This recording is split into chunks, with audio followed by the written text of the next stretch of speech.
The view was breathtaking, but so was the grip around my throat. I should have known better than to follow strangers off the trail, but hindsight is always 20/20 when you're fighting for your life. It had started as the perfect day for a hike in Yosemite. The sun was shining, the air was crisp, and the trail was quieter than usual. I relished the solitude, the crunch of gravel under my boots, and the occasional chirp of a bird overhead. The world felt right. I'd been walking for about 2 hours when I came across a group of hikers gathered around a map. They were laughing and chatting, their voices carrying on the light breeze. As I approached, a tall guy with a neatly trimmed beard looked up and waved. "Hey there, you look like you know your way around. Mind helping us out?" I smiled, always happy to assist fellow hikers. "Sure, what do you need?" The bearded man introduced himself as Mike and gestured to his companions, 2 women and another man. They all seemed friendly enough, with easy smiles and relaxed postures. "We're trying to find this viewpoint," Mike said, pointing to a spot on the map. "It's supposed to be incredible, but it's not on the main trail. You wouldn't happen to know it, would you?" I peered at the map, frowning slightly. "I don't think I've been there before. Is it safe?" One of the women, Sarah, she'd said her name was, chimed in. "Oh, it's perfectly safe. We've been there before. It's just a bit tricky to find if you don't know where you're going." I hesitated, my eyes darting between their eager faces and the map. Something in my gut whispered caution, but I pushed it aside. After all, wasn't meeting new people and discovering hidden gems part of the joy of hiking? "You know what? I'd love to see it. Mind if I tag along?" Their faces lit up, and Mike clapped me on the shoulder. "Absolutely. The more, the merrier. It's about an hour off the main trail, but trust me, it's worth it." We set off, leaving the well-worn path behind. At first, the conversation flowed easily. We swapped stories about our favorite hikes, compared gear, and marveled at the beauty of Yosemite. But as we ventured deeper into the wilderness, a subtle shift occurred. The laughter died down, replaced by hushed whispers I couldn't quite make out. Whenever I glanced back, I caught them exchanging looks, meaningful glances that made my skin prickle. I tried to shake off the unease, telling myself I was just being paranoid. After about 45 minutes, I noticed we were no longer following any discernible trail. The undergrowth was thick, snagging at my clothes and scratching my exposed skin. Sweat beaded on my forehead, not just from exertion but from growing anxiety. "Hey, guys," I called out, my voice sounding thin in the dense forest. "Are you sure we're going the right way? I don't see any signs of a trail." Mike turned back, his smile not quite reaching his eyes. "Don't worry, we're almost there. Just a little further." I nodded, swallowing hard. The forest seemed to close in around us, the trees looming overhead like silent sentinels. The cheerful birdsong from earlier had given way to an eerie silence, broken only by the sound of our footsteps and my increasingly rapid breathing. Finally, we emerged into a small clearing. My heart sank as I realized there was no breathtaking view, just more trees and a sheer cliff face. "I don't understand," I said, turning to face the group. "Where's the viewpoint?" The atmosphere changed in an instant. The friendly smiles were gone, replaced by cold, calculating stares. Mike took a step towards me, and I instinctively backed away. "Oh, there's a view all right," he said, his voice low and menacing. "Just not the one you were expecting." My back hit the cliff face and panic surged through me. "What's going on? What do you want?" Sarah let out a chilling laugh. "What we want? We want everything you've got. Your gear, your money, your identity, and you're going to give it all to us." My mind raced, searching for a way out, but they had positioned themselves between me and the only exit from the clearing. I was trapped. "Look," I said, trying to keep my voice steady. "Just take my stuff. I won't tell anyone, I swear. Just let me go." Mike shook his head, pulling a knife from his belt. "I'm afraid it's not that simple. You see, We can't risk you running back and alerting the rangers. No, you're going to have a little accident. It's tragic, really. Solo hiker, unfamiliar terrain, one wrong step. The reality of my situation hit me like a punch to the gut. They weren't just robbers. They were killers, and I was their next victim. Adrenaline surged through my veins. In that moment, survival was all that mattered. I feigned a move to the right, then ducked left, trying to slip past Mike. But he was faster, his hand shooting out to grab my arm. I struggled, kicking and thrashing, but he was too strong. His fingers dug into my flesh as he dragged me back towards the cliff edge. The others closed in, their faces masks of cruel determination. My heel hit a rock, and I stumbled, nearly going over the edge. Mike's grip on my arm was the only thing keeping me from plummeting to my death. The irony wasn't lost on me, my would-be killer momentarily becoming my lifeline. As I teetered on the brink, time seemed to slow. I saw the knife in Mike's other hand, inching closer to my throat. I saw Sarah and the others, watching with a mix of anticipation and cold indifference. And I saw my life, flashing before my eyes in a cliché I never thought I'd experience. In that moment of clarity, a surge of defiance welled up inside me. I wasn't going to die here, not like this. With every ounce of strength I had left, I wrenched my arm free from Mike's grasp. The sudden movement caught him off guard. He stumbled forward, his eyes widening in surprise as he lost his balance. I watched in shock as he tipped over the edge, his scream echoing off the cliff face as he plummeted out of sight. For a split second, everyone froze. Then chaos erupted. Sarah lunged at me, her face contorted with rage. I ducked, feeling her fingernails graze my scalp as she missed her grab. The other man came at me from the side, but in his haste, he tripped over a root. I didn't wait to see what happened next. I ran. Branches whipped at my face as I crashed through the underbrush, my lungs burning with each desperate breath.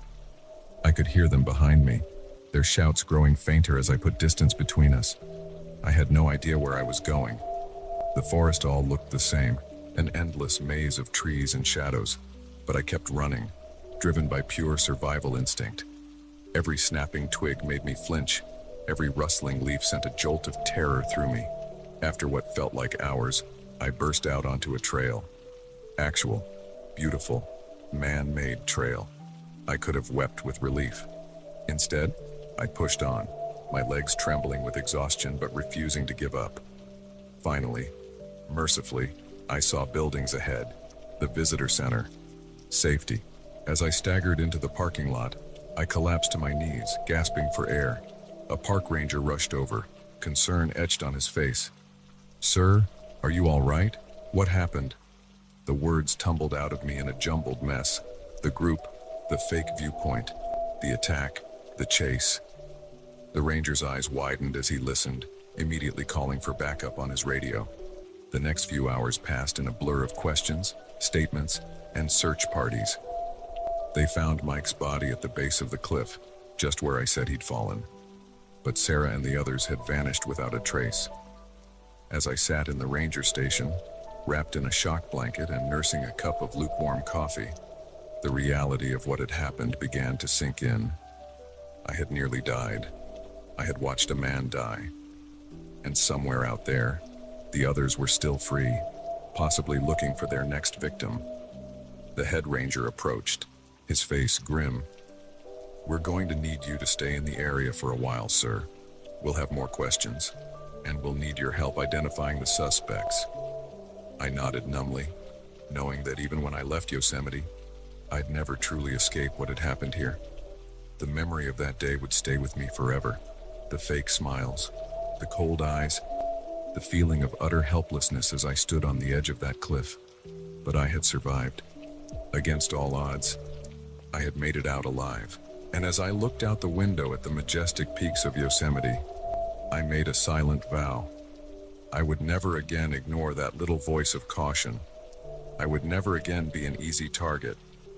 And someday, somehow, I would find the strength to return to these trails. because I refused to let them take this place from me. Yosemite, in all its beauty and danger, was a part of me now, for better or for worse.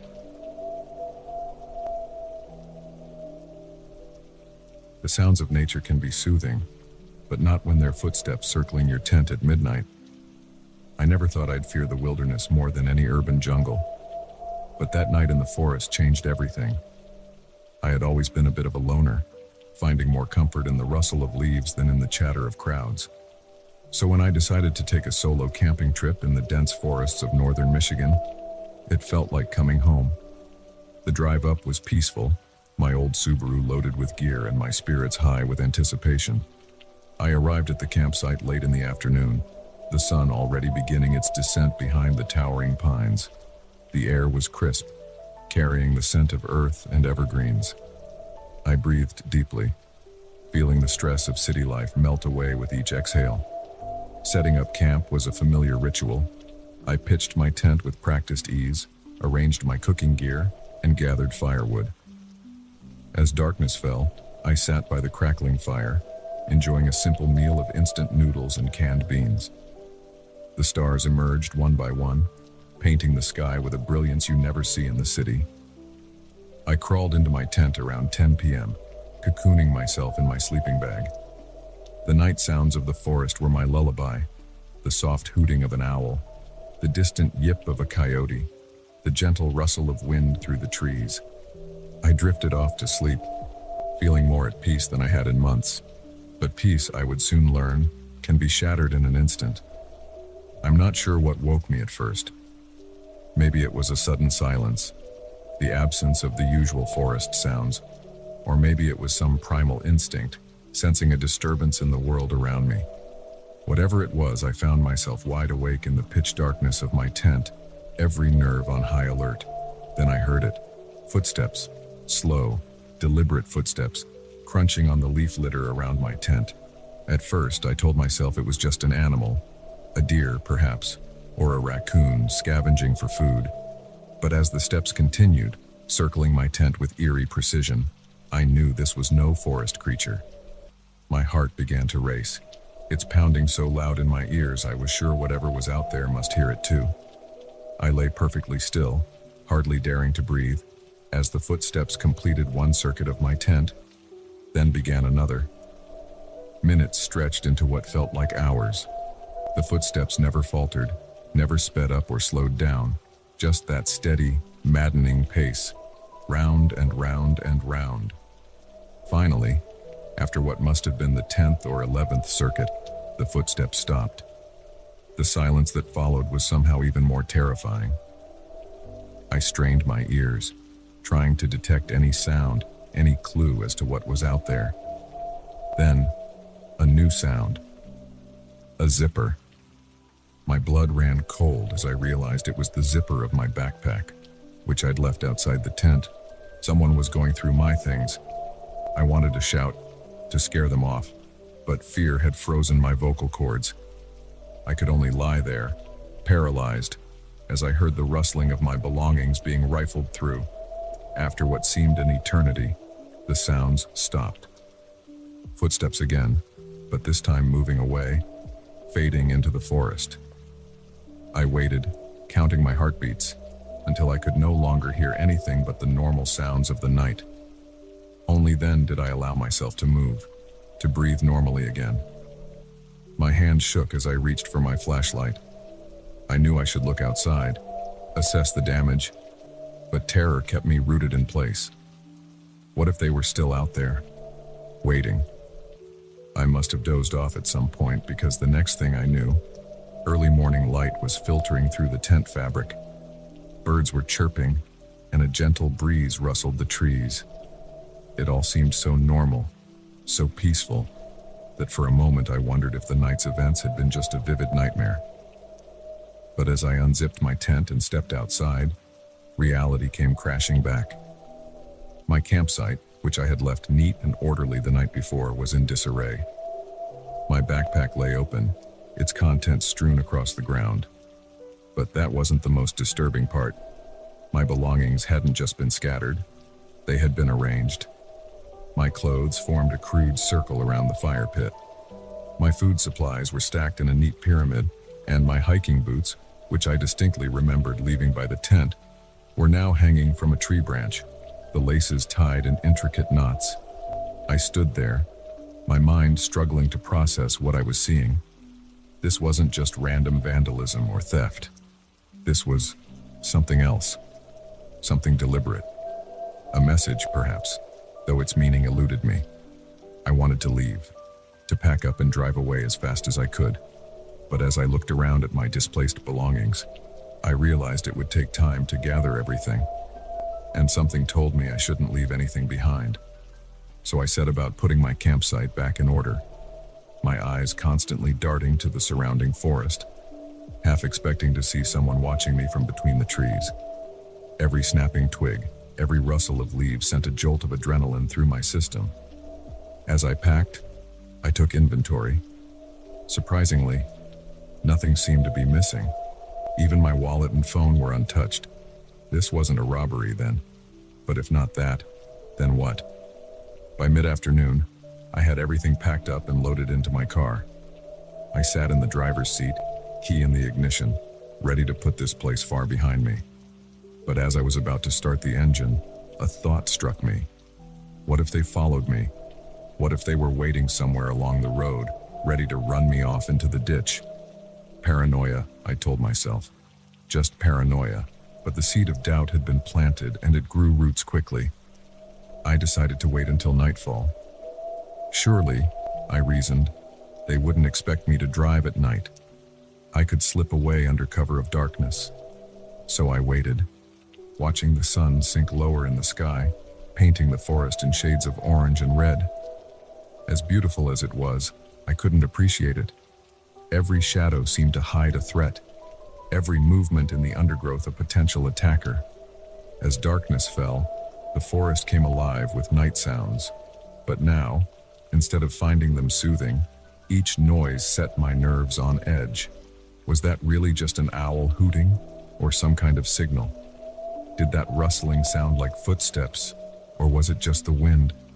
I sat in my car, doors locked, windows up despite the growing stuffiness, my eyes strained against the darkness, watching, waiting. The minutes crawled by with agonizing slowness. Then, sometime around midnight, I heard it. Voices. Low, indistinct at first, but growing clearer. They were coming closer. I slouched down in my seat, praying that the darkness would hide me. The voices grew louder. 2, maybe 3 people. They were talking in hushed tones, but their words carried in the still night air. Should be here somewhere. Left in a hurry. Might still be watching. My breath caught in my throat. They were looking for me. The voices were alarmingly close now. I could see flashlight beams sweeping across the trees, coming nearer to my hiding spot. I closed my eyes as if by not seeing them, they wouldn't see me. A light passed over the car. I heard a sharp intake of breath. Then, over here, I found something. This was it. Fight or flight time. And flight was winning. I jammed the key into the ignition and turned it. The engine roared to life, startlingly loud in the quiet forest. I threw the car into drive and stomped on the gas pedal. The tires spun on the loose dirt before finding purchase. The car leapt forward, headlights illuminating 3 startled faces before they dove out of the way. I caught a glimpse of wide eyes, pale faces, dark clothing. Then they were behind me, and I was racing down the narrow dirt road, branches scraping against the sides of my car. I drove like a mad woman, taking turns too fast, bouncing over ruts in the road. I half expected to see headlights in my rearview mirror, but there was only darkness behind me. It wasn't until I hit the main highway that I allowed myself to breathe normally again. I drove through the night, watching the miles tick by on the odometer, putting as much distance between myself and that forest as I could. As the first light of dawn broke the horizon, I finally felt safe enough to pull over at a rest stop. My hands were shaking as I turned off the engine. I sat there for a long time, watching the sky lighten, trying to make sense of what had happened. Who were those people? What did they want? Why did they arrange my belongings in that strange way? I had no answers, only questions that I knew would haunt me for a long time to come. One thing was certain, my days of solo camping were over. The peace I once found in solitude had been shattered, replaced by a wariness I knew would never fully go away. As I pulled back onto the highway, heading home, I glanced at the forest one last time in my rearview mirror. It looked peaceful, inviting even in the early morning light. But I knew better now. I knew that sometimes, the greatest dangers aren't the ones that roar and show their teeth, but the ones that whisper in the night and rearrange your world when you aren't looking. The open road beckoned, and I answered its call, leaving the dark forest and its secrets behind. But deep down, I knew a part of me would always be back there, listening for footsteps in the night. The human body is a miracle of evolution, but it's also a goldmine of spare parts if you know where to sell them. I never thought I'd learn that lesson firsthand in a dingy Bangkok hostel, but life has a way of teaching you things you never wanted to know. I'd always dreamed of backpacking through Southeast Asia. The allure of ancient temples, bustling markets, and pristine beaches had called to me for years. So when I finally saved up enough money and vacation days, I packed my bags and boarded a plane to Thailand, my heart full of excitement and my head filled with visions of adventure. Bangkok was my first stop. The city was a sensory overload, the pungent smell of street food mingling with exhaust fumes, the cacophony of tuk-tuks and street vendors, the press of bodies in the crowded streets. It was exhilarating and overwhelming all at once. I checked into a hostel in the Khao San Road area, a popular spot for backpackers. The place was cheap and cheerful, with peeling paint on the walls and a communal bathroom that had seen better days.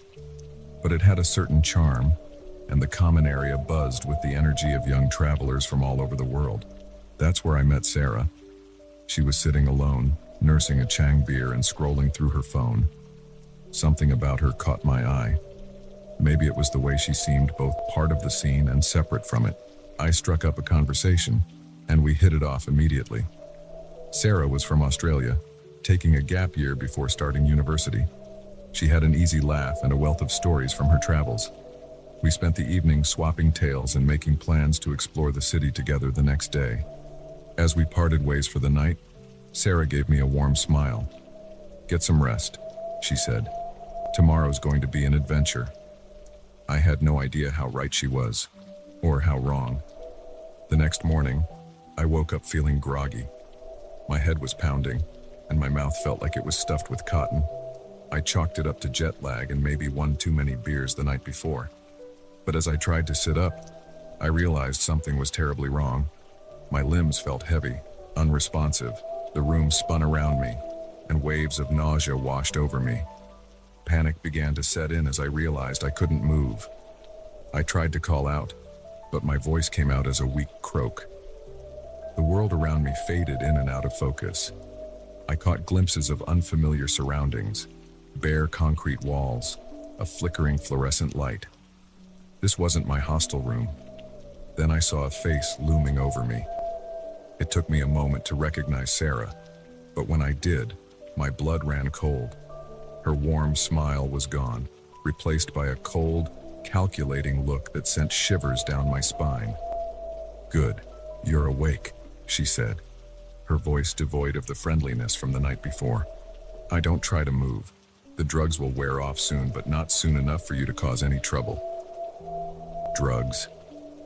My mind reeled, trying to piece together what was happening. Had she slipped something into my drink last night?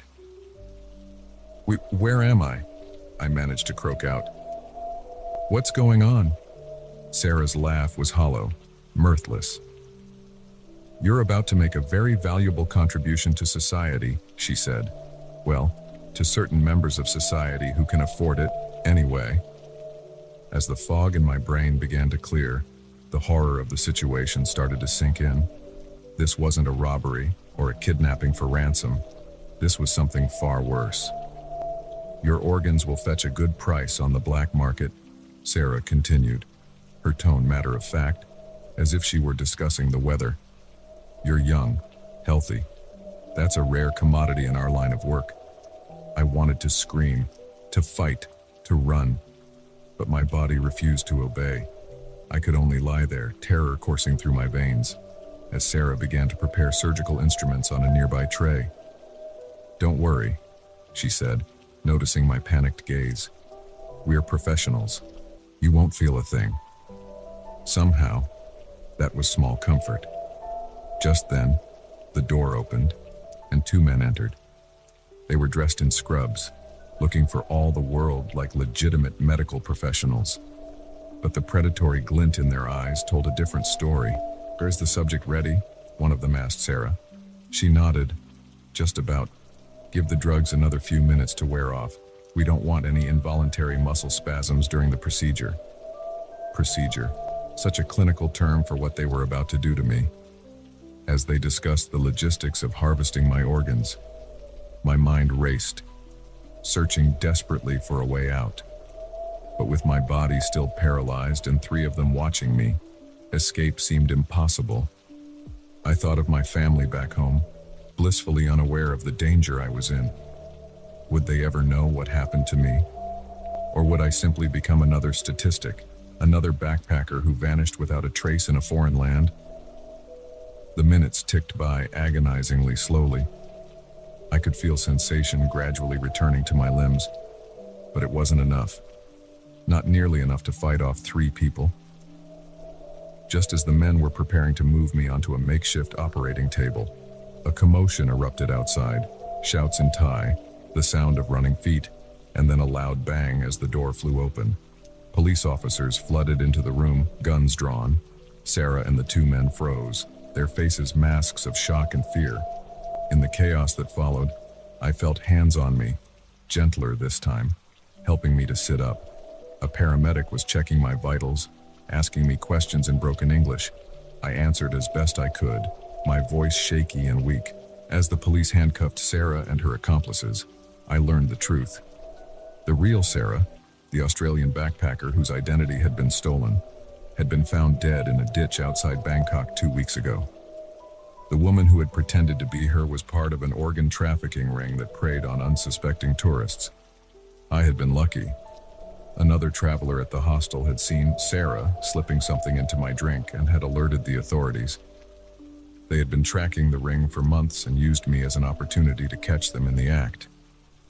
The next few days passed in a blur of police statements, embassy visits, and medical checkups. I was physically fine. The drugs had left my system without any lasting effects. But mentally, I was shaken to my core. As I sat in the airport waiting for my flight home, I couldn't help but replay the events in my mind. How quickly my dream vacation had turned into a nightmare. How close I had come to having my life literally carved away from me. The bustling terminal around me suddenly felt threatening. Every friendly face could be hiding sinister intentions. Every offer of help could be a trap. But as I boarded the plane, a small part of me refused to let this experience define me.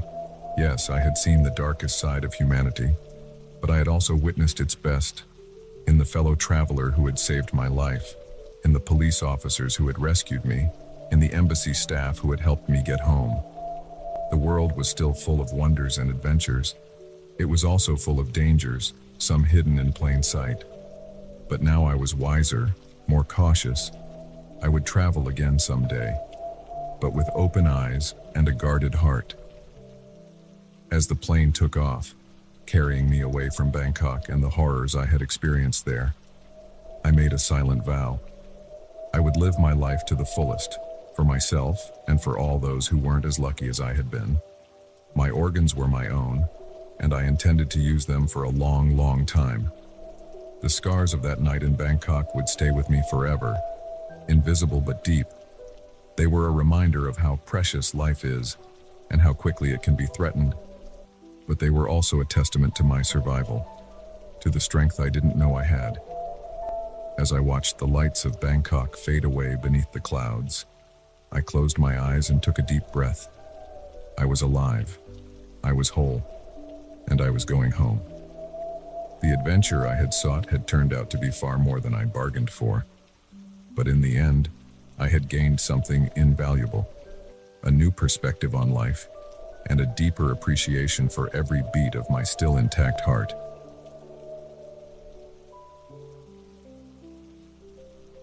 They say no good deed goes unpunished.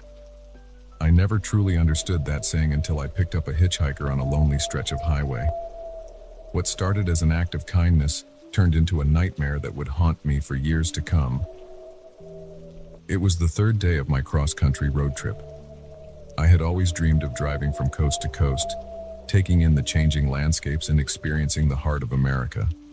The open road beckoned, and I answered its call with enthusiasm.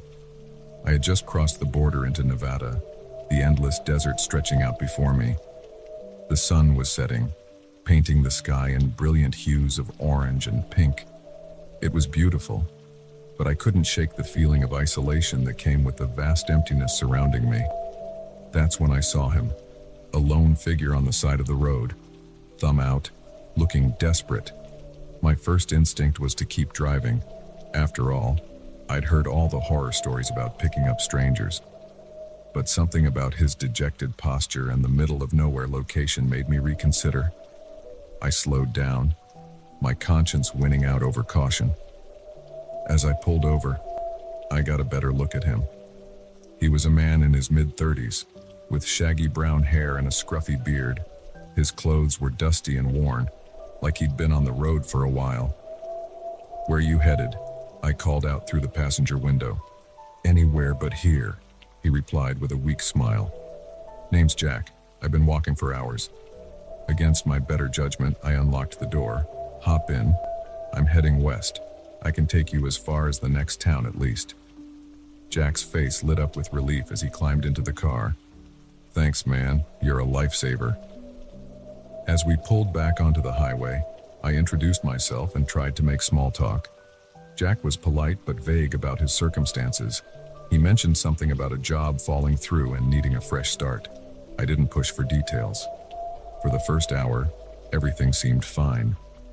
We chatted about mundane things, the weather, the landscape, our favorite road trip snacks. But as the sky darkened and the miles ticked by, I began to notice changes in Jack's behavior. He became increasingly agitated, constantly looking over his shoulder and fidgeting in his seat. His responses to my questions became shorter, almost curt. The easy rapport we had established earlier evaporated, replaced by a tension I couldn't quite explain. "You okay?" I asked, glancing over at him. "We can stop if you need a break." Jack's head snapped towards me, his eyes wild. No stops. We need to keep moving." The intensity in his voice made me grip the steering wheel tighter. Something was definitely off. "Look, man," I said, trying to keep my voice calm. "I think maybe this is far enough. There's a gas station coming up. I can drop you off there." That's when everything went sideways. In a flash, Jack pulled out a knife. The blade glinted in the dim light of the dashboard. My heart leapt into my throat. "Keep driving," he growled, all pretense of friendliness gone. "And don't even think about trying anything stupid." My mind raced. How had I been so naive? I should have trusted my initial instincts. Now I was trapped in a car with an armed, unstable stranger, miles from anywhere. "What do you want?" I managed to ask, my voice shaking. "I don't have much money, but you can have it all." Jack laughed, a harsh, humorless sound. "This isn't about money. I need to get away, far away, and you're my ticket out of here." As the reality of the situation sank in, I felt a cold sweat break out on my forehead. This wasn't a simple robbery. I was being kidnapped. "Listen," I said, desperately trying to reason with him. "Whatever trouble you're in, this isn't the way to handle it. Let me help you. We can go to the police." "Shut up," Jack shouted, pressing the knife closer to my side. "Just drive. I'll tell you where to go." For the next few hours, we drove in tense silence, broken only by Jack's occasional directions. He had me turn off the main highway onto smaller, less traveled roads. With each mile, we drove deeper into the desert, farther from civilization and any hope of rescue. My mind raced.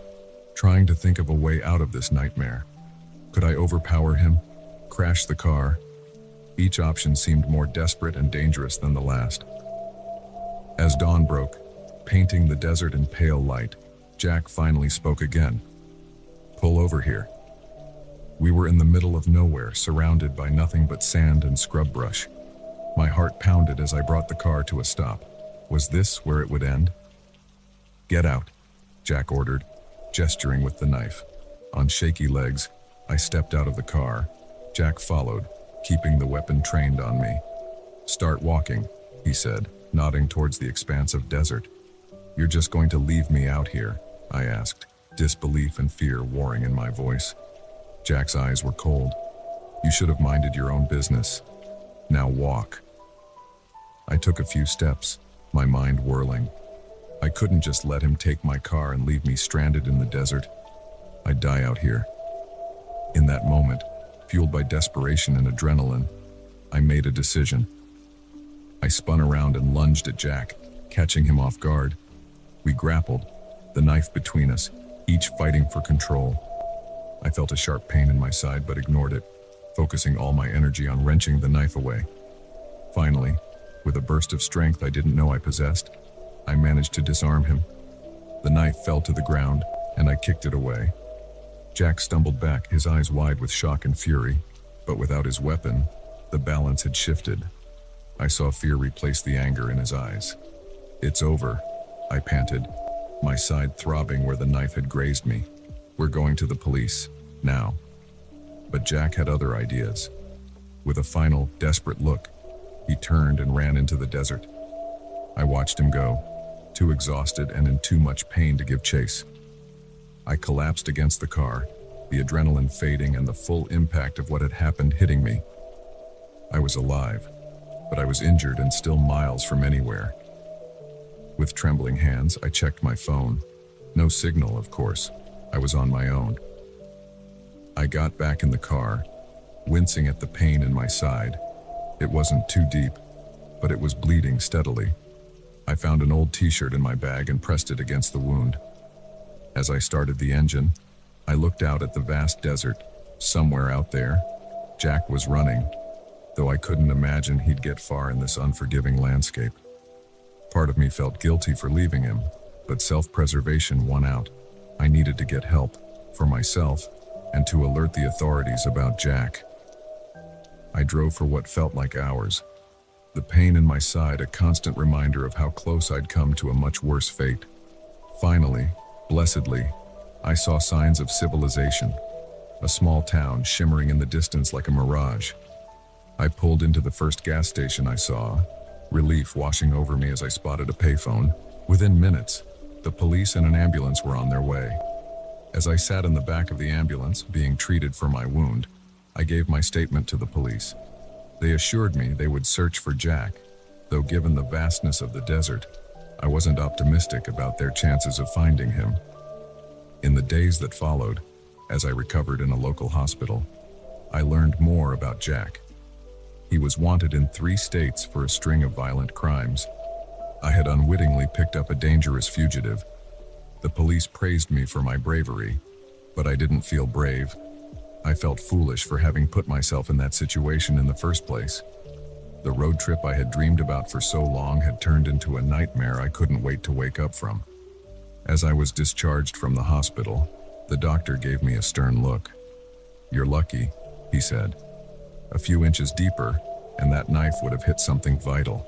Be more careful who you let into your car in the future." I nodded, knowing I had learned that lesson the hard way. My cross-country adventure was over. All I wanted now was to go home, to sleep in my own bed, and try to forget the terror of those hours in the desert with Jack. But as I boarded the plane that would take me back east, I knew forgetting wouldn't be easy. The scars, both physical and emotional, would serve as a constant reminder of that night. The vast openness of the American West, which had once filled me with wonder, now seemed ominous and threatening. The kindness I had always prided myself on had nearly cost me my life. Yet, as the plane took off, I found myself looking down at the patchwork landscape below with a mix of emotions. Fear, certainly, but also a newfound respect for the unpredictability of life and the strength I had discovered within myself. I had set out on this trip looking for adventure and self-discovery. I had found both, though not in the way I had expected. The road had tested me, pushed me to my limits, and shown me what I was capable of when my back was against the wall. As we soared above the very highways I had traveled, I made a silent promise to myself. I would not let this experience break me. I would learn from it, grow from it, and one day, when the nightmares faded and the scars healed, I would return to the open road. But next time, I'd keep on driving when I saw a hitchhiker. I've always believed that true enlightenment comes from within, but I never imagined it would be buried so deep beneath layers of fear and betrayal.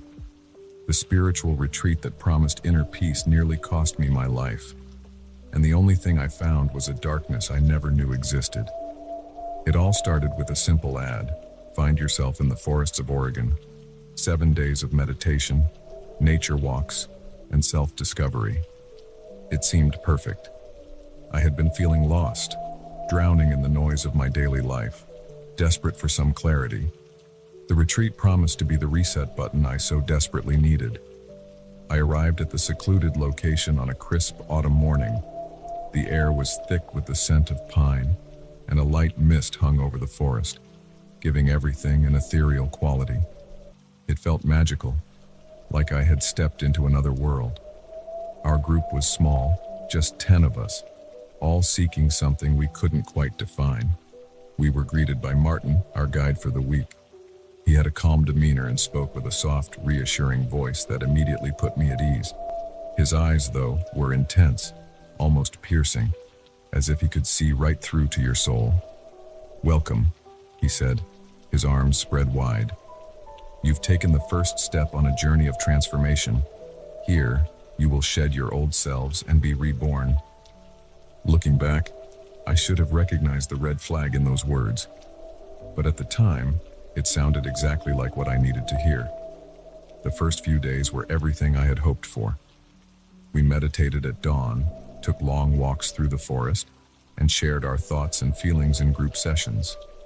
Martin led us through exercises designed to break down our emotional barriers and connect with our true selves.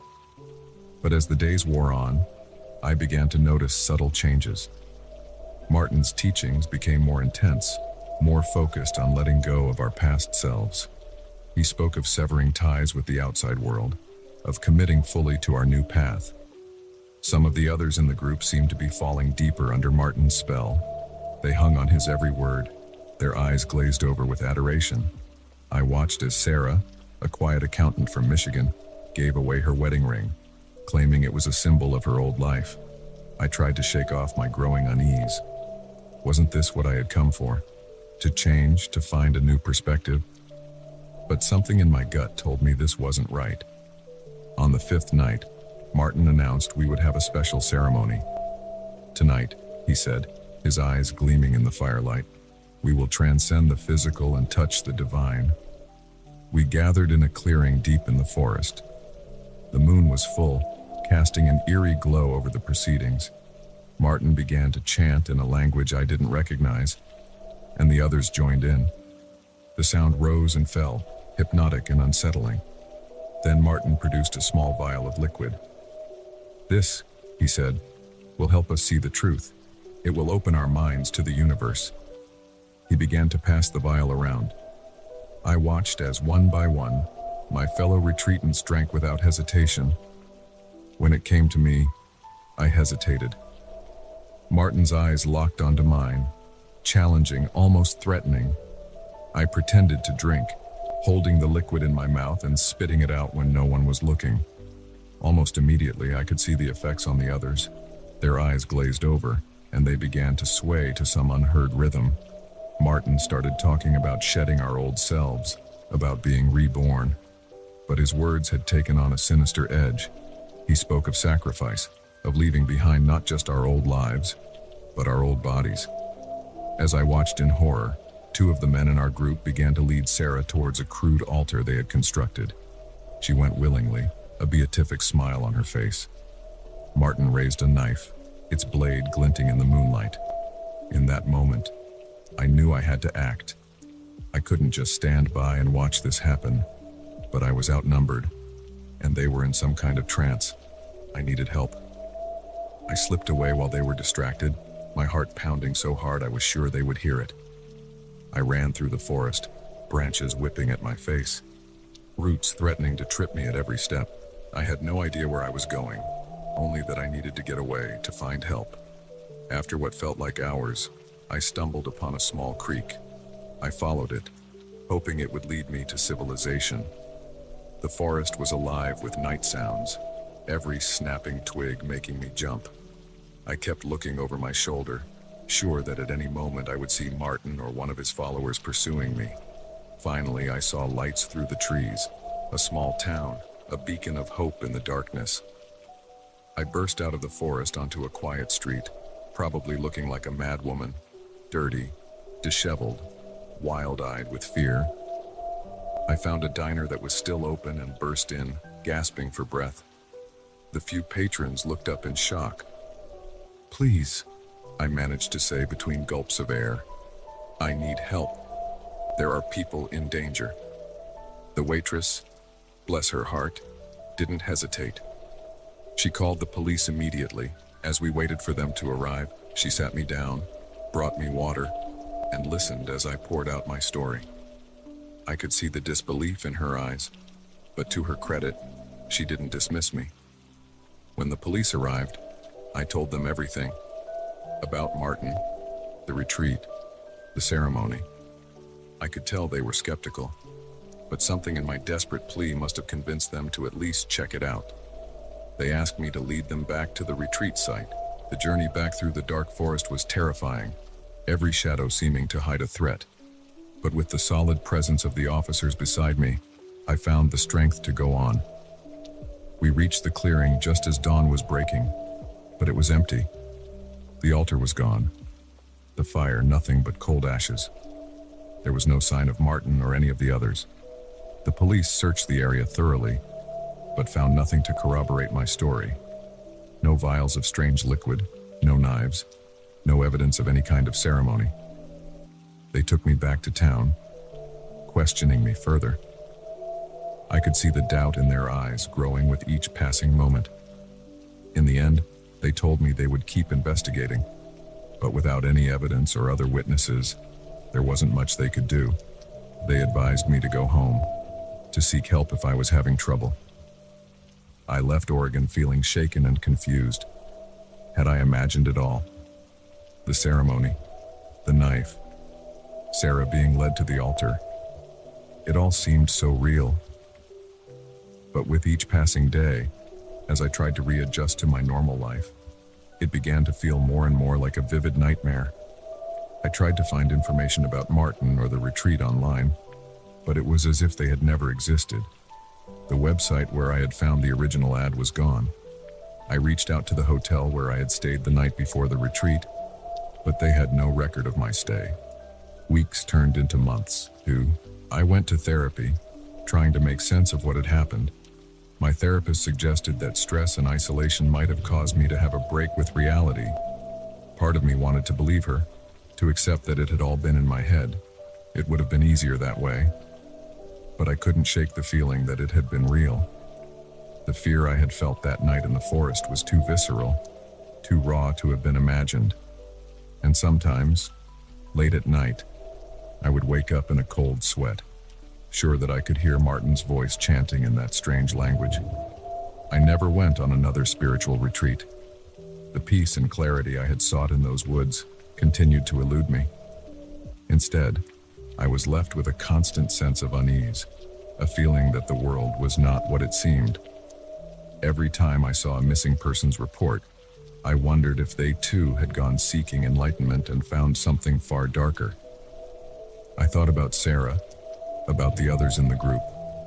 Where were they now? Had they been reborn as Martin had promised? Or had they met a far more sinister fate? In the end, the experience changed me, but not in the way I had hoped when I first saw that ad. I learned that sometimes the greatest dangers come not from the outside world, but from our own desperate desire to believe in something, anything that promises to give our lives meaning. I still meditate sometimes, still seek moments of peace and clarity, but I do it on my own terms now, wary of anyone who claims to have all the answers. The forest that had once seemed so full of promise now feels threatening, hiding secrets I'm not sure I want to uncover. And sometimes, when the wind whispers through the trees, I could swear I hear Martin's voice calling me back to that clearing, promising rebirth.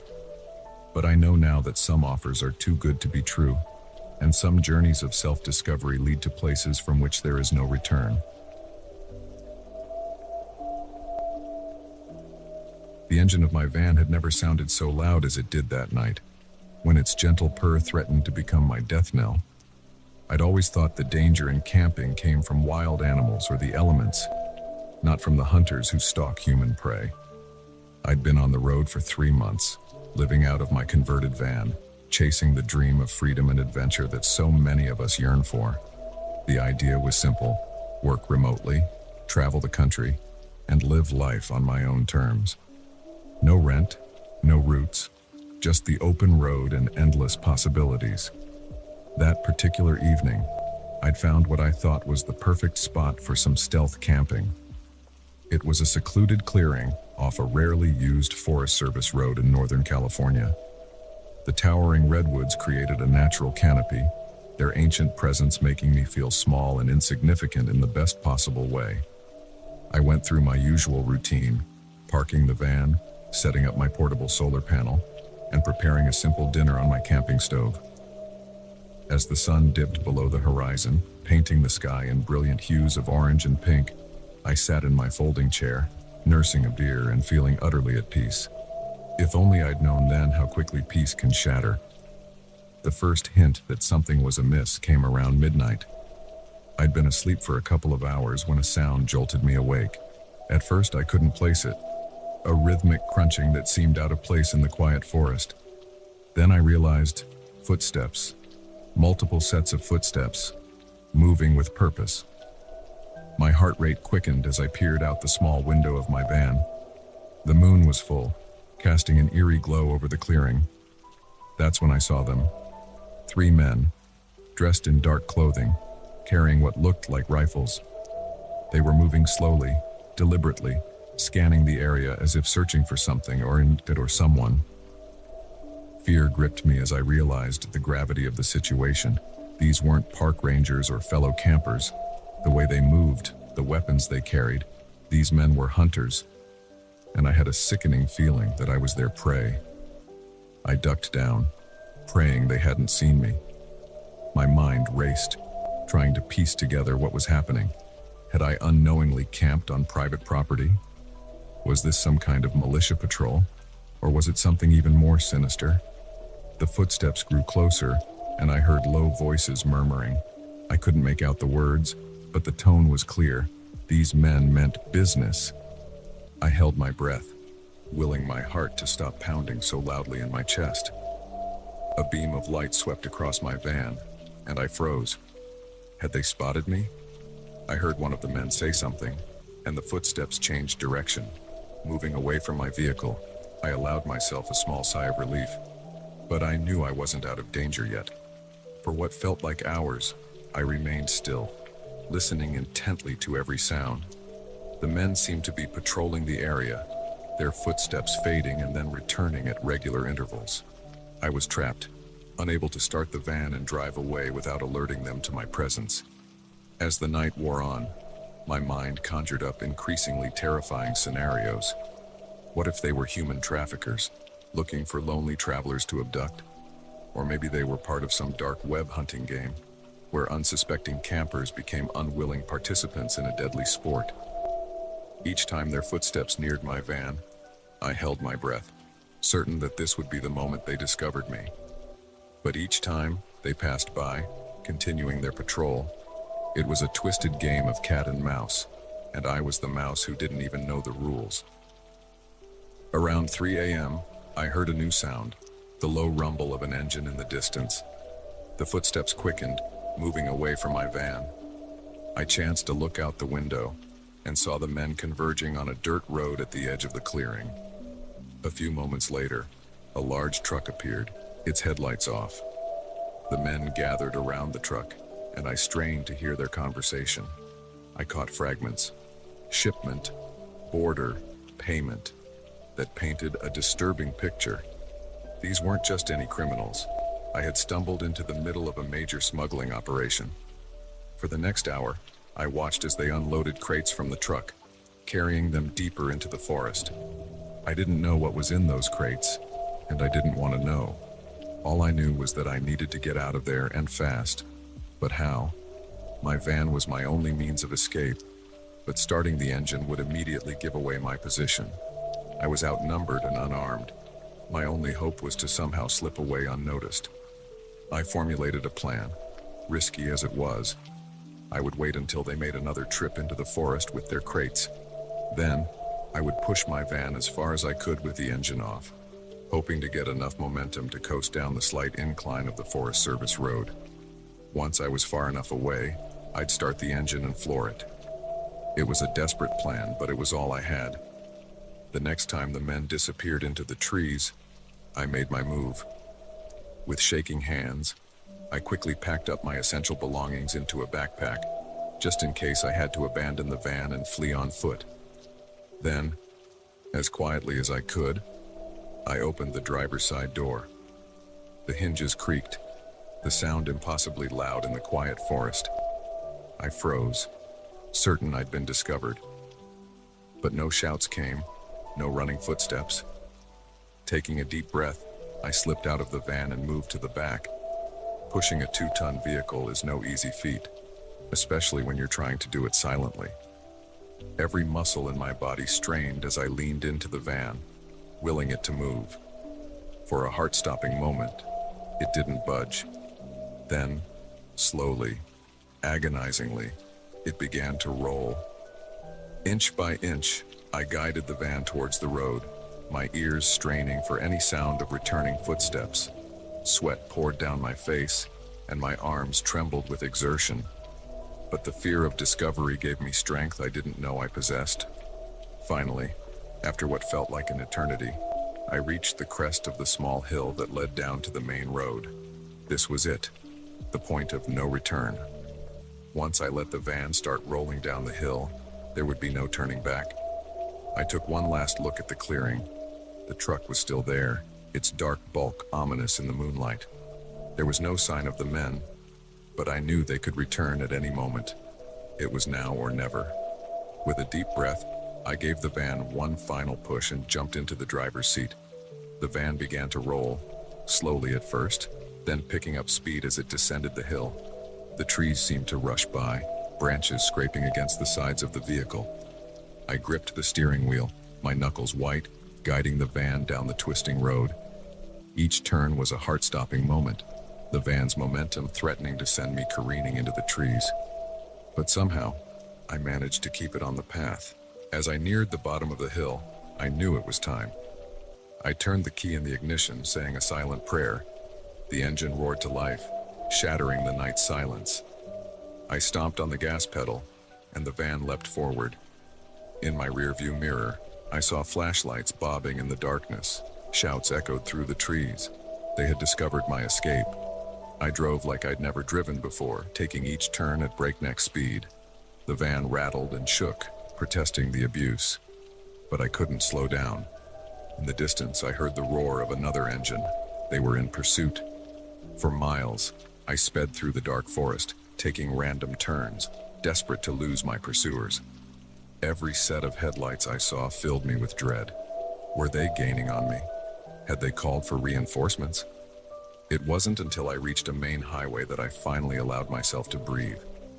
I merged into the sparse late-night traffic, trying to look as normal as possible despite my racing heart and shaking hands. I drove through the night, not stopping until the sun began to peek over the horizon. When I finally pulled into a rest stop, hundreds of miles away from that clearing, the full weight of what had happened hit me. I broke down, sobs racking my body as the fear and adrenaline finally found release. In the days that followed, I debated whether to go to the police, but what could I tell them? I had no proof, no names, not even a clear location. In the end, I chose to put as much distance between myself and Northern California as possible. My dream of carefree van life was shattered. The open road, once a symbol of freedom, now felt fraught with hidden dangers. Every secluded spot, every quiet forest, held the potential for unseen threats. I still live in my van, still travel, but now I stick to established campgrounds, well-lit areas, places where other people are always within earshot. The solitude I once craved has been replaced by a need for the safety of numbers. Sometimes, on quiet nights, I find myself straining to hear footsteps in the darkness. The fear may have faded, but it never truly goes away. It's a constant reminder that freedom comes with a price, and that sometimes the most dangerous predators are the ones that walk on two legs.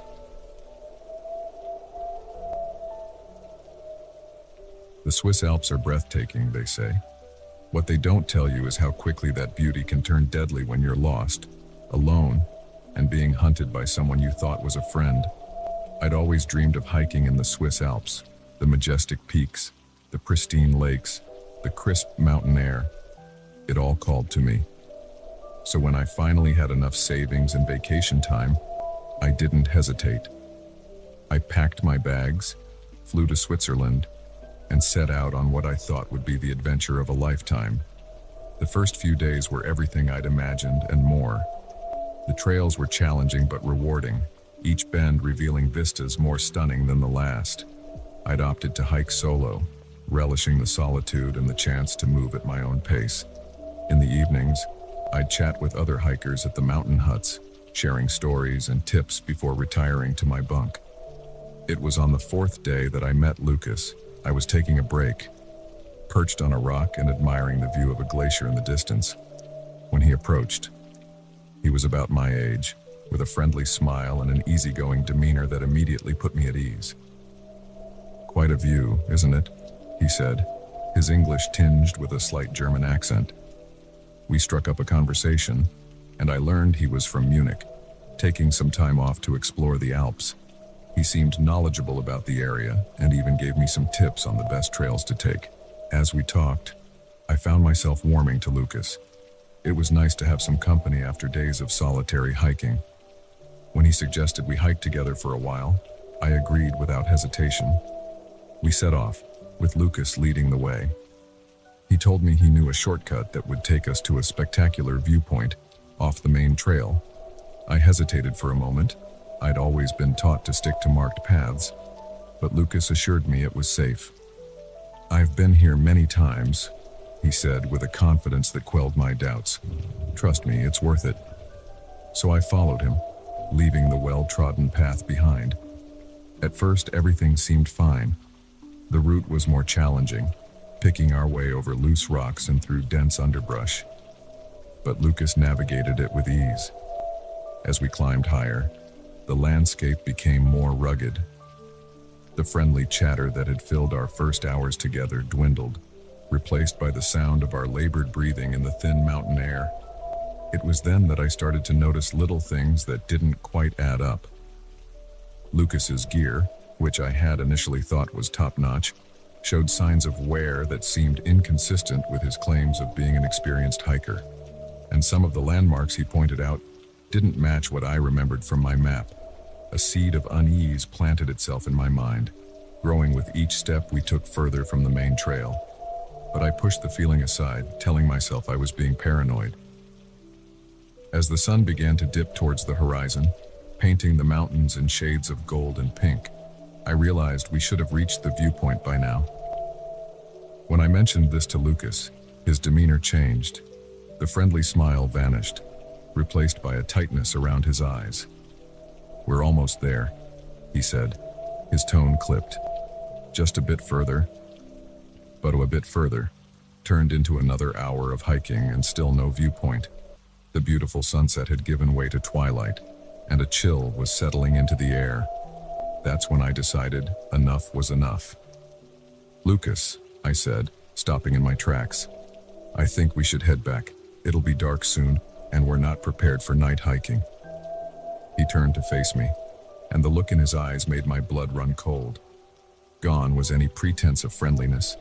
His gaze was hard, calculating.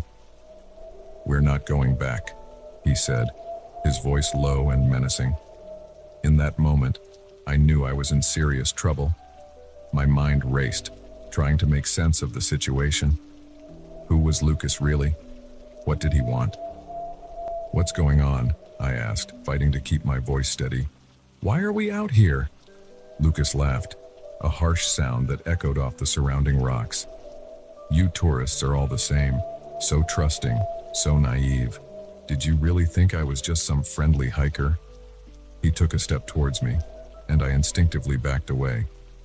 "Your gear alone is worth a small fortune, and I'm betting you've got cash, credit cards, all sorts of valuable things in that backpack of yours." The reality of the situation hit me like an avalanche. I wasn't just lost in the mountains, I was being robbed, and possibly worse. "Take it," I said, shrugging off my backpack. "Take everything. Just let me go."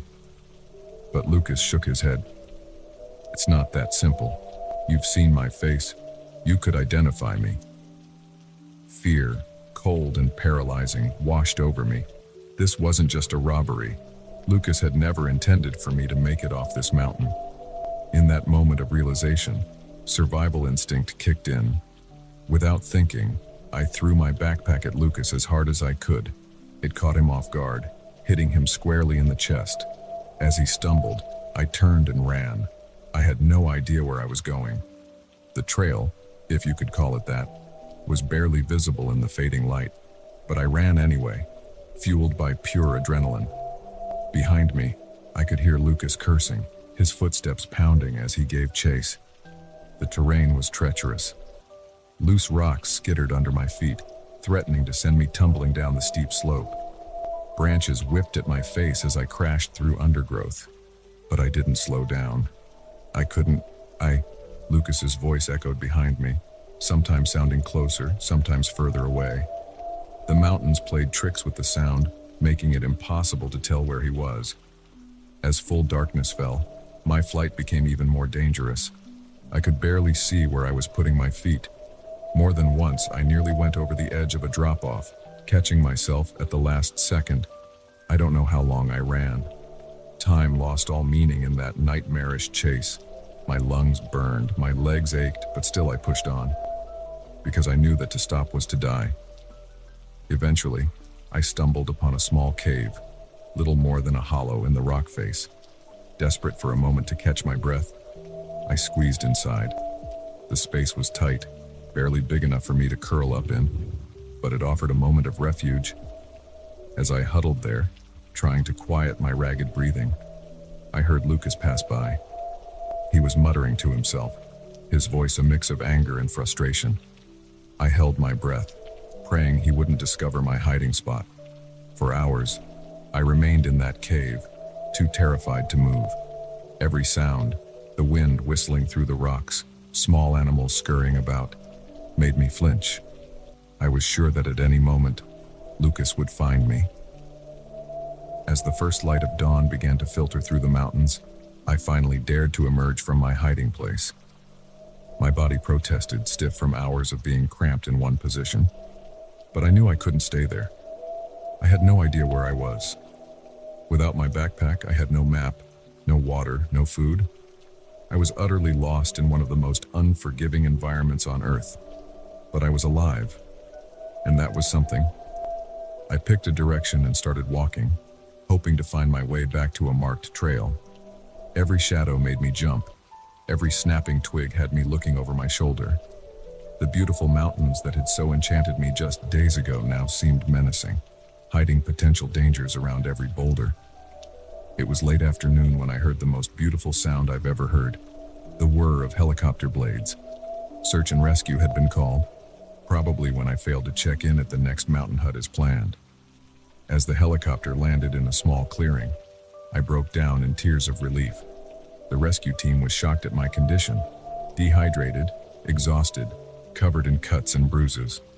When I told them my story, They immediately radioed for the police. In the following days, as I recovered in a hospital in Zurich, I learned more about Lucas. He wasn't German at all, but a local man with a long history of petty crime. He had been preying on solo hikers for months, but had always managed to evade capture. They found my backpack, along with several others, stashed in a remote cave. But of Lucas himself, there was no sign. He had vanished into the mountains as if he'd never existed. I flew home a week later. My dream hiking trip turned into a nightmare. The physical wounds healed quickly, but the emotional scars ran deep. For months, I jumped at every unexpected sound, saw threats in every friendly stranger.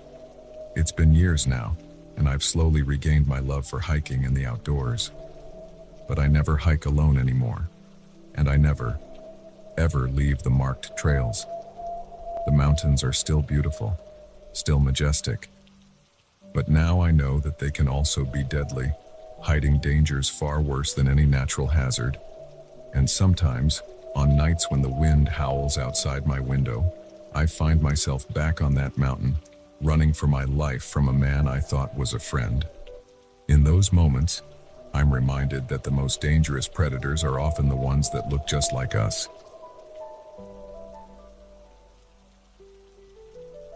The taste of freedom is sweetest when it's been ripped away from you. I never truly appreciated that until I found myself behind bars in a foreign land, desperately trying to prove my innocence in a system designed to presume guilt.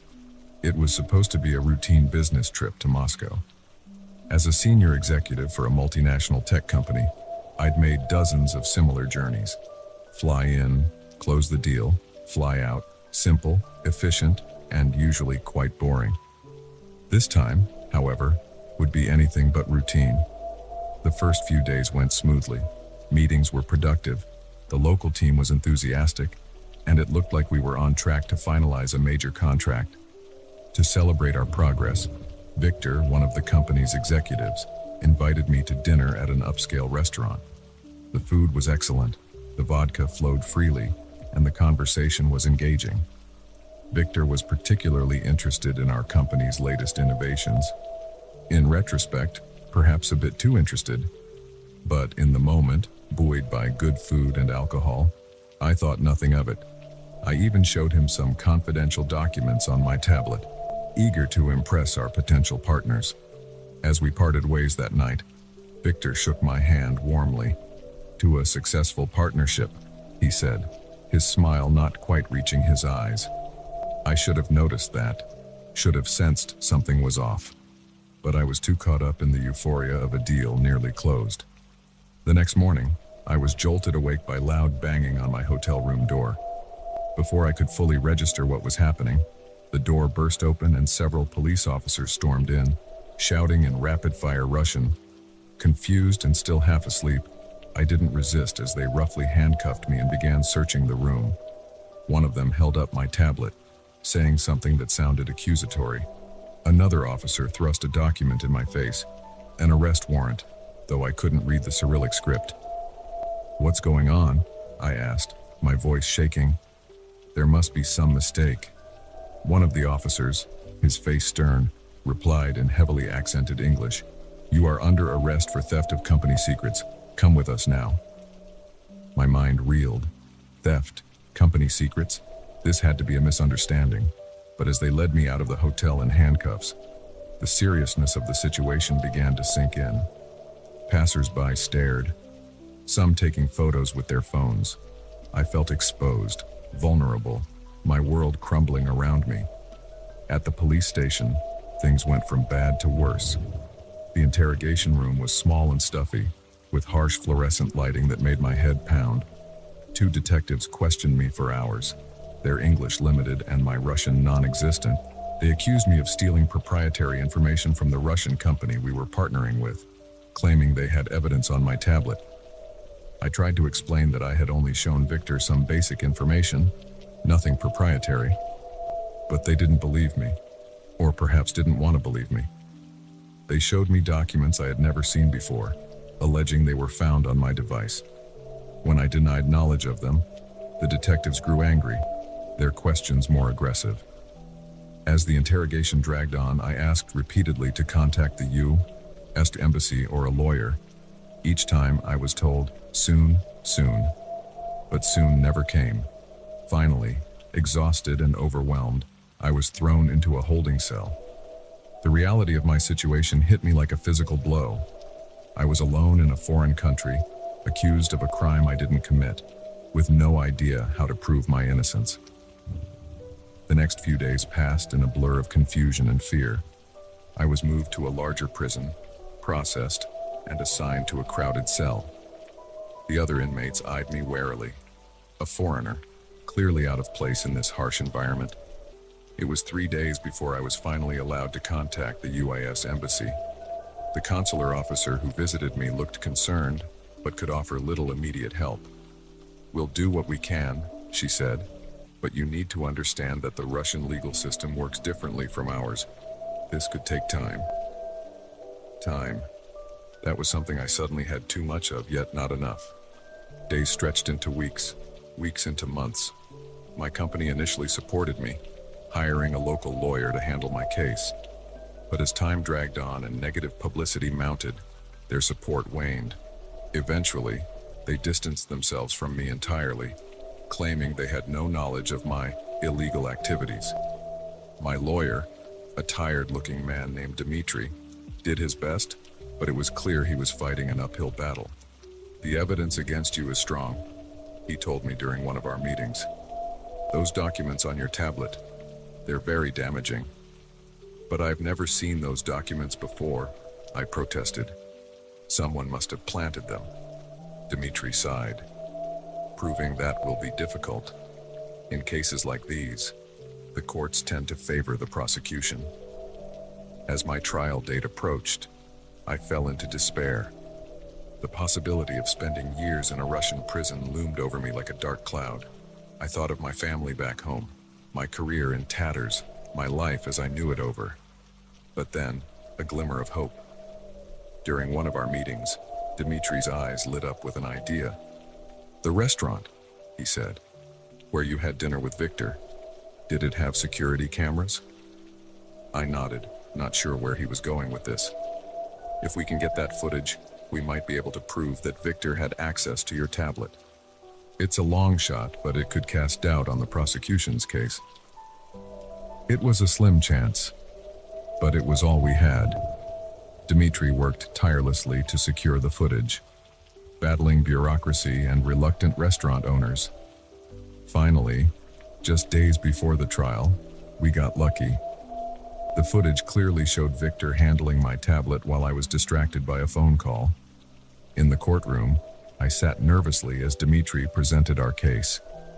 He argued passionately that I was the victim of a setup, possibly industrial espionage.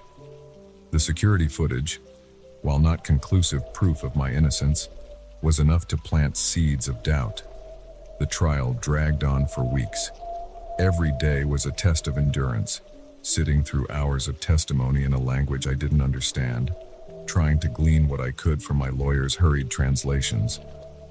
Finally, after what felt like an eternity, the judge rendered his verdict. Not guilty.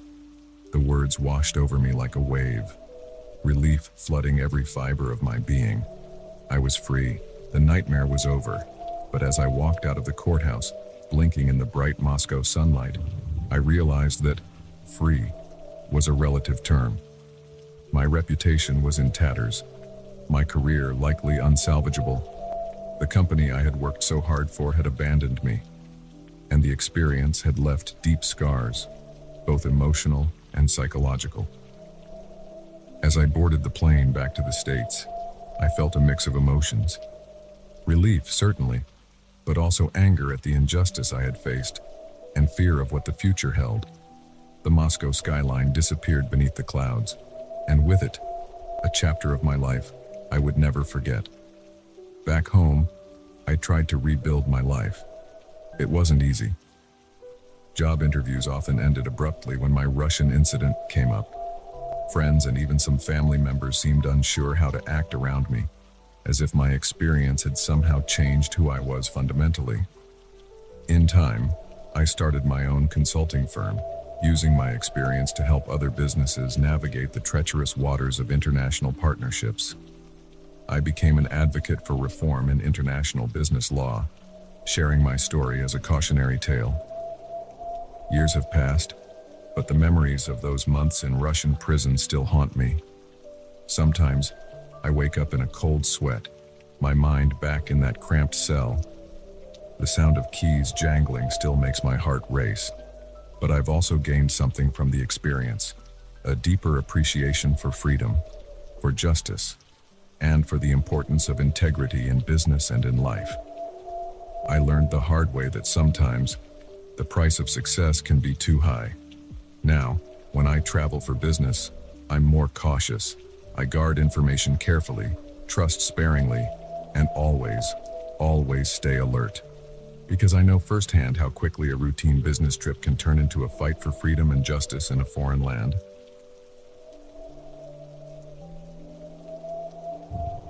The click of a camera shutter can capture a moment of beauty, but it can also seal your fate.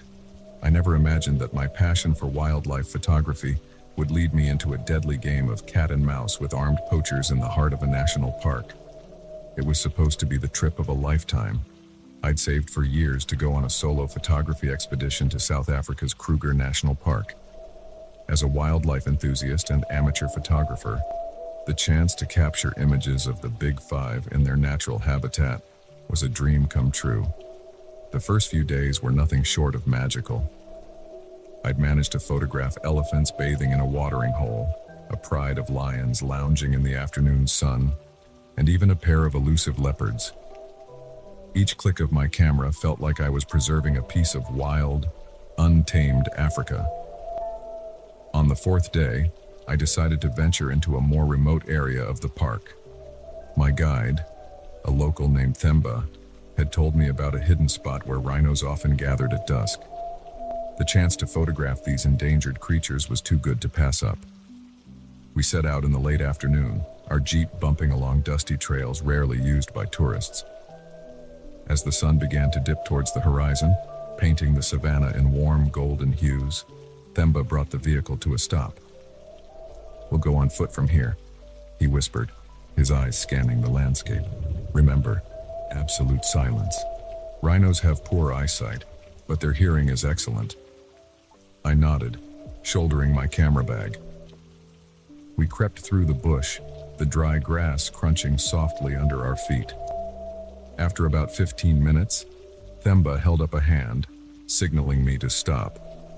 He pointed silently, and my heart leapt. There, about 100 yards away, was a group of white rhinos. Their massive gray bodies stood out against the golden grass, their horns silhouetted against the setting sun.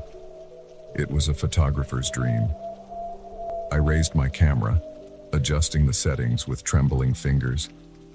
Just as I was about to take the shot, a sharp crack echoed across the plain. It sounded like a gunshot. The rhinos scattered, disappearing into the bush with surprising speed for creatures so large. Themba grabbed my arm, his face etched with worry. "Poachers," he hissed. "We need to leave, now." But curiosity and a misplaced sense of duty overrode my common sense.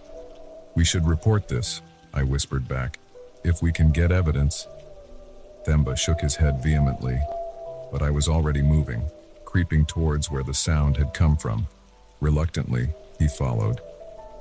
As we neared a small clearing, I heard voices, men speaking in hushed, urgent tones.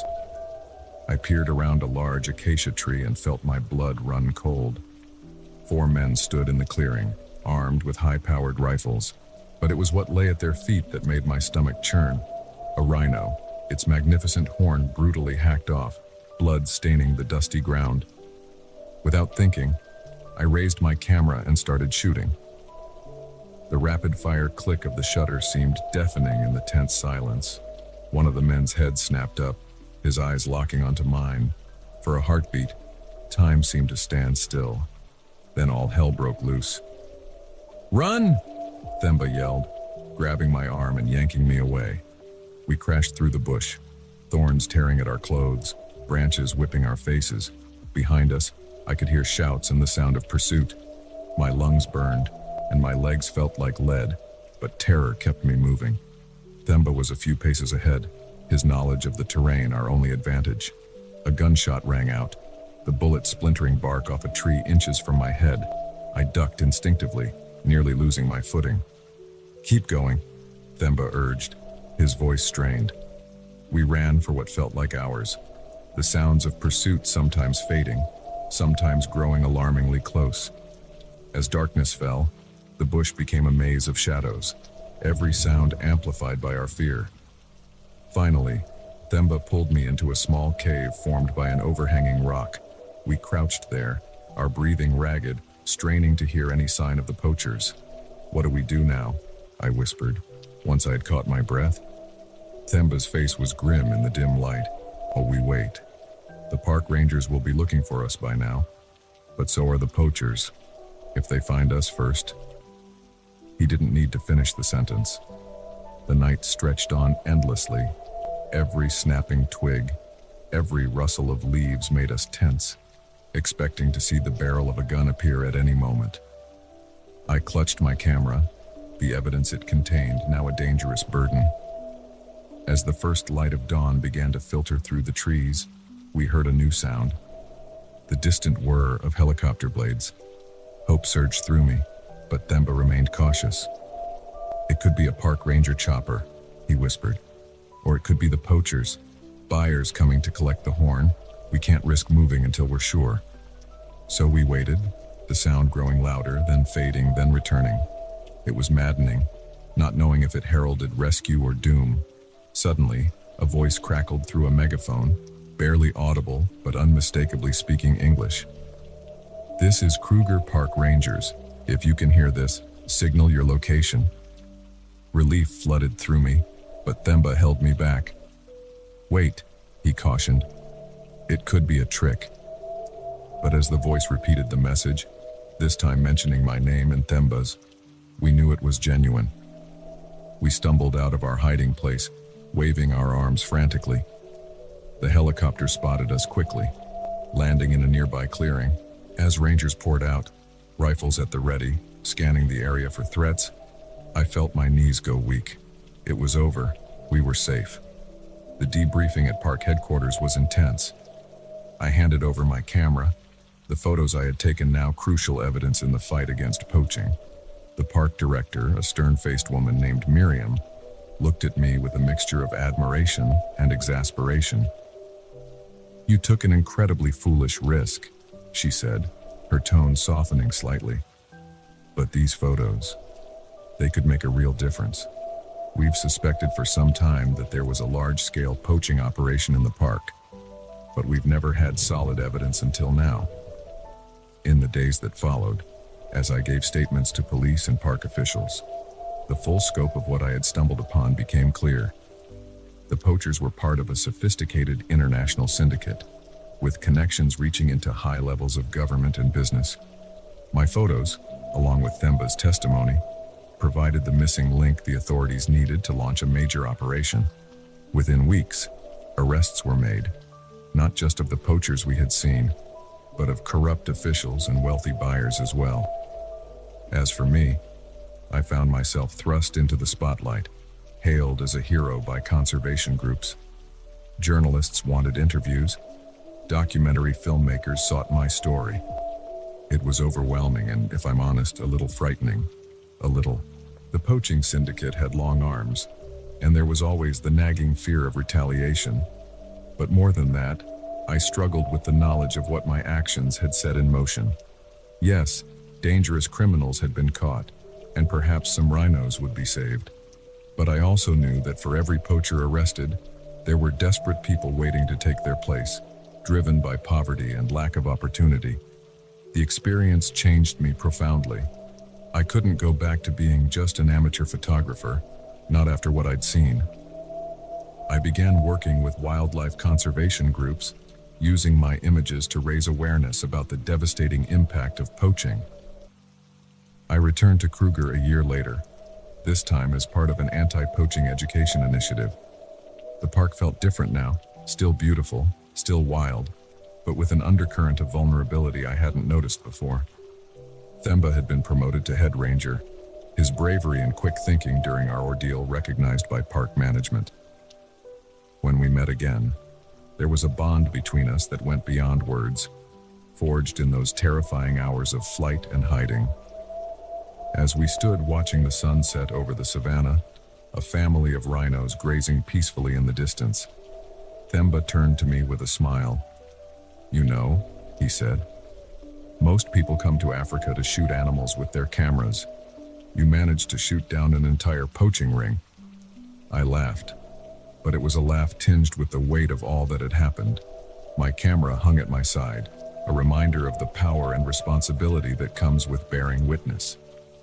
The African bush stretched out before us, beautiful and dangerous, a world of vibrant life and ever-present death. I raised my camera, focusing on the rhinos, marveling at their prehistoric silhouettes against the ruby sky. As I pressed the shutter, the familiar click seemed to echo with new meaning. Each photo was no longer just an image, but a testament, a call to action, a reminder of what's at stake in the fight to preserve the wild places and creatures of our world. The light faded, and darkness crept across the land. But in that moment, watching over the rhinos with a friend who had become a brother, I felt a fierce hope. The night was full of dangers, yes, but the dawn would come, and we would be there to greet it, cameras in hand, ready to capture and protect the wild heart of Africa. The gentle rocking of a cruise ship can lull you into a false sense of security. But when you witness a murder at sea, that peaceful sway becomes the rhythm of a nightmare you can't escape. I had always dreamed of taking a Caribbean cruise. The idea of sailing through crystal-clear waters, visiting exotic islands, and indulging in endless food and entertainment seemed like the perfect escape from my mundane office job. When I finally booked my trip on the majestic seas, a luxurious liner promising the ultimate vacation experience, I was ecstatic. The first few days were everything I had hoped for and more. I lounged by the pool, sipping colorful cocktails and chatting with fellow passengers. I tried my luck at the casino, watched dazzling shows in the evening, and ate more food than I thought humanly possible. It was paradise. On the fourth night of the cruise, I decided to take a late-night stroll on the deck. The air was warm and salty, and the moon cast a silvery path across the dark waters. Most passengers were either asleep or enjoying the nightclub, leaving the deck peacefully empty. As I rounded a corner, heading towards the bow of the ship, I heard raised voices coming from one of the smaller lounges. Curiosity got the better of me, and I slowed my pace, straining to hear. "You can't do this?" A man's voice, panicked and pleading. "We had a deal." "Deals change," replied another voice, cold and menacing. "You should have known better than to try and double-cross us." I edged closer to the partially open door, my heart racing. This was clearly more than just a heated argument. "Please, I'll get you the money. I just need more time." The first voice was desperate now. "Time's up," said the second voice. What happened next seemed to unfold in slow motion.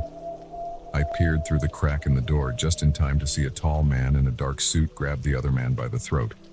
There was a flash of metal, a muffled cry, and then the sickening sound of a body crumpling to the floor. I clapped a hand over my mouth to stifle a gasp, stumbling backward. My mind reeled, unable to process what I had just witnessed. A murder. I had just seen a murder. For a moment, I stood frozen, unsure what to do. Then I heard movement from inside the lounge, and panic took over. I turned and ran, my bare feet slapping against the deck as I fled back to my cabin. Once inside, I locked the door and sank to the floor, trembling. What should I do? Alert the ship's security? But what if the killer had connections on board? On a cruise ship, there was nowhere to run, nowhere to hide. I spent the night in a state of high alert, jumping at every sound in the corridor outside. By morning, exhausted and frayed, I decided I needed to tell someone. I made my way to the purser's desk, constantly looking over my shoulder. The cheerful young woman behind the counter smiled brightly as I approached. "Good morning, sir. How can I help you today?" I leaned in close, lowering my voice. "I need to speak with security, it's urgent." Her smile faltered slightly, but she maintained her professional demeanor. "Of course, sir. May I ask what this is regarding?" I hesitated, suddenly aware of how crazy I might sound. I witnessed something last night. Something terrible." She nodded, her expression turning serious. "I see. If you'll just wait a moment, I'll have our head of security come speak with you." As I waited, my paranoia grew. What if the killer saw me talking to security? What if he was watching me right now? A tall, broad-shouldered man in a crisp, white uniform approached. "Sir, I'm Chief Morris, head of ship security. I understand you have something to report." I nodded, glancing around nervously before speaking in a low voice. "Last night I saw a murder in the Starlight Lounge." Chief Morris's eyebrows shot up. "A murder? Are you certain?" I recounted what I had seen and heard, my words tumbling out in a rush. As I spoke, the chief's expression grew increasingly grave. "This is a very serious accusation," he said when I finished. "We'll need to investigate immediately. Please come with me." He led me to a small office and asked me to wait while he gathered his team. As I sat there, my mind raced. What if they didn't believe me?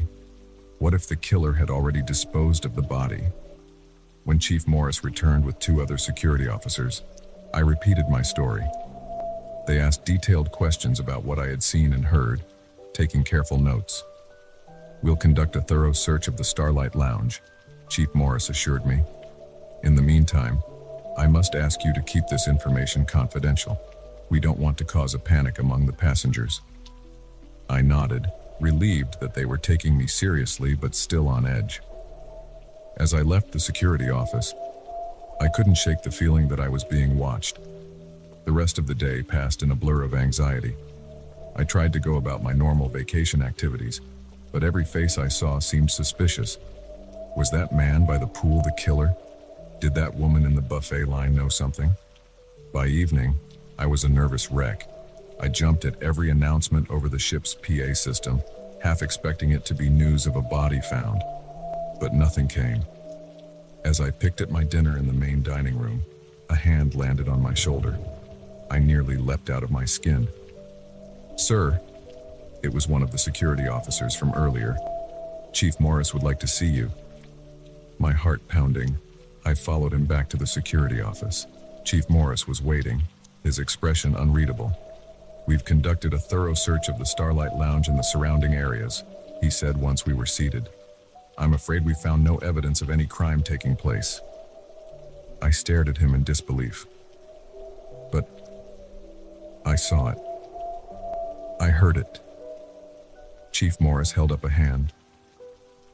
"I understand you believe what you saw was real, but we've reviewed the security footage, interviewed staff members who were on duty last night, and found nothing to corroborate your story."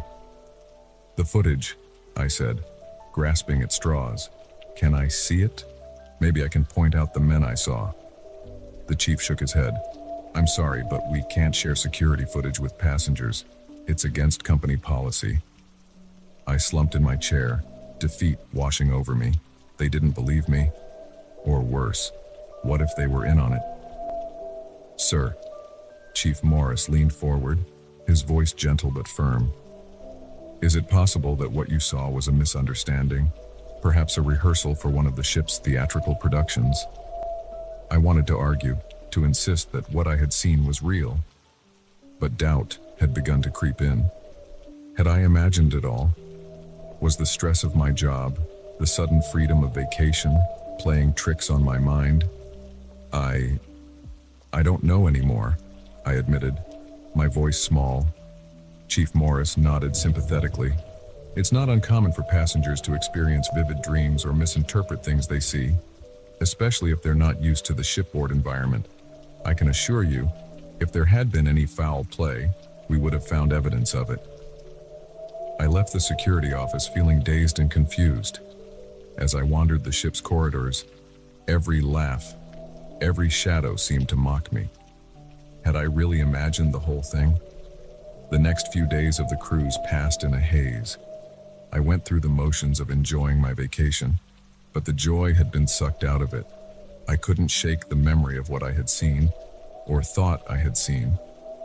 On the last night of the cruise, as I packed my suitcase, there was a knock at my cabin door. My heart leapt into my throat. Had the killer finally come for me? With trembling hands, I opened the door to find a ship's steward holding an envelope.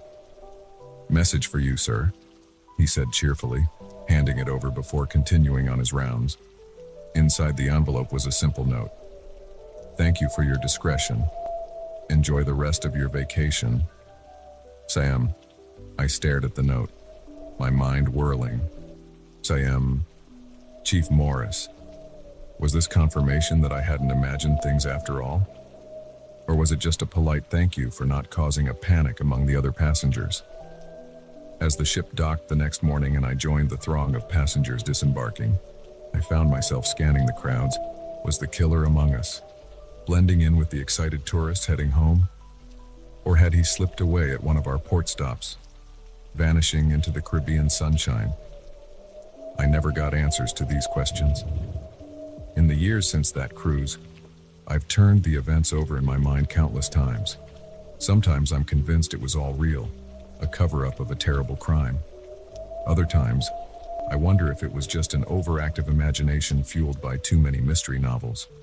One thing's for certain, I never went on another cruise.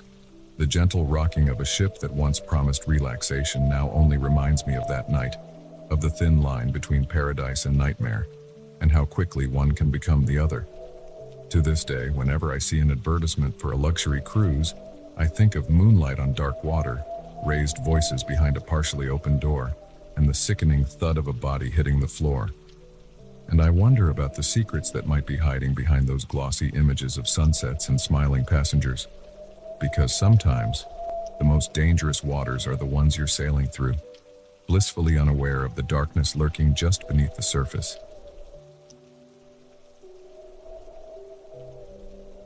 Family reunions are supposed to be about reconnecting and making happy memories. No one tells you they can also be about uncovering dark secrets and fighting for your life. I learned that lesson the hard way at our lake house last summer. It had been years since the entire family had gotten together. Life, as it tends to do, had scattered us across the country. So when Grandpa suggested we all meet at the old lake house in Minnesota for a week, it seemed like the perfect opportunity to reconnect. I arrived on a sunny afternoon, the gravel driveway crunching under my tires as I pulled up to the sprawling wooden house. The lake sparkled in the distance, and the air was filled with the scent of pine. It was exactly as I remembered from childhood summers. Grandpa was the first to greet me, his weathered face breaking into a wide smile as he enveloped me in a bear hug. "Good to see you, kiddo," he said, though I was well into my 30s now. Over the next few hours, the rest of the family trickled in. Aunts, uncles, cousins, faces I hadn't seen in years, all gathering in the large living room, catching up and reminiscing. The atmosphere was jovial, filled with laughter and the excited chatter of reunited relatives. But as the evening wore on, I couldn't shake the feeling that something was off. It was subtle at first, a tension in the air, quick glances exchanged between certain family members. I noticed my Uncle Dave, in particular, seemed on edge. He kept checking his phone, his brow furrowed with worry. I tried to brush it off as nothing, but my journalist instincts were tingling. Years of chasing stories had honed my ability to sense when something wasn't quite right.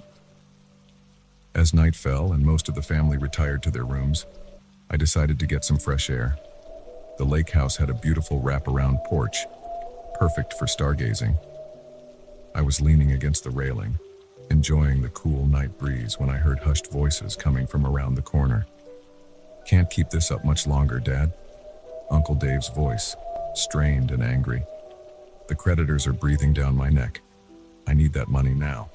"Patience, David," Grandpa's voice, usually so warm and kind, had a hard edge to it. We'll sort this out, but not at the expense of the family legacy. Legacy? Dave scoffed. What good is a legacy if we're all bankrupt? I held my breath, not daring to move. What was going on? What money were they talking about? The trust fund stays where it is, Grandpa said firmly. It's for all of the grandchildren, not just to bail you out of your bad investments. There was a moment of tense silence, then the sound of footsteps stomping away. I waited a few minutes before quietly making my way back to my room, my mind reeling with questions. The next morning I woke early, the conversation from the night before still echoing in my head. As I made my way to the kitchen for coffee, I passed by Grandpa's study. The door was ajar, and I could see him inside, poring over some papers. "Everything okay, Grandpa?" I asked, pushing the door open a bit more. He looked up, startled, then quickly shuffled the papers into a drawer. "Of course, sweetheart. Just some boring old paperwork, nothing for you to worry about." But I could see the worry lines etched deep in his forehead, the way his hands shook slightly as he closed the drawer. The day progressed with family activities, swimming in the lake, a big barbecue lunch, board games in the afternoon. But underneath the veneer of familial happiness, I could sense currents of tension. Uncle Dave was sullen, barely participating. Grandpa kept disappearing into his study. And Aunt Sarah, Dave's wife, seemed to be watching everyone with a calculating gaze. That night, unable to sleep, I decided to do some digging. I knew it was wrong to snoop, but my curiosity and concern for Grandpa overrode my better judgment. I crept down to the study, using the flashlight on my phone to navigate. The drawer Grandpa had so hastily closed was locked, but years of picking locks for investigative stories came in handy. Inside, I found financial documents, legal papers, and a thick folder labeled Trust Fund. As I flipped through the papers, a picture began to emerge. The family's wealth, which I had always assumed came from Grandpa's successful business, was actually old money, very old money, and it was tied up in a complex trust that Grandpa controlled. Uncle Dave, it seemed, had made some risky investments and lost big. He was deeply in debt and had been pressuring Grandpa to release the trust fund money early. But doing so would mean less for the rest of the grandchildren when we came of age. I was so engrossed in the documents that I didn't hear the footsteps approaching until it was too late. The study door creaked open, and I looked up to see Uncle Dave standing there, his face a mask of fury. "What do you think you're doing?" he hissed, advancing into the room. I scrambled to my feet, my heart pounding. "Dave, I can explain." But he wasn't interested in explanations. In 2 quick strides, he was across the room, grabbing my arm roughly. "You nosy little brat. You have no idea what you're meddling in." I tried to pull away, but his grip was like iron. "Let go of me, Dave. You're hurting me." "Oh, I'll do more than hurt you if you don't keep your mouth shut," he growled, his face inches from mine. I could smell alcohol on his breath. "This is none of your business. You understand me?" Suddenly, another voice cut through the tension. "Let her go, David." Grandpa stood in the doorway, his usually kind face hard with anger. Dave released me, stepping back. "Dad, I can explain." "Enough." Grandpa's voice cracked like a whip. "I've had enough of your excuses, your threats. This ends now." What followed was a heated argument that woke the entire house. Family members came rushing in, confusion turning to shock as the truth came out. Uncle Dave's debts, his desperate attempts to get the trust fund money, even threats he had made against Grandpa. In the chaos that ensued, I slipped out onto the porch, my head spinning. How had a simple family reunion turned into this nightmare of secrets and betrayal? As dawn broke over the lake, casting a pale light over the scene, the police arrived. Someone, I later learned it was Aunt Sarah, had called them. Uncle Dave was taken away in handcuffs, shouting accusations and threats. The rest of us sat in stunned silence in the living room as Grandpa finally told us everything. The trust fund, the family's hidden wealth, Dave's spiral into debt and desperation. It was like something out of a soap opera, except it was happening to us. to our family. "I'm sorry," Grandpa said, his voice heavy with regret. "I thought I was protecting you all by keeping this secret. I never imagined it would come to this." In the days that followed, we rallied around Grandpa. The reunion, needless to say, was cut short. But as traumatic as the experience had been, it had also brought us closer together.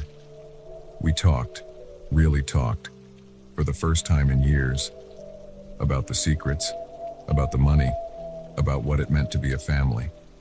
Uncle Dave eventually pleaded guilty to charges of attempted extortion. Aunt Sarah filed for divorce. The trust fund was restructured, with more transparency and safeguards put in place. As for me, I couldn't look at our family the same way again. The rose-tinted memories of childhood summers at the lake were now colored by the knowledge of the secrets and lies that had simmered beneath the surface for years. But there was a silver lining. In uncovering the truth, in facing the darkness that had lurked in our family's shadows, we found a new strength, a new honesty in our relationships. The lake house, once a symbol of carefree summers and family unity, now stood as a reminder of how quickly things can change, how the people we think we know can surprise us, for better or worse. As I drove away at the end of that tumultuous week, I glanced in my rearview mirror at the lake house growing smaller in the distance. I realized that family isn't just about shared blood or happy memories. It's about facing the hard truths together, about choosing to stand by each other even when the facade of perfection crumbles. The next family reunion, we decided, would be held somewhere new. A fresh start, without the weight of secrets hanging over us. And as I merged onto the highway, heading back to my life, I felt a mix of sadness and hope. Our family had been shaken to its core, but we had survived. And maybe, just maybe, we would be stronger for it. The lake disappeared from view, and with it, the last vestiges of my childhood innocence. But ahead lay a future where our family, battle-scarred but resilient, could build something new, something real. And that, I realized, was worth more than any trust fund.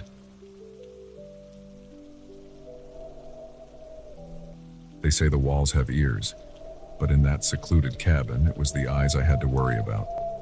Hidden cameras turned my peaceful getaway into a claustrophobic nightmare, and I learned that sometimes the most dangerous predators are the ones you invite into your life. I'd been dreaming of this vacation for months. The stress of my high-pressure job in the city had been wearing me down, and the idea of a week alone in a cozy cabin, surrounded by nothing but trees and silence, seemed like heaven. When I found the listing online for a rustic retreat mile in the heart of the Adirondacks, I didn't hesitate to book it. The drive up was beautiful, the road winding through increasingly dense forest. As I pulled up to the cabin, I felt the tension in my shoulders start to ease. It was picture perfect, a sturdy log structure with a wide porch, smoke curling from the chimney. The owner, a friendly older man named John, was waiting to greet me. "Welcome to your home away from home," he said with a warm smile, handing me the keys. "Everything you need should be inside. If you need anything, I'm just a phone call away. Enjoy your stay." I thanked him and watched as he drove away, leaving me alone in the growing twilight. The silence was immediate and absolute. No car horns, no sirens, no chattering crowds, just the rustle of leaves in the breeze and the occasional bird call. I breathed deeply, savoring the pine-scented air. The interior of the cabin was just as charming as the outside. Rustic furniture, a stone fireplace, and large windows overlooking the forest. I unpacked quickly, eager to settle in and start my relaxation. That first evening was blissful. I cooked a simple meal, opened a bottle of wine, and curled up with a book by the fire. As I drifted off to sleep that night, I felt more peaceful than I had in years. The next morning, I woke early, excited to explore the surrounding woods. I spent hours hiking, marveling at the untouched beauty of the forest. When I returned to the cabin, pleasantly tired and hungry, something felt off. I couldn't put my finger on it, but the space felt different somehow. I shrugged it off, chalking it up to my city dweller paranoia. But as I moved around the cabin, the feeling persisted. It was as if the very air had changed, become charged with an unseen presence. That's when I noticed it, a small dark spot on the bookshelf, just above eye level. At first, I thought it was a knot in the wood, but as I looked closer, my blood ran cold. It was a camera lens, barely visible but unmistakable to my eyes. My heart racing, I began to search the cabin more thoroughly. In the bedroom, I found another camera hidden in the smoke detector. The bathroom had one tucked into the vent. Even the kitchen wasn't safe. A tiny lens peered out from inside the clock on the wall. Panic set in as the reality of my situation became clear. I was being watched. Every moment of privacy, every intimate act had been recorded. But by whom and why? My first instinct was to run, to jump in my car and drive as fast and as far as I could. But as I looked out the window at the darkening sky and the dense forest beyond, I realized I had no idea where I was. In my excitement for a secluded getaway, I hadn't paid much attention to the route we'd taken. My phone had no signal here, and I hadn't seen another house for miles. I was trapped. Taking a deep breath, I forced myself to think rationally. Whoever had placed these cameras clearly didn't want me to know about them. As long as I pretended everything was normal, I might be safe until I could figure out a plan. So I went through the motions of my evening routine, all the while my mind racing. Was it John, the friendly owner? Or was someone else watching? Someone who had accessed the cabin without his knowledge. That night was the longest of my life. I lay in bed, fully clothed, staring at the ceiling and jumping at every creak and groan of the old cabin. Sleep was impossible. Every shadow seemed to hide a threat, every noise a potential intruder. As the first light of dawn filtered through the windows, I made my decision. I had to get out, no matter what. I packed my bags as quietly as possible, trying to act normal in case someone was watching the live feed. Just as I was about to open the front door, I heard the crunch of tires on gravel. My heart leapt into my throat. Someone was here. Through the peephole, I saw John's truck pulling up. He stepped out, carrying a bag of groceries, that same friendly smile on his face. But now, knowing what I knew, that smile seemed sinister, predatory. I opened the door, forcing a smile of my own. "John, what a surprise." "Morning," he said cheerfully. "Thought I'd bring you some fresh supplies. How are you enjoying your stay?" The casual tone, the normalcy of it all, made my skin crawl. Did he know that I knew? Was this all part of some sick game? "It's been great," I lied, my voice surprisingly steady. "But actually, I just got a call from work. Emergency. I have to head back to the city immediately." John's smile faltered for just a moment. A flicker of something, disappointment, anger, crossing his face. "Oh, that's a shame. Are you sure you can't stay? The weather report says there's a storm coming in. Might not be safe to drive." The threat was veiled but unmistakable. He didn't want me to leave. "I'm sure," I said firmly, gesturing to my packed bags. "Thanks for everything, but I really must go." For a long moment, we stood there, the tension palpable. I was acutely aware of how isolated we were, how easily things could turn violent. My car keys felt heavy in my pocket, my only chance at escape. Finally, John's smile returned, but it didn't reach his eyes. "Well, if you must, drive safely." I nodded, skirting around him to my car. Every step felt like a mile, my back tingling with the certainty that at any moment he might lunge at me. But somehow, miraculously, I made it to the car. As I pulled away, I saw John in my rearview mirror, standing on the porch, watching me go. I didn't breathe easily until the cabin disappeared from view. Once I hit the main road, I drove straight to the nearest police station. The officers were skeptical at first. Hidden cameras, a creepy cabin owner. It sounded far-fetched, but something in my demeanor, the raw fear in my voice, convinced them to investigate. What they found chilled me to the bone. Not only were there cameras throughout the cabin, but there was a hidden room filled with monitors, recording equipment, and files on previous guests. John, it turned out, had been running this scheme for years, selling the footage to the darkest corners of the internet. The investigation uncovered a network of similar operations across multiple states. My discovery had blown the lid off a massive voyeuristic crime ring. In the months that followed, as the case made its way through the courts, I struggled to regain a sense of normalcy. I jumped at unexpected noises, felt exposed in my own home, and couldn't shake the feeling of being watched. Therapy helped, as did the support of friends and family, but the experience had fundamentally changed me. I looked at the world differently now, always searching for hidden threats, never fully trusting appearances. It was a harsh lesson in the darkness that can lurk behind friendly smiles and picturesque facades. The peaceful cabin in the woods, once a symbol of escape and relaxation, had become a nightmare that followed me into the waking world. Yet, as time passed, I found a strange sort of strength in my experience. I had faced one of my worst fears and survived. I had trusted my instincts, fought back, and helped bring down a criminal enterprise. Slowly, I began to reclaim my life. I learned to enjoy solitude again, to find peace in quiet moments. But I never again took privacy for granted. In hotel rooms, vacation rentals, even in my own home, I was always aware, always vigilant. The world, I had learned, was full of hidden eyes. But now, my eyes were open too. And in that awareness, I found not just fear, but power. The power to protect myself, to trust my instincts, and to never again be an unwitting victim. As I sit here now, writing this story, I can't help but glance around, checking for that telltale glint of a lens. It's a habit I'll likely never break, but I'm no longer paralyzed by fear. Instead, I'm driven by a determination to live fully and freely, to not let the darkness win, because in the end, the most important eyes watching me are my own, and what they see is a survivor, stronger and wiser for having faced the hidden horrors that can lurk in even the most idyllic retreats.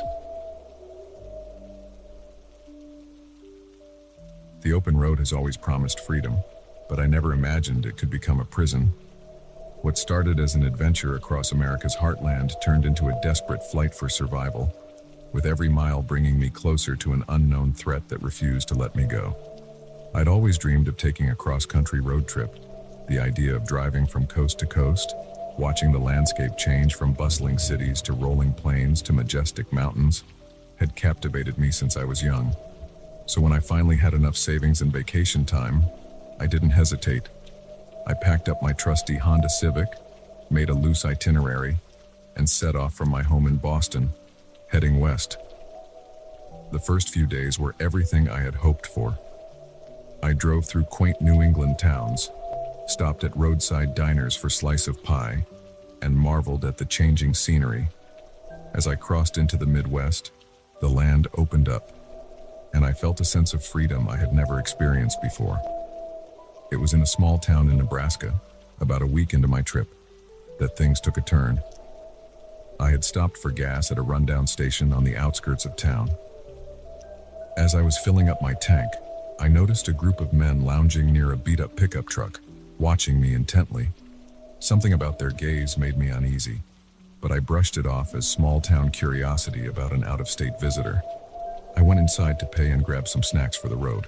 When I came out, the men were gone, but I could have sworn I saw their truck pulling out of the station as I walked to my car. I shook off the paranoia and hit the road again, cranking up the radio and singing along to distract myself. It wasn't until about an hour later that I noticed the truck again.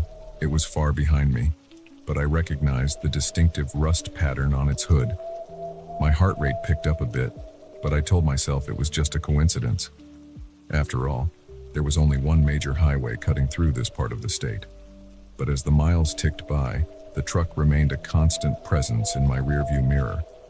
Sometimes it would disappear for a while, only to reappear later, always keeping its distance but never quite letting me out of its sight. By the time the sun started to set, I was in a full-blown panic. I considered pulling over in the next town, maybe finding a police station. But a nagging voice in my head warned me that stopping could be dangerous. What if these men were locals? What if they had connections in the area? In my panicked state, every small town seemed like a potential trap. So I kept driving, my knuckles white on the steering wheel, constantly checking my mirrors. The vast, open landscape that had seemed so liberating just hours ago now felt oppressive. There was nowhere to hide, nowhere to lose my pursuers. As night fell, I made a decision. At the next junction, instead of continuing west as planned, I turned south. It was a snap decision, one I hoped would throw off whoever was following me. For a blissful half hour, I saw no sign of the truck. I began to relax, thinking perhaps I had imagined the whole thing. Then, at the crest of a hill, I saw headlights in the distance behind me. My blood ran cold. Somehow, they had found me again. I pressed down on the accelerator, pushing my little Civic harder than I ever had before. The speedometer crept past 80, then 90, but the headlights kept gaining. My car wasn't built for this kind of speed, and every bump in the road felt like it might send me flying off into the darkness. Suddenly, a new set of headlights appeared ahead of me. Another truck, similar to the one behind me, was barreling towards me head-on. I realized with horror that they were trying to box me in. With seconds to react, I did the only thing I could think of. I yanked the wheel hard to the right, sending my car off the road and onto a dirt track I had barely glimpsed in the darkness. The car bounced violently, and I feared for a moment that I would lose control. But somehow, I managed to keep it together, plunging deeper into the unknown terrain. I killed my headlights, relying only on the faint moonlight to guide me. Behind me, I could hear the roar of engines as my pursuers tried to follow. But their larger vehicles weren't as nimble on the rough ground, and slowly, the sound began to fade. I drove for what felt like hours, though it was probably only minutes. Every bump and jolt sent a spike of fear through me, certain that this would be the moment I hit a ditch or a rock and it would all be over. But somehow, miraculously, I kept going. Finally, when I could no longer hear any sign of pursuit, I allowed myself to slow down. I was completely lost, surrounded by what looked like farmland, with no idea which direction would lead me back to civilization. My hands were shaking so badly I could barely grip the wheel, and my heart was pounding so loud I was sure it could be heard for miles. I pulled to a stop in the shadow of what looked like an old barn, killed the engine, and sat in the darkness, straining my ears for any sound of approaching vehicles. But there was nothing. Just the chirping of crickets and the distant lowing of cattle. As the adrenaline began to wear off, the reality of my situation sank in. I was alone, in the middle of nowhere, being hunted by unknown assailants for reasons I couldn't begin to fathom. My mind raced with questions. Who were these people? What did they want? How had they managed to follow me for so long without me noticing? I checked my phone, hoping against hope for a signal. But there was nothing. I was truly on my own. As the first light of dawn began to creep across the sky, I made a decision. I couldn't stay here, and I couldn't go back the way I had come. My only option was to push forward and try to find help. I started the car, wincing at how loud the engine seemed in the pre-dawn quiet of air, and began to drive. I chose my direction almost at random, hoping it would lead me to a main road or a town. After about an hour of careful driving, avoiding main roads and sticking to backcountry lanes, I finally saw signs of civilization. A small town appeared on the horizon, and I felt a glimmer of hope. But as I approached, that hope turned to dread. There, parked in front of the town's only gas station, was the rust-covered truck that had started this nightmare. I didn't slow down, didn't even consider stopping. I sped through the town as fast as I dared, praying that no one would spot me. In my rearview mirror, I saw a figure emerge from the gas station, pointing in my direction. Moments later, the truck's engine roared to life, and so the chase began again. I pushed my car to its limits, taking turns at dangerous speeds, constantly looking for any opportunity to lose my pursuers. But they seemed to know the area better than I did, anticipating my moves, always managing to stay on my tail. It wasn't until I crossed the state line into Colorado that I finally managed to shake them. The mountains provided cover, and the winding roads allowed me to use my car's smaller size to my advantage. By the time I reached Denver, I was exhausted, terrified, and completely paranoid. I went straight to the police station, but my story sounded insane even to my own ears. A mysterious group of men chasing me across multiple states for no apparent reason. The officers were skeptical, to say the least. They took my statement, but I could tell they didn't really believe me. I couldn't blame them. If someone had told me this story a week ago, I wouldn't have believed it either. In the end, I abandoned my road trip plans. I sold my car, bought a plane ticket, and flew home, constantly looking over my shoulder in the airport, half expecting to see those men appear at any moment. Back in Boston, I tried to resume my normal life, but something had fundamentally changed. I couldn't shake the feeling of being watched, of being hunted. I became hyper-aware of my surroundings, always looking for potential threats, always planning escape routes. Months passed, and slowly, the fear began to fade, but the experience had left its mark. I never found out who those men were or why they had chased me. Perhaps it was a case of mistaken identity, or maybe I had unknowingly witnessed something I shouldn't have at that first gas station. I'll probably never know. What I do know is that the open road, once a symbol of freedom and adventure, now fills me with a sense of vulnerability and dread. The vast expanse of America, which I had so longed to explore, now seems like a dangerous, unpredictable place where anyone could become a target. I still travel, but never by car, never alone. The cross-country road trip of my dreams has become a nightmare I can't shake. And every time I see a rusty pickup truck in my rearview mirror, my heart skips a beat. And for a moment, I'm back on that dark highway, running for my life from an enemy I can't see or understand. The road may go on forever, but for me, that journey is over. Some adventures, I've learned, are better left to the imagination.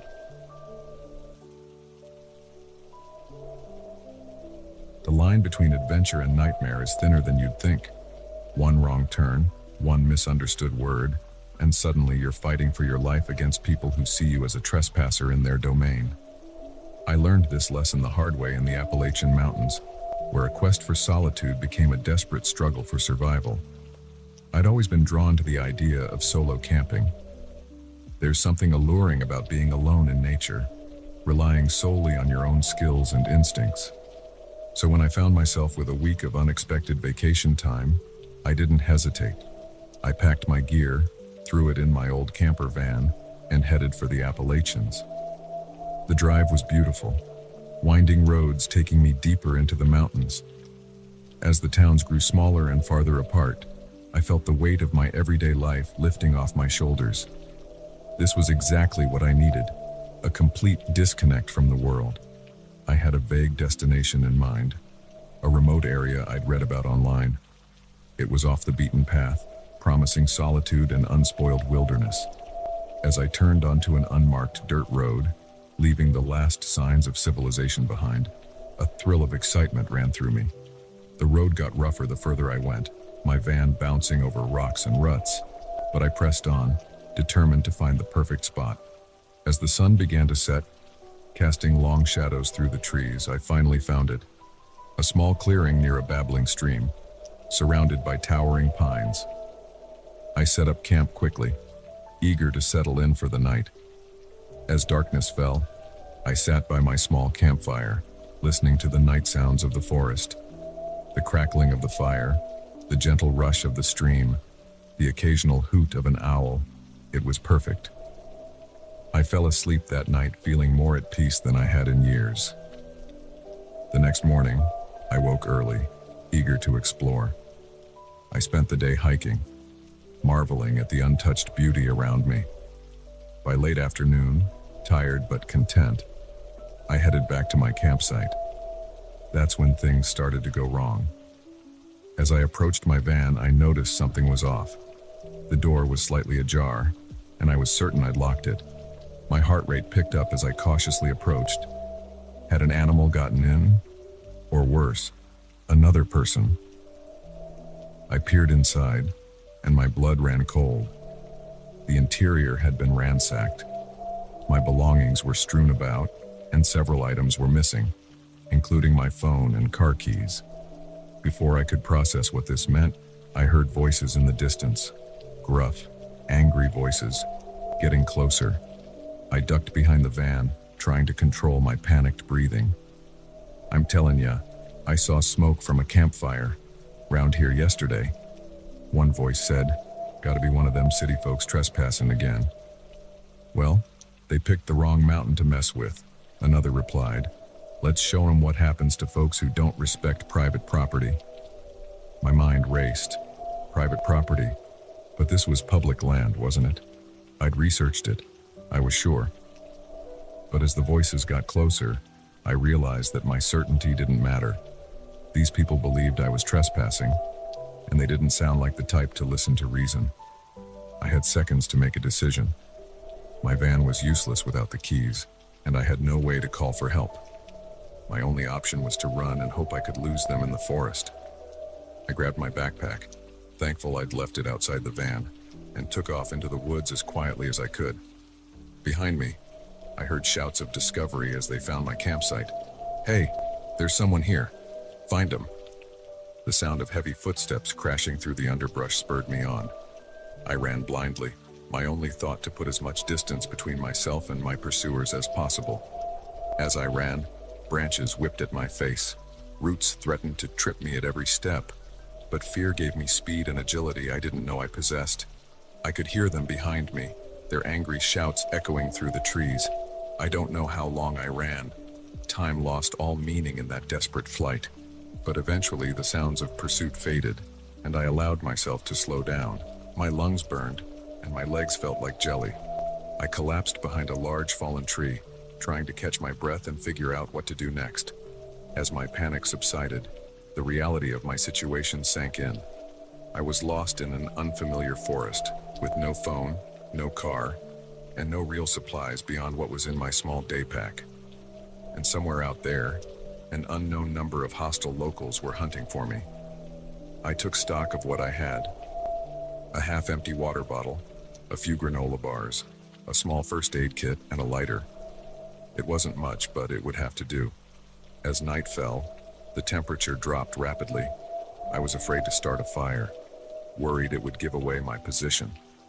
Instead, I huddled in the hollow of a large tree, shivering and jumping at every sound. The night seemed endless. Every snapping twig, every rustle of leaves sounded like approaching footsteps. I dozed fitfully, never fully falling asleep, always on high alert. When dawn finally broke, I was exhausted but alive. I knew I needed to find my way back to civilization, but I had no idea which direction to go. The sun was rising, so I knew east, but beyond that, I was lost. I picked a direction and started walking, trying to be as quiet as possible. Every so often, I thought I heard voices in the distance, but I couldn't be sure if it was real or just my paranoia. As the day wore on, thirst became my biggest problem. I rationed my water carefully, but by afternoon, the bottle was empty. I remembered from some long ago survival class that following a stream downhill often led to larger bodies of water and potentially to civilization. So when I came across a small creek, I decided to follow it. The going was tough. The terrain was rocky and steep, and I had to stop often to rest. But the fear of being found kept me moving. It was nearing sunset when I heard the unmistakable sound of voices again. This time, I was sure it wasn't my imagination. They were closer now, and there were more of them. I saw something move down by the creek. A voice called out, "Spread out. Don't let them get away." Panic surged through me. They were too close. I couldn't outrun them. Not in this terrain, not in my exhausted state. Desperate, I looked for somewhere to hide. That's when I spotted it. A small opening in the rocky hillside. A cave or or at least a deep crevice. Without hesitation, I squeezed inside. The space was tight and pitch black. I could barely move, but I was hidden. I held my breath as I heard footsteps approaching. "You sure you saw something?" a voice said, so close it made me flinch. "I'm telling you, there was movement," another replied. "Crafty son of a bitch must have found a hiding spot." They searched for what felt like hours. I remained frozen, hardly daring to breathe. My muscles cramped, and my throat burned with thirst, but I didn't dare move. Finally, as the light faded, I heard them moving away. "It's getting too dark. We'll pick up the search tomorrow," one of them said. "Ain't no way they're getting off this mountain without us knowing." I waited until I couldn't hear them anymore before allowing myself to relax slightly. But I knew I couldn't stay in the crevice. They'd be back at first light, and I needed to be far away by then. So I crawled out into the darkness and started moving. It was slow going, feeling my way in the dark, constantly afraid of making a noise that would give me away. But as the night wore on, I began to see lights in the distance. Civilization. Hope gave me a second wind. I pushed on, drawn to those distant lights like a moth to a flame. As dawn broke, I stumbled onto a paved road. An hour later, a car driven by a startled early morning commuter picked me up and took me to the nearest police station. The authorities were skeptical of my story at first, but when they ran the plates on my abandoned van and discovered it was on private property, things started to make sense. It turned out the public land I'd found online was outdated information. The area had been sold to a private owner years ago, a reclusive family known for their hostility to outsiders. In the end, I was lucky. I got off with a warning for trespassing, and the police recovered my van and belongings. But the experience left me shaken to my core. I still love nature, still feel the call of the wild, but now I approach it with a newfound respect and caution. I double and triple check my information, always let someone know where I'm going, and I never ever venture into unfamiliar territory alone, because I learned the hard way that sometimes the greatest dangers in the wilderness aren't the animals or the elements. Sometimes the most dangerous thing out there is other people, people who see you as a threat to their way of life. And in those remote places, where the law feels distant and personal justice reigns, a simple misunderstanding can turn deadly in the blink of an eye. The mountains still call to me, but now I hear a warning in their whispers, a reminder that the line between adventure and nightmare is razor thin, and it's all too easy to find yourself on the wrong side of it.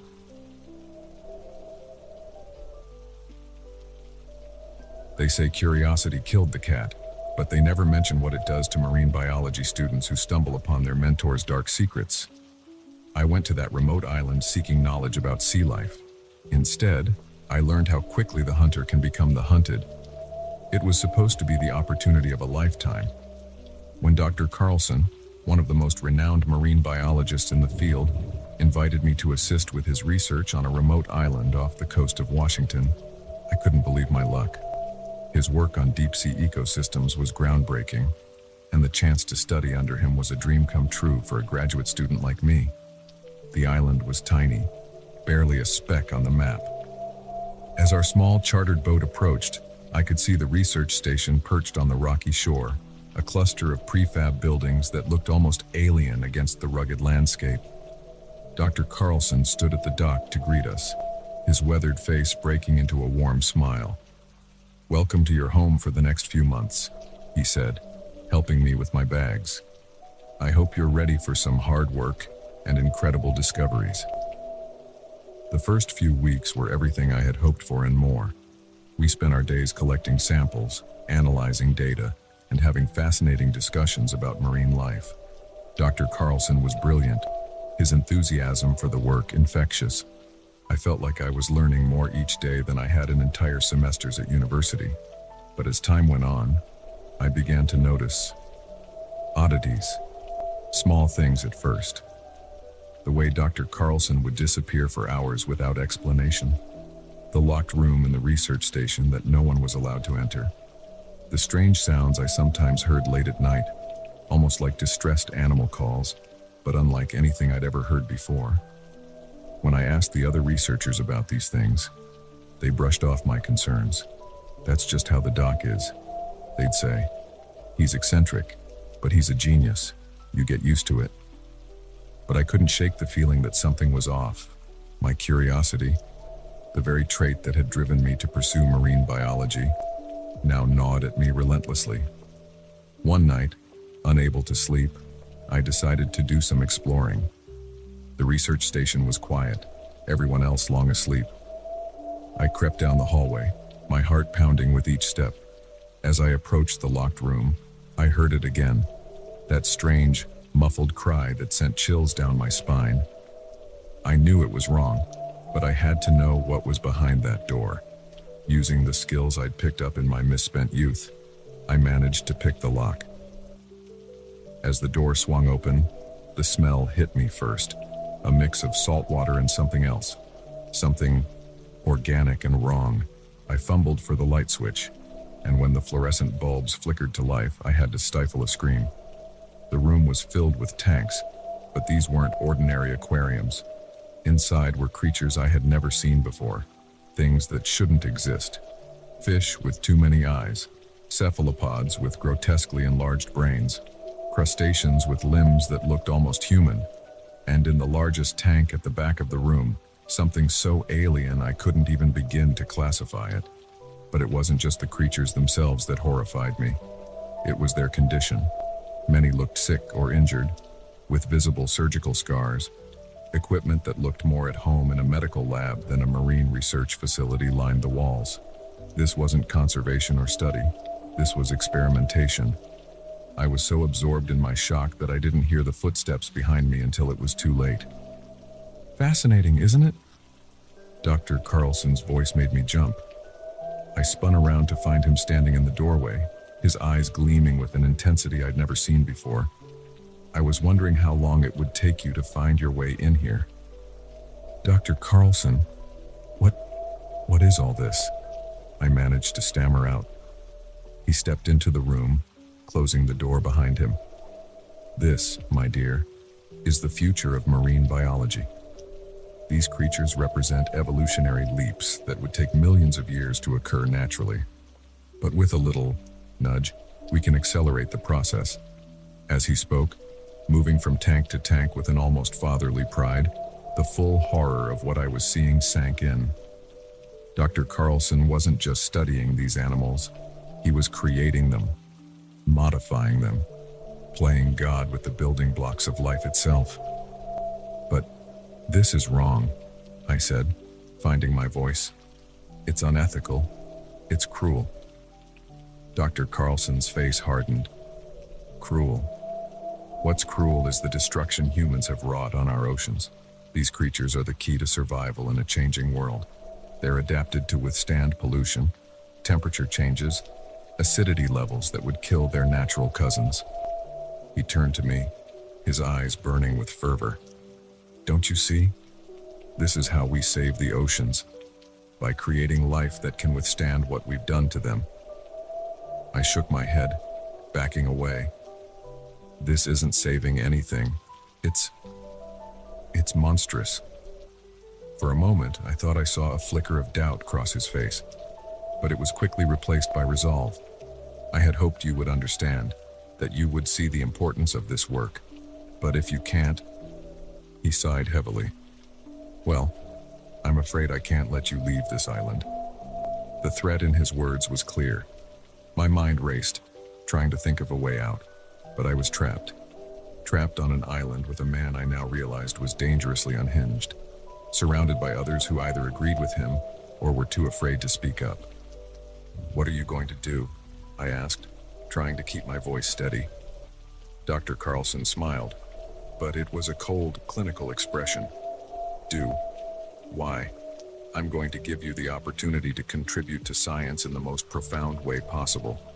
Your young, healthy body will be perfect for my next series of experiments. Terror surged through me. I looked around frantically for something, anything I could use as a weapon. But before I could move, I felt a sharp prick in my neck. I turned to see one of the other researchers standing behind me, an empty syringe in his hand. "I'm sorry," he mumbled, not meeting my eyes, "but the work is too important." As the sedative took hold, my legs gave way. The last thing I saw before darkness claimed me was Dr. Carlson leaning over me, his face a mask of scientific curiosity. I don't know how long I was unconscious. When I came to be, I was strapped to a table in a different room, one that looked like a cross between an operating theater and a mad scientist lab from a horror movie. The other researchers were there, prepping equipment, avoiding my gaze. Dr. Carlson loomed over me, a scalpel glinting in his hand. "Don't worry," he said, misinterpreting my terrified expression. "You won't feel a thing, and just think, you'll be part of something revolutionary." As he lowered the scalpel, I closed my eyes, certain that this was the end. But then, miraculously, I heard a commotion outside, shouting, the sound of breaking glass. Dr. Carlson's head snapped up. "What the hell?" The door burst open, and to my utter shock, I saw men in Coast Guard uniforms pouring in, weapons drawn. "Step away from the table," one of them shouted. "Hands where we can see them." In the chaos that followed, I learned what had happened. My parents, worried when they hadn't heard from me in weeks, had contacted the authorities. When the Coast Guard came to check on the research station and no one answered their hails, they'd staged a raid. The next few days were a blur of debriefings, medical checkups, and police statements. Dr. Carlson and his team were arrested, charged with a laundry list of ethical violations and criminal acts. The creatures in the lab were seized by the government, their fate uncertain.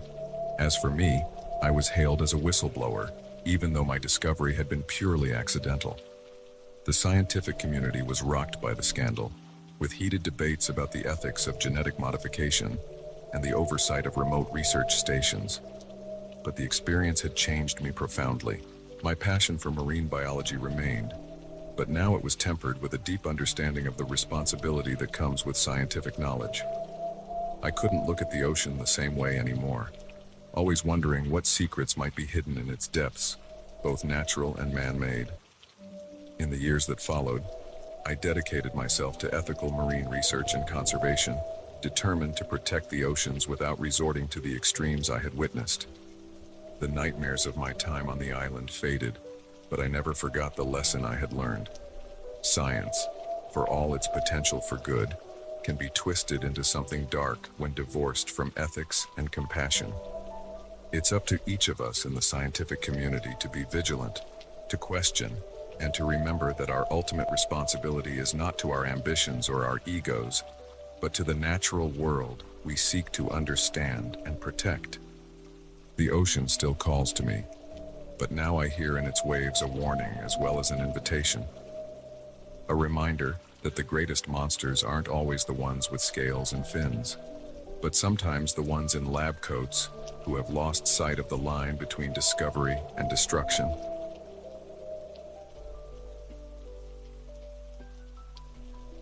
They say eavesdroppers never hear anything good about themselves. But what I overheard that night in the Hungarian countryside wasn't about me.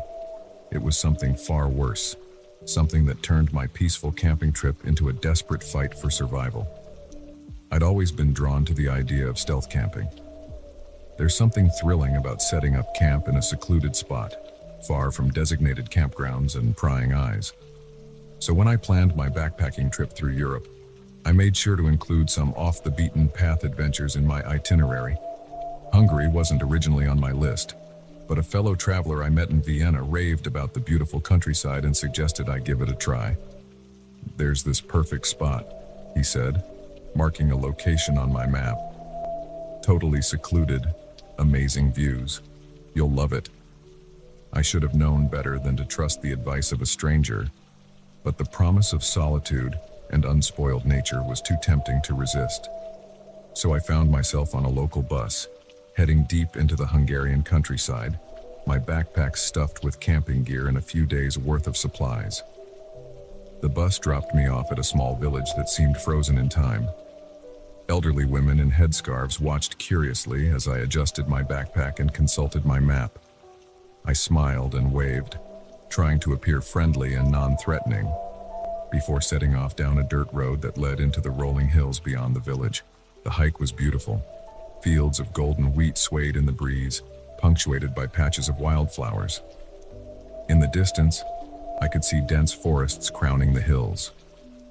As the sun began to set, casting long shadows across the landscape, I found the spot my fellow traveler had recommended.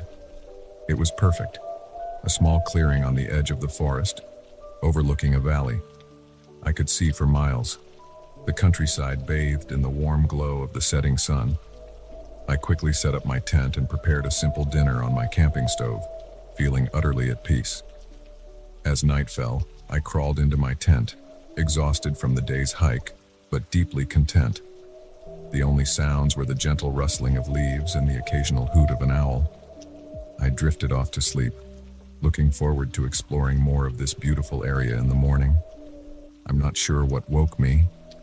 Maybe it was some primal instinct, a sixth sense that danger was near. But suddenly, I was wide awake, my heart pounding. Something was wrong. Then I heard it. Voices, men's voices, speaking in low, urgent tones. They were close, just on the other side of the thin fabric of my tent.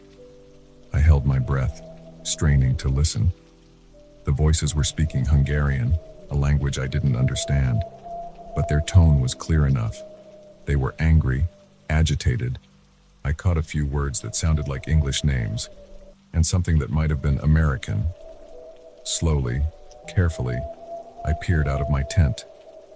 In the moonlight, I could make out 3 men standing a few yards away. They were dressed in dark clothes, and even in the dim light, I could see they were armed. One of them was gesturing angrily, jabbing his finger at a map. I ducked back inside, my mind racing. Who were these men? What were they doing out here in the middle of the night? And why did they sound so angry about Americans? I knew I needed to get out of there, fast. But how? My tent was the only thing between me and them. If I tried to pack up, they'd hear me for sure. As I weighed my options, I heard a sound that made my blood run cold. The click of a gun being cocked, followed by words I did understand. Check the tent. There was no time to think. I grabbed my backpack, unzipped the back of the tent as quietly as I could, and slipped out into the darkness. I had barely taken 2 steps when I heard shouts behind me. They'd spotted me. I ran. I ran like I'd never run before, crashing through the underbrush, branches whipping at my face. I could hear them behind me, their heavy footsteps and angry shouts spurring me on. I had no idea where I was going. The moonlight that had seemed so beautiful earlier now cast confusing shadows, making every tree look the same. But I didn't dare stop to get my bearing. I just kept running, driven by pure adrenaline and fear. At one point, I heard a gunshot ring out, the sound echoing through the hills. I ducked instinctively, nearly losing my footing on the uneven ground. They were shooting at me. This wasn't just some misunderstanding. These men wanted me dead. I don't know how long I ran. Time lost all meaning in that desperate flight. But eventually, I realized I couldn't hear them anymore. I slowed down, my lungs burning, trying to catch my breath while still listening for any sign of pursuit. Nothing. Just the sound of my own ragged breathing and the nocturnal noises of the forest. I allowed myself to stop, slumping against a tree. As the adrenaline wore off, the reality of my situation hit me. I was lost in a foreign country, in the middle of the night, with no idea where I was or where to go. And somewhere out there, armed men were looking for me. I needed to find help, but where? I couldn't go back to the village. For all I knew, these men could be from there. I had no phone signal, no way to call for help. I was on my own. As the first light of dawn began to filter through the trees, I made a decision. I needed to keep moving. Staying in one place was too risky. I oriented myself using the rising sun and started walking, hoping to find a road, a house, anything that might lead to safety. The day wore on, and I kept walking. My feet were blistered, my body ached, and thirst clawed at my throat. But fear kept me going. Every snapping twig made me jump. Every distant sound had me ducking for cover. It was late afternoon when I finally heard something that gave me hope. The distant rumble of a vehicle. I moved towards the sound cautiously, ready to hide at the first sign of danger. I emerged from the trees to find a narrow paved road. And there, in the distance, was a car approaching. I hesitated for a moment. What if it was them? But I was out of options. I needed help. I stepped out onto the road and waved my arms frantically. The car, an old Fiat, slowed to a stop. An elderly couple peered out at me, their faces a mix of concern and wariness. In my broken Hungarian, supplemented with a lot of gesturing, I tried to explain that I was lost, that I needed help. The woman's eyes softened, and she said something to her husband. He nodded, and they motioned for me to get in. As we drove, I tried to explain more about what had happened, but the language barrier was too great. They seemed to understand I was in some kind of trouble, though, and the woman patted my hand reassuringly. They took me to the nearest police station in a small town I didn't catch the name of. There, with the help of a translator, I told my story. The police were skeptical at first. A foreign tourist claiming armed men had chased him through the forest sounded far-fetched, I'm sure. But as they investigated, things started to come together. There had been reports of smugglers operating in the area, using the remote countryside to move contraband across borders. The men I had encountered were likely part of this operation, and I had stumbled into the wrong place at the wrong time. The next few days were a blur of police statements, embassy visits, and arrangements to get home. I was shaken, exhausted, and more than ready to leave Hungary behind. As I sat in the airport, waiting for my flight home, I couldn't help but reflect on how quickly things had gone wrong. One moment, I was enjoying a peaceful night under the stars. The next, I was running for my life through an unfamiliar forest. The experience changed me. I still love to travel, still feel the call of adventure. But now I approach it with more caution, more awareness of the potential dangers lurking in even the most beautiful places. I learned that the world can be a dangerous place, that the line between safety and peril is often thinner than we realize. But I also learned about the kindness of strangers, like the elderly couple who picked up a bedraggled, frightened foreigner on a lonely road. As my flight took off, I watched the Hungarian countryside recede below me. It was beautiful from up here, peaceful, but I knew now what could be hiding in those picturesque forests and fields. I had seen the darkness that can lurk behind the postcard-perfect scenery, and it was a lesson I would never forget. The thrill of stealth camping has lost its appeal for me now. These days, I stick to designated campgrounds, places where other people are within earshot, because I know now that sometimes the most dangerous thing in the wilderness isn't the wildlife or the elements, it's other people. And in those remote places, where help is far away and the normal rules of society feel distant, a simple misunderstanding can turn deadly in the blink of an eye. I still have nightmares sometimes of running through endless dark forests, unseen pursuers always just behind me. But I also dream of that elderly couple, of the kindness in the woman's eyes as she took my hand. And I try to hold on to that, the reminder that even in our darkest moments, there is still good in the world, still people willing to help a stranger in need. It's a balance, I've learned, between adventure and caution, between trusting others and protecting yourself. Finding that balance isn't easy, but it's a journey I'm still on, one careful step at a time.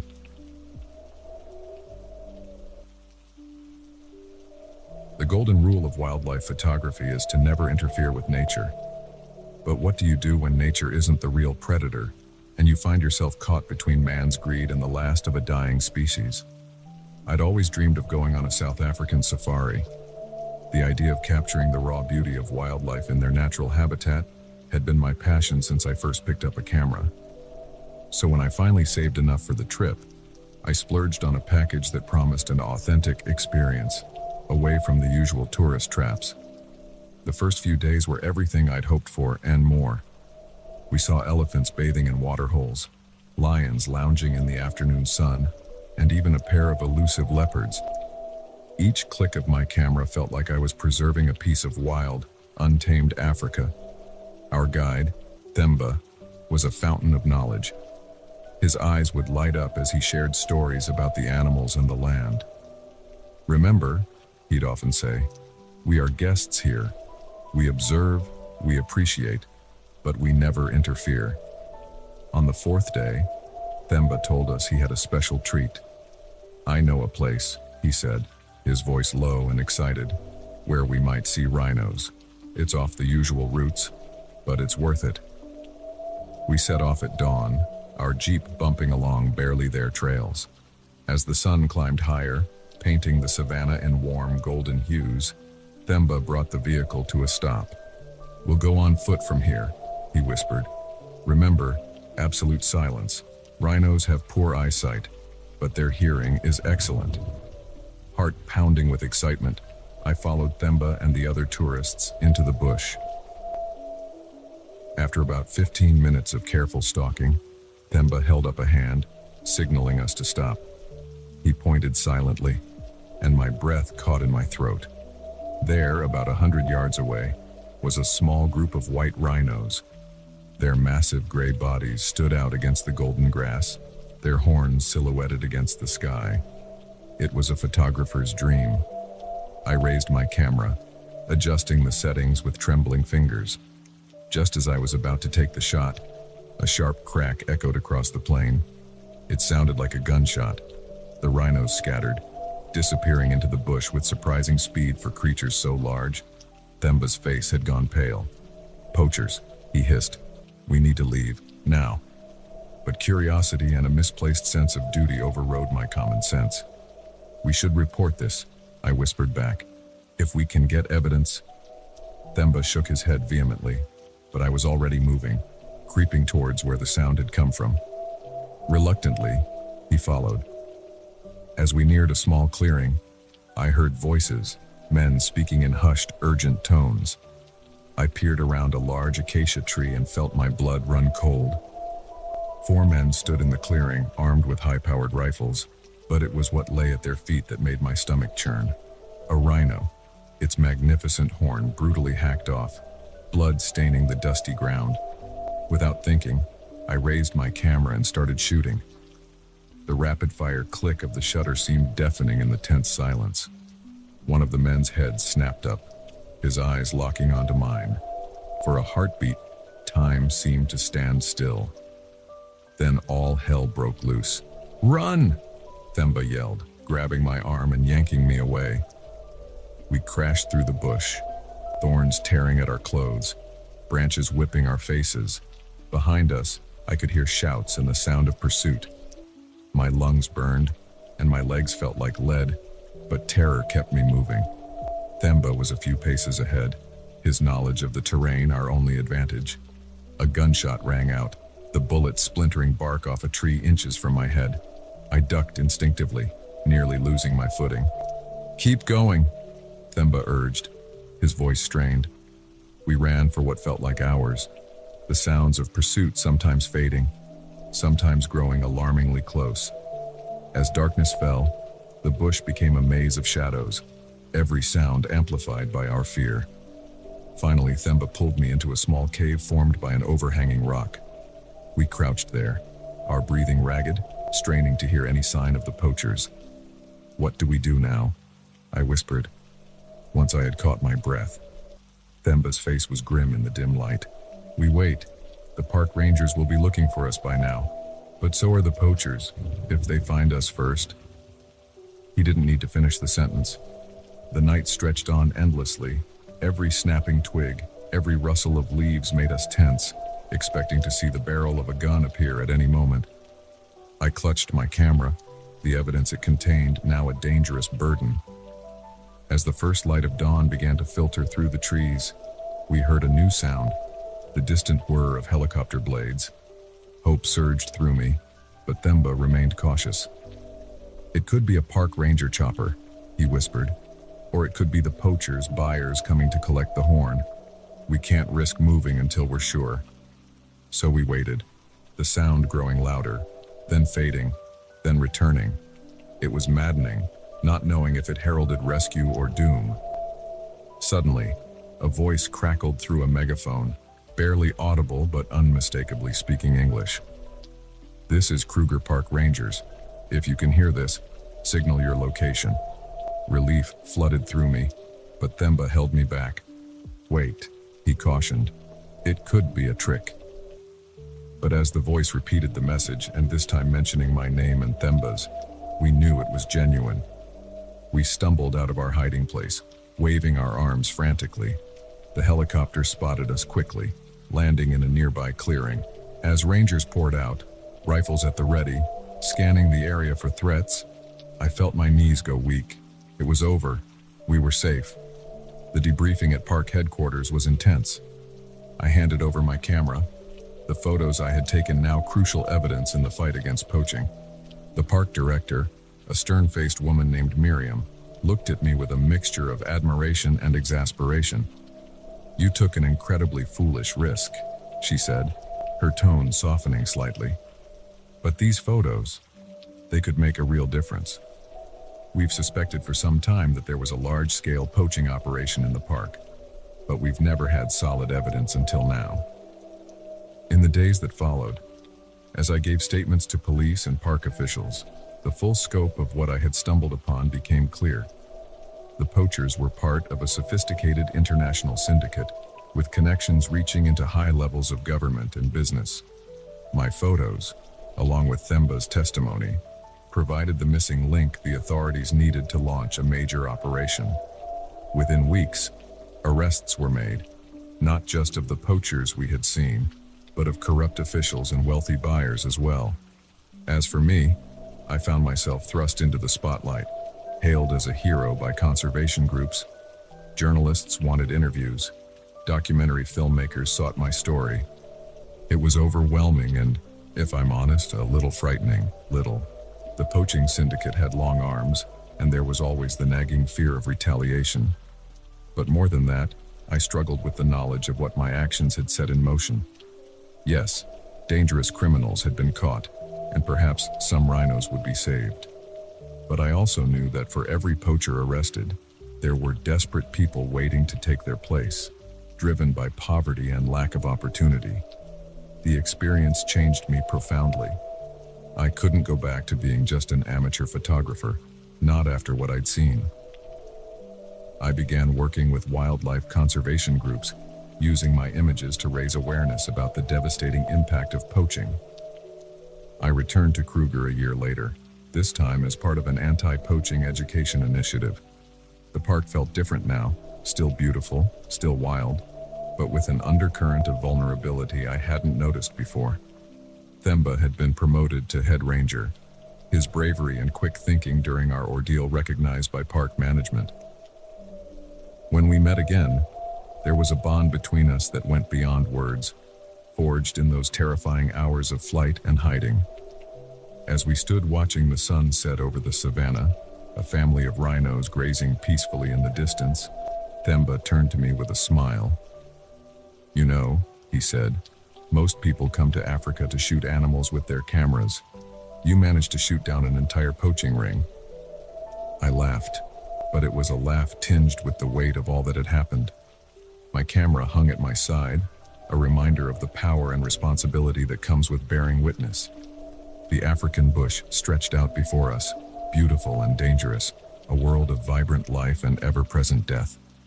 I raised my camera, focusing on the rhinos, marveling at their prehistoric silhouettes against the ruby sky.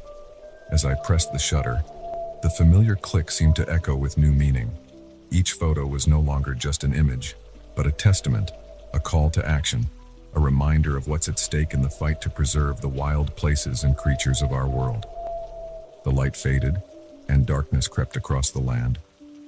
But in that moment, watching over the rhinos with a friend who had become a brother, I felt a fierce hope. The night was full of dangers, yes, but the dawn would come, and we would be there to greet it, cameras in hand, ready to capture and protect the wild heart of Africa. The bass was so loud I could feel it in my bones, but it couldn't drown out the voice in my head screaming that something was terribly wrong. I never thought a music festival could turn into a nightmare, but then again, I never thought I'd be fighting for my life amidst a sea of oblivious revelers.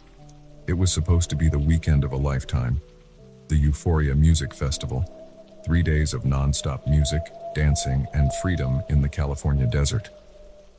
My friends and I had been planning this trip for months, saving up for tickets, coordinating outfits, and dreaming of the memories we'd make. The first day was everything we'd hoped for. The energy was electric, the music pulsing through the air as thousands of people danced under the scorching sun. As night fell, the desert transformed into a wonderland of lights and sound, with art installations glowing in the darkness and stages pumping out beats that seemed to make the very earth vibrate. It was during the headline act of the second night that things started to go wrong. We were right in the middle of the crowd, jumping and singing along with the music, when I realized I couldn't see any of my friends. I wasn't worried at first. We'd gotten separated before and always managed to find each other eventually. But as the set ended and the crowd began to disperse, there was still no sign of them. I made my way to our meeting spot, a giant neon sculpture of a hand reaching towards the sky, but they weren't there either. A knot of unease began to form in my stomach.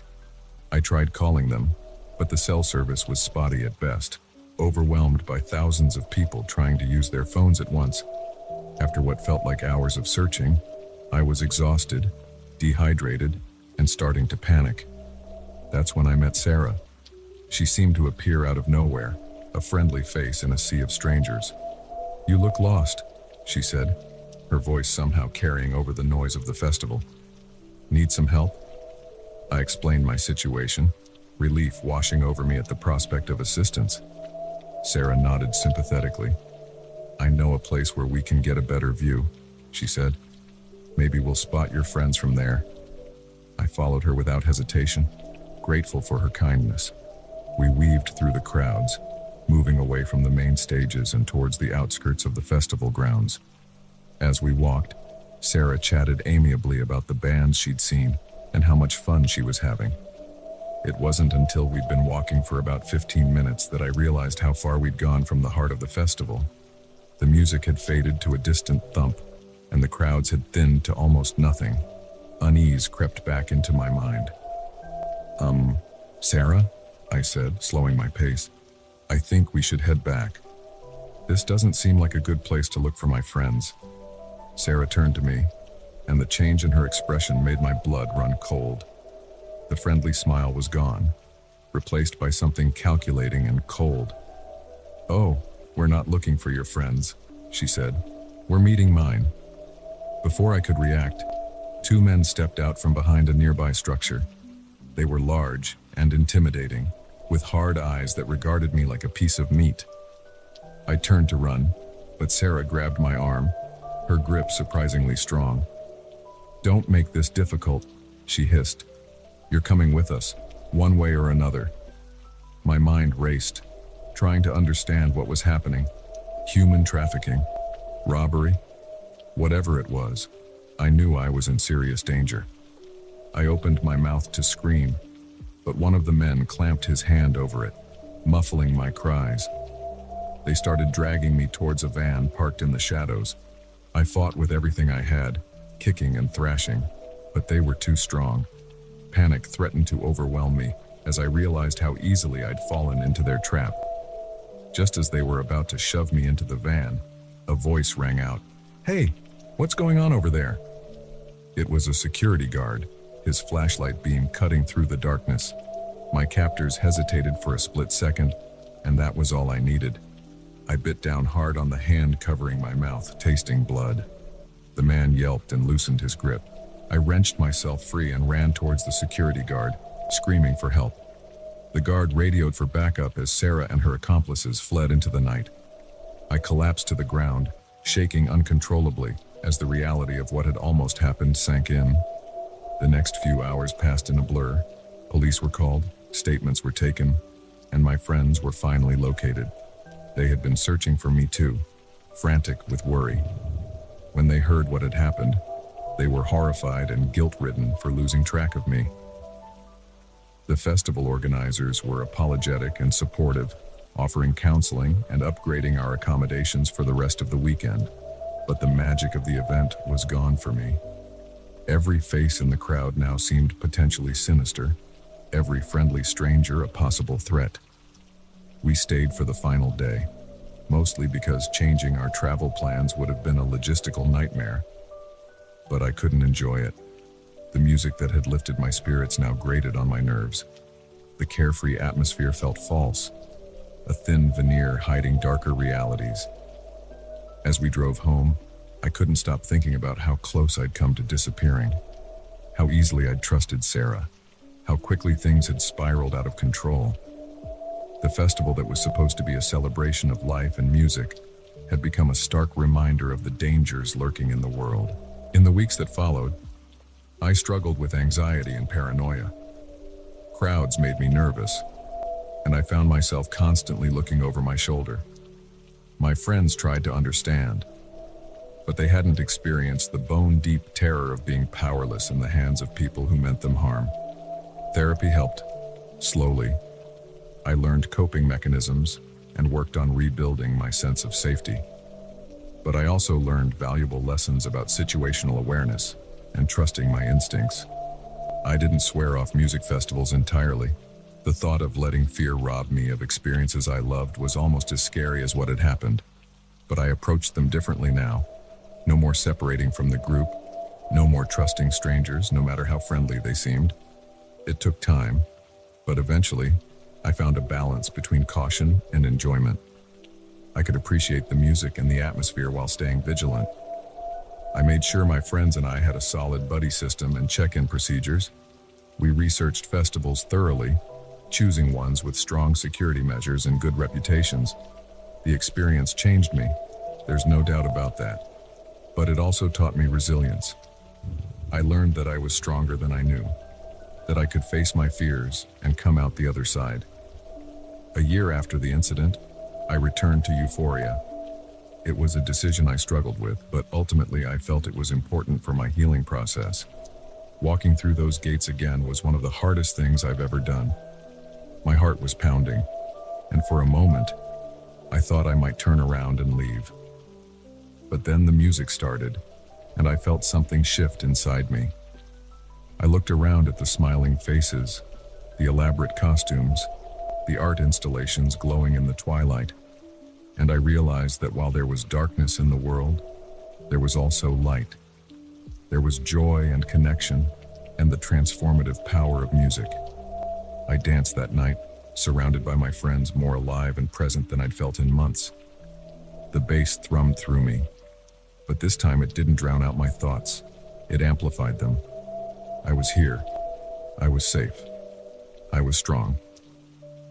As the headliner took the stage and the crowd erupted in cheers, I felt tears streaming down my face. They weren't tears of fear or sadness, but of release and triumph. I had faced my demons and come out dancing. The festival experience will never be quite the same for me.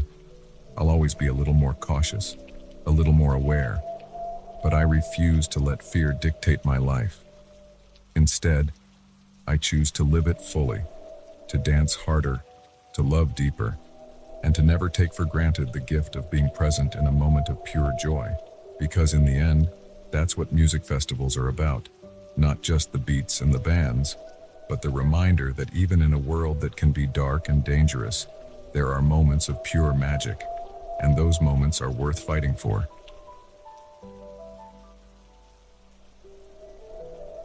The gentle whir of bicycle wheels can lull you into a false sense of security. But on the winding roads of rural France, I learned that sometimes the most picturesque routes can lead straight into a nightmare. I'd always dreamed of cycling through the French countryside. The idea of pedaling past rolling vineyards, quaint villages, and fields of sunflowers had been a fantasy of mine for years. So when I finally saved up enough for the trip, I didn't hesitate. I packed my gear, flew to Paris, and set out on what I thought would be the adventure of a lifetime. The first few days were everything I'd imagined and more. The weather was perfect, warm sunshine with a cool breeze that made cycling a joy. I stayed in small bed and breakfasts, enjoying local cuisine and wine each evening. The people I met were friendly, always ready with a smile and a bonjour as I passed. It was on the fourth day that things took a turn. I had planned a long ride, wanting to reach a particular village famous for its medieval architecture. The route took me further from the more touristy areas, into a region of France that felt untouched by time. As I pedaled along a narrow country road, enjoying the solitude and the beautiful scenery, I noticed a van in my rearview mirror. It was far behind me, but something about it made me uneasy. Maybe it was the way it seemed to be matching my pace, never getting closer but never falling behind either. I tried to shake off the feeling, telling myself I was being paranoid. After all, this was probably the only road for miles. It made sense that we'd be traveling in the same direction. But as the hours passed and the van remained a constant presence, my unease grew.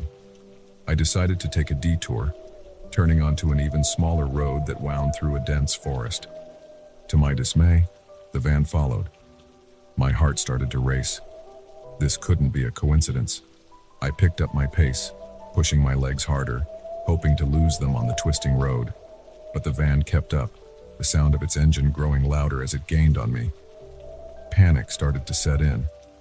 I was alone in a foreign country, on a deserted road, being pursued by unknown assailants. My mind raced with possibilities, each more terrifying than the last. Were they thieves? Kidnappers? Something worse? I spotted a gap in the trees and made a split-second decision. I veered off the road, plunging into the forest. Branches whipped at my face as I struggled to control my bike on the uneven ground. Behind me, I heard the screech of brakes and car doors slamming.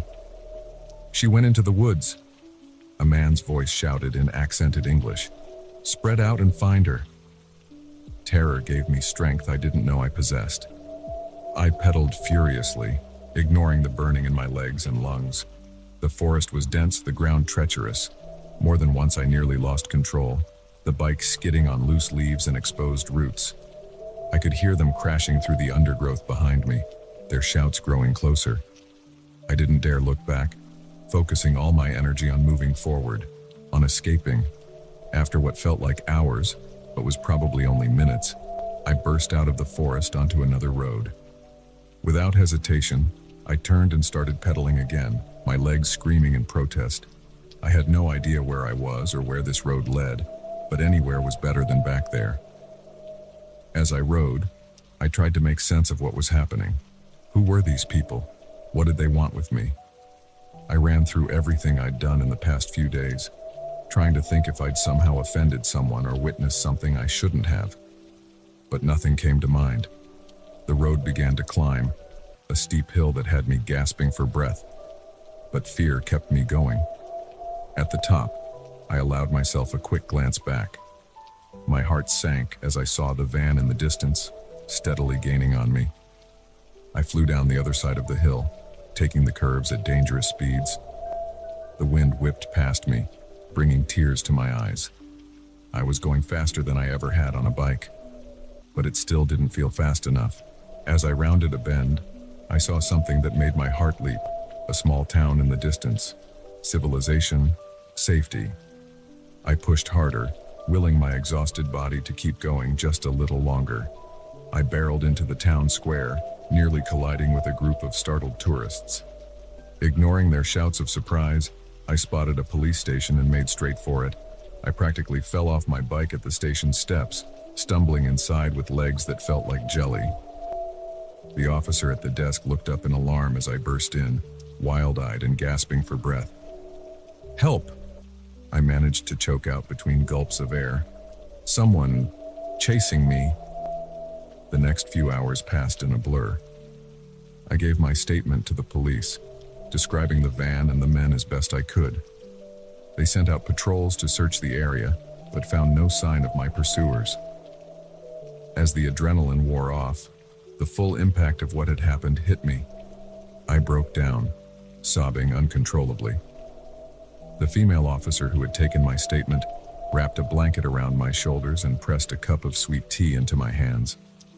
"You're safe now," she said gently in heavily accented English. "We will find these men." But they didn't. Despite an extensive search and investigation, no trace of the van or the men was ever found. The police had theories. Maybe they were part of a human trafficking ring, or thieves targeting tourists, but without more evidence, it was impossible to know for sure. My idyllic cycling trip had turned into a nightmare. I couldn't bring myself to get back on the bike.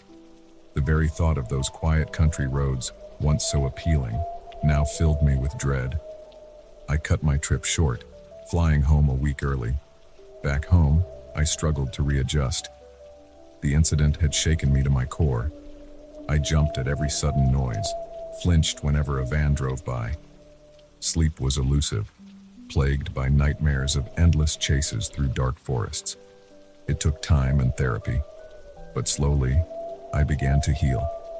I learned coping mechanisms for my anxiety and worked on rebuilding my sense of safety. But the experience had changed me in fundamental ways. I couldn't look at a bicycle the same way anymore. The freedom and joy it once represented were tainted by memories of fear and helplessness. It was months before I could bring myself to ride again, and even then, only in busy areas where I felt safe. As time passed, I started to share my story.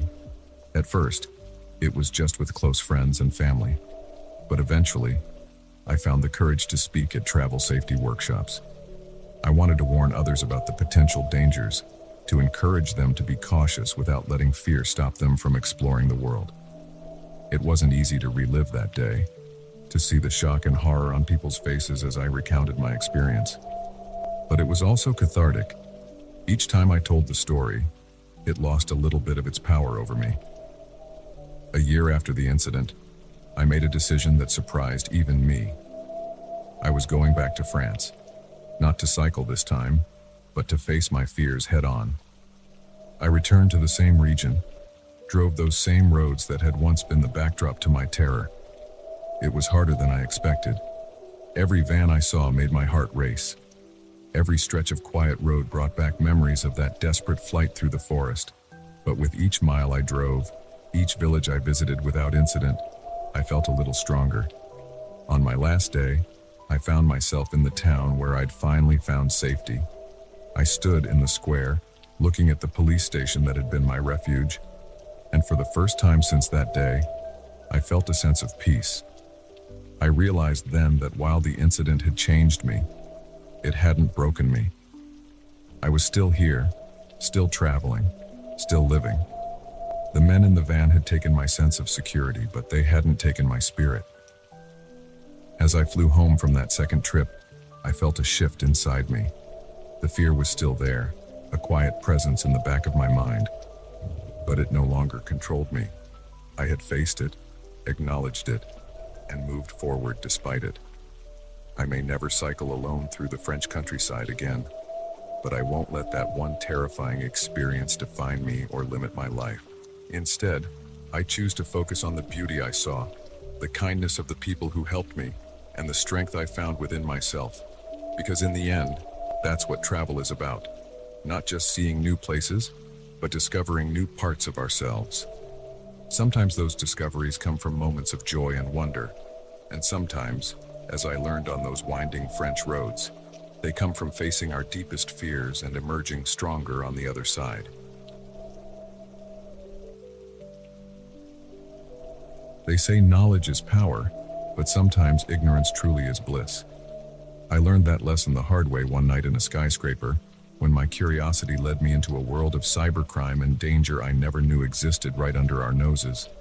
I've always been a night owl, which is why I didn't mind the late shifts at my IT job in one of the city's tallest skyscrapers. There was something peaceful about working while the rest of the world slept, troubleshooting network issues and keeping the digital heart of the building beating. It was on one of these quiet nights that everything changed. I was tracking down the source of some unusual network activity, the kind of thing that usually turns out to be an employee streaming movies or running a Bitcoin miner on company time. But this was different. The traffic was coming from an unused floor, one that had been closed off for renovations for months. At first, I thought it was just a glitch in the system. Maybe some old equipment had been left on and was sending out automated signals. But as I dug deeper, I realized the activity was too consistent, too deliberate to be a simple malfunction. I debated calling security or the police, but what would I tell them? That I had a hunch something weird was going on based on some network logs. They'd probably laugh it off. No, I needed more information before I raised any alarms. Looking back, I should have left it alone. Should have logged it and let someone else deal with it in the morning. But curiosity has always been my weakness. And that night, it led me into a situation I never could have imagined. I decided to investigate on my own. The elevator needed a special key to access the closed floor, but I knew a service stairwell that would get me there. My heart was pounding as I climbed the stairs, each step echoing in the empty stairwell. When I reached the right floor, I hesitated at the door. This was my last chance to turn back, to forget about the whole thing and go back to my safe, boring night shift. But the mystery of what was on the other side of that door was too tempting. I took a deep breath and pushed it open. The floor was dark, lit only by the glow of emergency exit signs. I pulled out my phone, using its flashlight to navigate through the maze of half-demolished cubicles and construction materials. It was eerie, seeing a space that was once full of life and activity now abandoned and in disarray. As I moved deeper into the floor, I started to hear something. A low hum, the unmistakable sound of computer fans working overtime. I followed the noise, my pulse quickening with each step. And then I saw it. In a far corner of the floor, hidden behind some temporary walls, was a setup that made my jaw drop. Rows of high-powered computers, more than I could quickly count, all humming away. This wasn't just some employee's secret mining operation. This was something much bigger. I approached cautiously, my IT brain taking over as I tried to make sense of what I was seeing. These weren't ordinary computers. They were custom-built, optimized for processing power, and they were all connected to a central hub, a sleek black box that I didn't recognize. As I leaned in for a closer look, I heard something that made my blood run cold. Voices and footsteps coming from the stairwell. Panic set in. I looked around frantically for a place to hide, finally ducking behind a stack of drywall just as the door opened. "I'm telling you, someone accessed the network," a man's voice said, tense and angry. "We need to find out who it was and shut them up." "Relax," another voice replied, calm but with an edge of menace. "No one knows we're here. Probably just a glitch in the system." I held my breath as they moved closer to the computer setup. Through a small gap in the drywall, I could see them. Two men, dressed like ordinary IT workers, but with an air of danger about them that made my skin crawl. "Check the logs," the first man said. "See if you can trace the access point." I watched, heart pounding, as they worked at the computers. I knew it was only a matter of time before they traced the activity back to my workstation. I had to get out of there.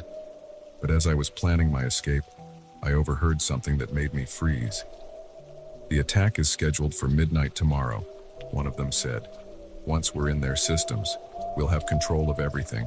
Power grids, traffic lights, emergency services. The city will be ours."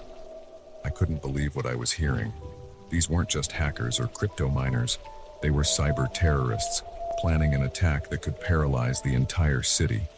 I knew I had to do something, but what? I was trapped, outnumbered, and way out of my depth. One wrong move and I'd be discovered, and I had no doubt these men wouldn't hesitate to silence me permanently. For what felt like hours, I remained motionless, barely daring to breathe as the men worked. My legs cramped, my back ached, but fear kept me still.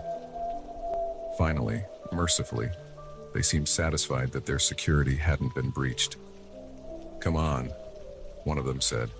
"We need to finish the preparations. We'll do one final check in the morning."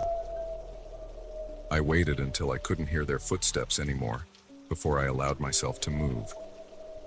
My entire body was shaking as I emerged from my hiding spot. I knew I had to act fast. In a few hours, the morning shift would arrive, and my chance to stop this would be gone. But what could I do? I couldn't go to the police. By the time they took me seriously and got a warrant, it might be too late, and I couldn't confront the hackers directly. I was an IT guy, not a hero. Then it hit me. I might not be able to stop them physically, but I could fight them on my own turf, the network. I rushed back to my workstation, my mind racing. I had to find a way to disrupt their operation without alerting them. It was a digital tightrope walk, and one false move could send everything crashing down. For the next few hours, I worked feverishly, using every trick and hack I knew. I created false trails, rerouted their traffic, and slowly but surely began to undermine their system from within. It was like a chess game where my opponent didn't know we were playing, and every move could be my last. As the sun began to rise, casting long shadows through the office windows, I finally felt like I had made some progress. Their system was in disarray, their attack delayed if not entirely derailed. But I knew it wasn't enough. They would eventually figure out what had happened and find a way around my sabotage. I needed help, but I had to be careful. If I went to the wrong person, it could tip off the hackers. Then I remembered Sarah, a colleague who worked in cybersecurity for the company. If anyone would believe me and know what to do, it would be her. I called her personal number, praying she would pick up. When she answered, groggy and confused, I blurted out everything in a rush. To her credit, she listened without interruption, and I could almost hear her mind shifting into high gear. "Stay where you are," she said finally. "I'm calling in some favors. Whatever you do, don't let anyone know what you've discovered." The next few hours were the most stressful of my life. I continued my digital guerrilla warfare against the hackers while jumping at every sound, convinced that at any moment they would discover what I had done and come for me. Just when I thought I couldn't take the tension anymore, the elevator dinged. I braced myself, ready for the worst. But instead of angry hackers, I saw Sarah stepping out, flanked by serious-looking men in suits. "FBI," one of them said, flashing a badge. "We're going to need you to tell us everything."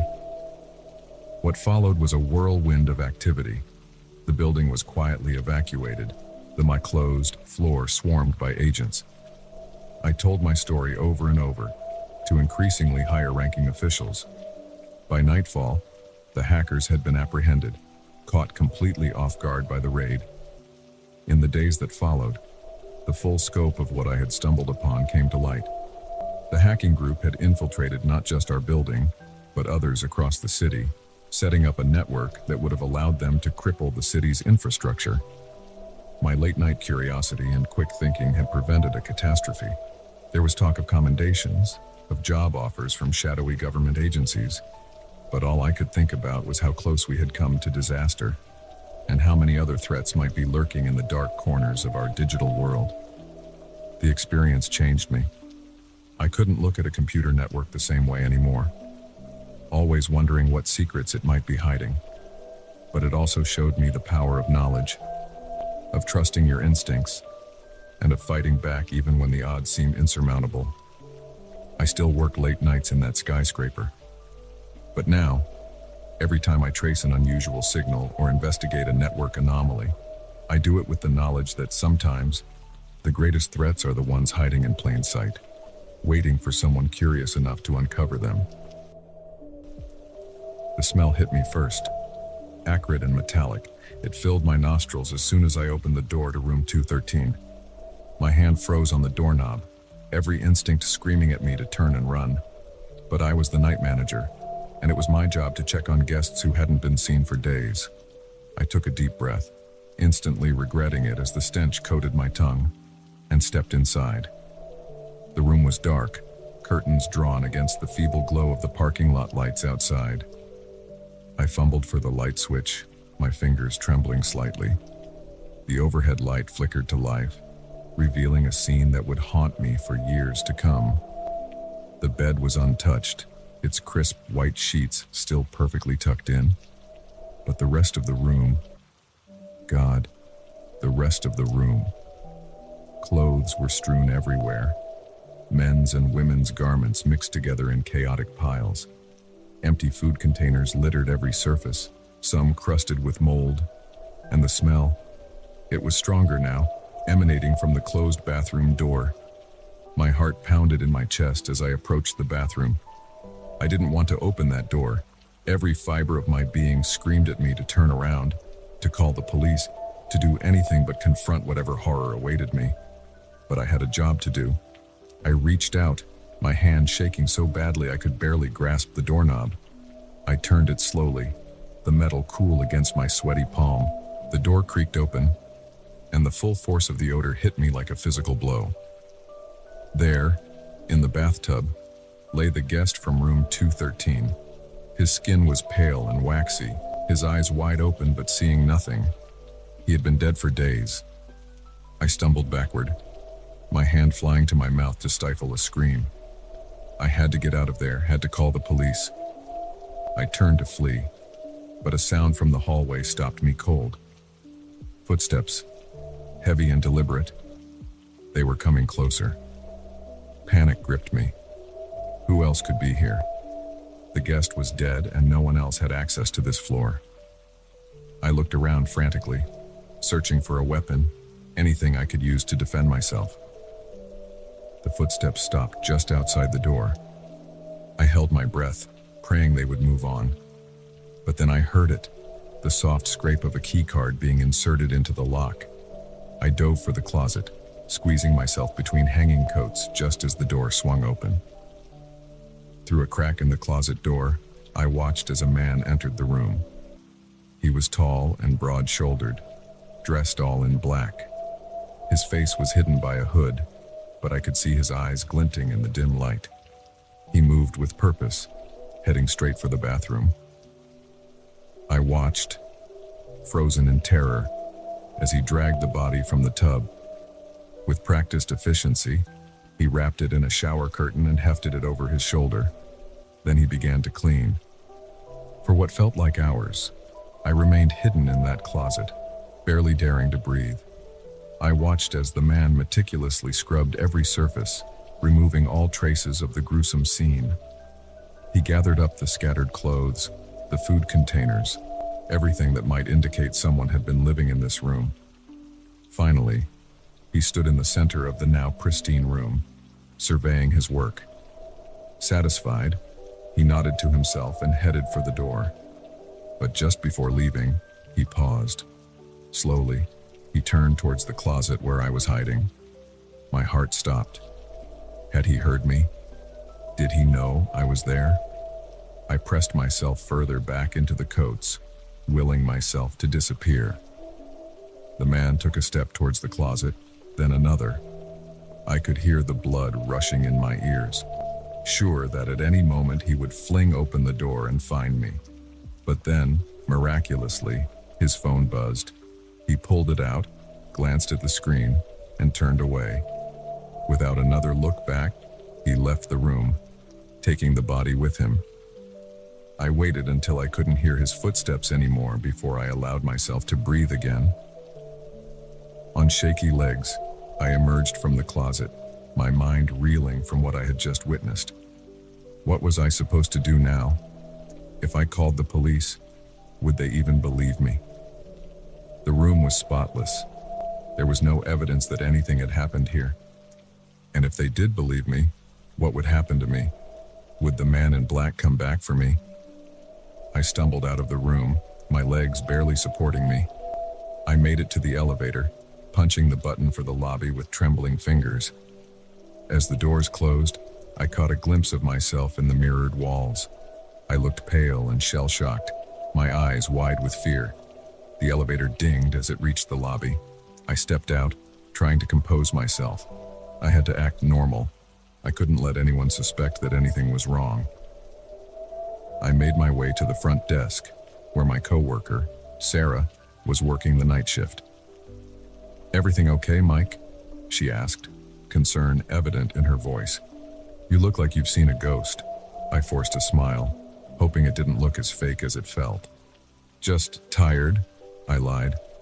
"Long night, you know." She nodded sympathetically. Why don't you take a break? I can handle things for a bit.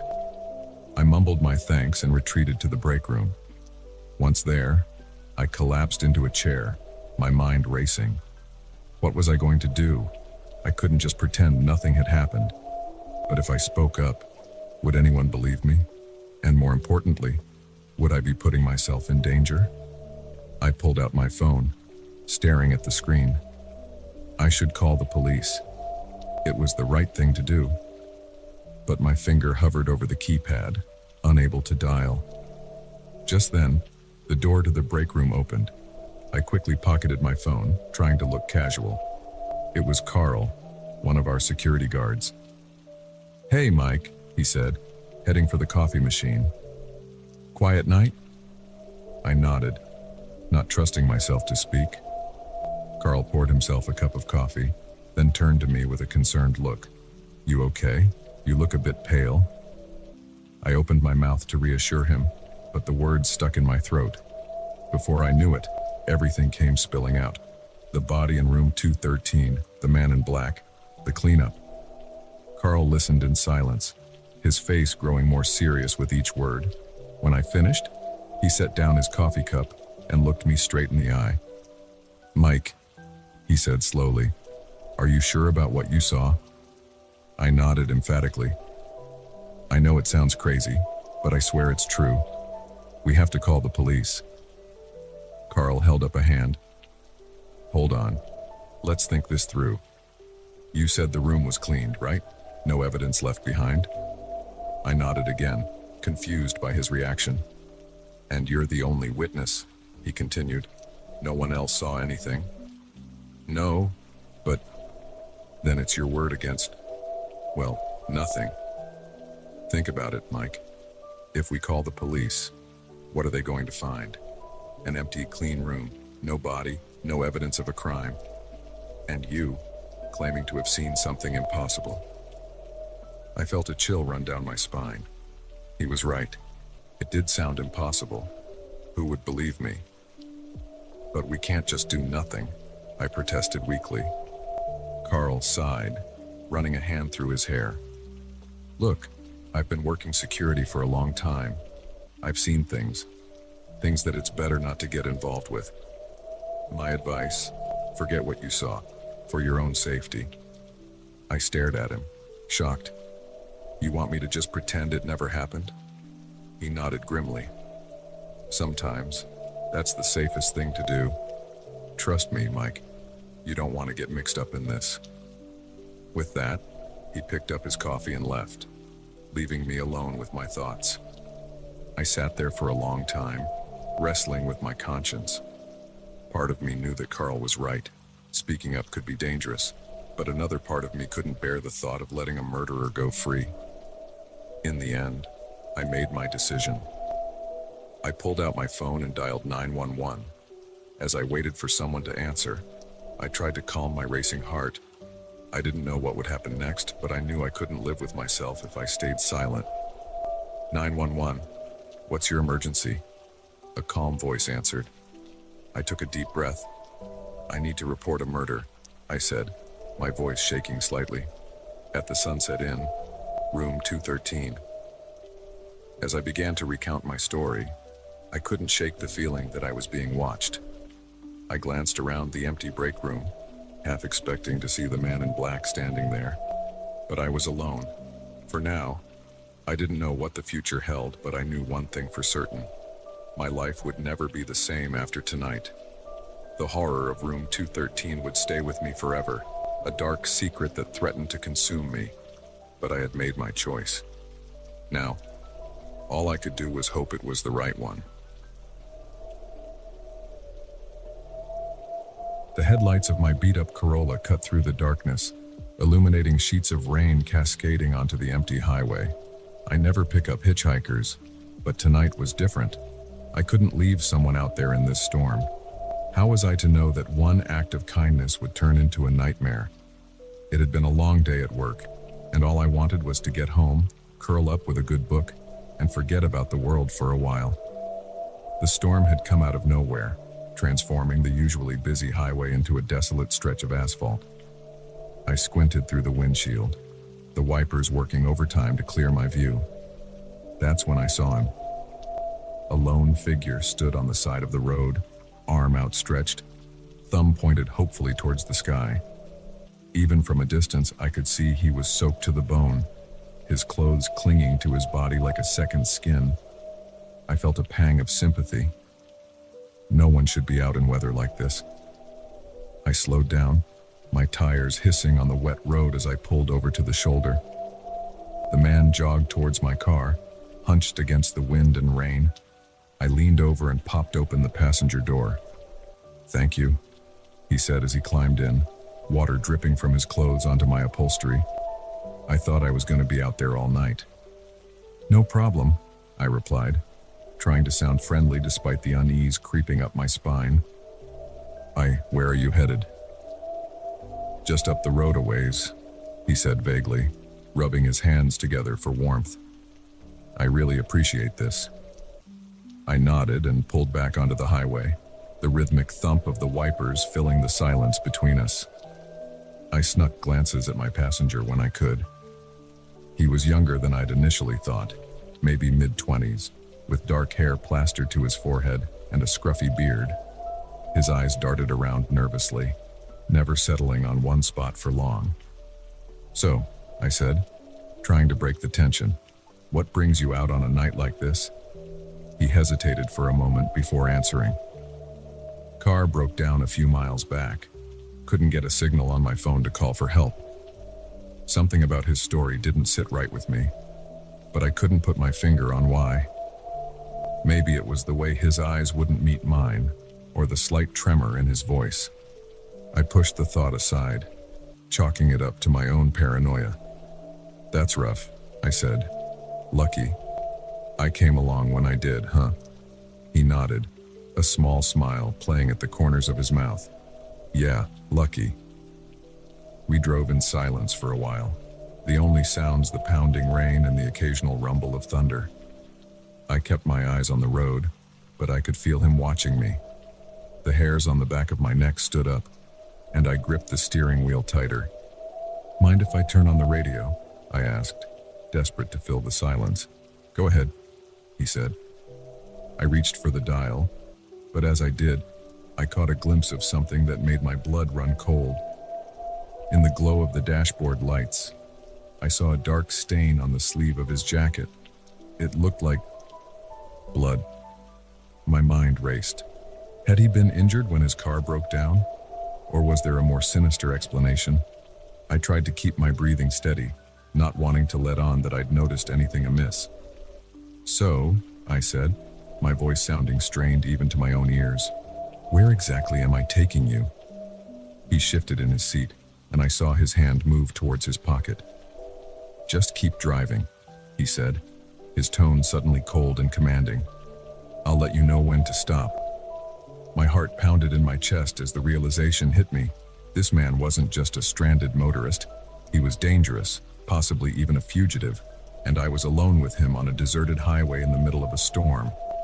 I ran through my options, each one seeming more impossible than the last. I could try to overpower him, but he was bigger than me, and who knew what he had in his pocket?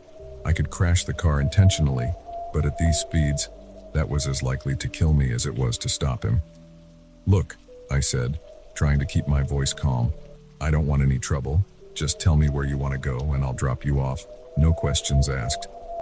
He laughed, a harsh, humorless sound that sent chills down my spine. "It's a little late for that, don't you think? You've already seen too much." I swallowed hard, my mouth suddenly dry. "I haven't seen anything," I lied. "I don't even know your name.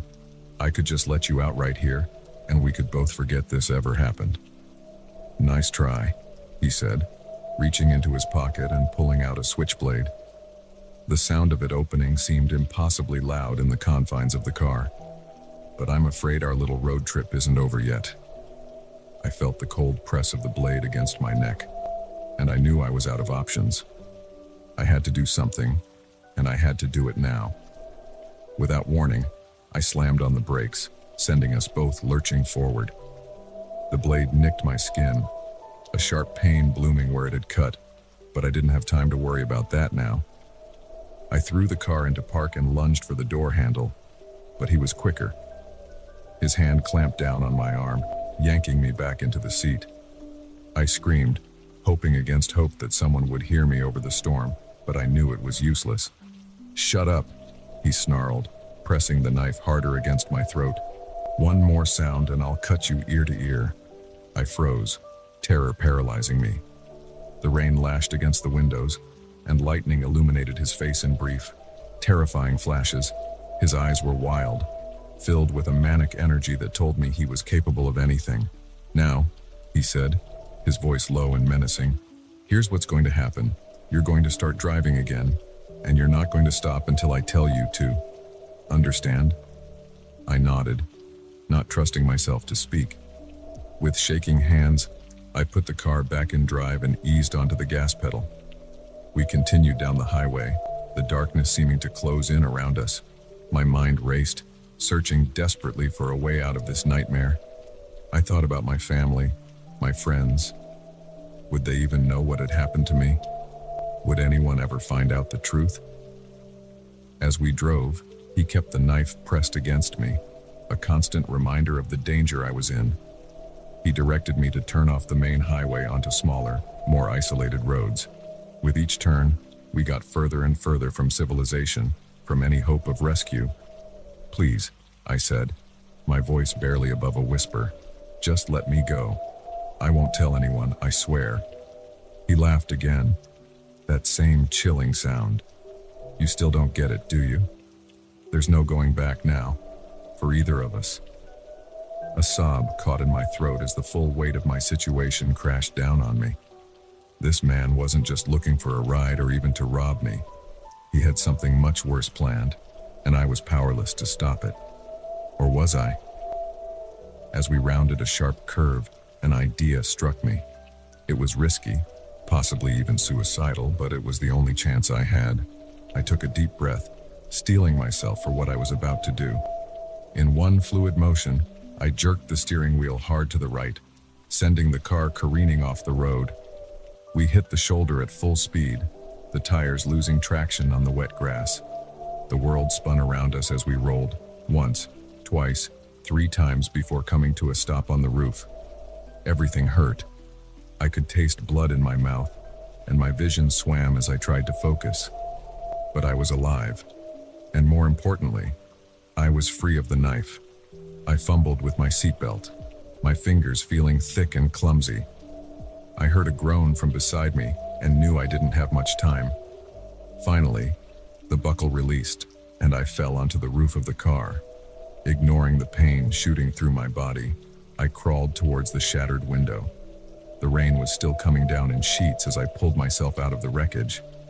I could hear him stirring inside the car, cursing and struggling with his own seatbelt. I didn't wait to see if he'd make it out. I ran. My legs felt like lead, and each breath sent daggers of pain through my chest. But I didn't stop. I ran through the rain and the mud, branches whipping at my face as I plunged into the woods beside the road. Behind me, I heard the sound of breaking glass and knew he had gotten out of the car. "I'm going to find you," he shouted, his voice carrying over the storm. "You can't hide from me."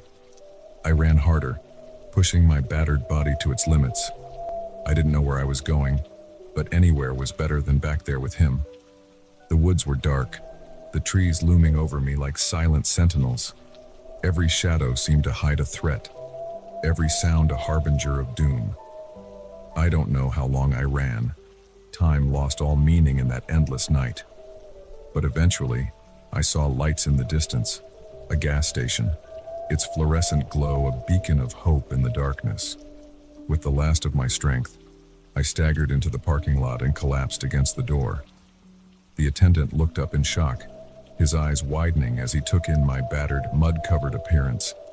"Please," I gasped, "call the police. He's after me." As the attendant reached for the phone, I sank to the floor, exhaustion finally overtaking me. I had made it.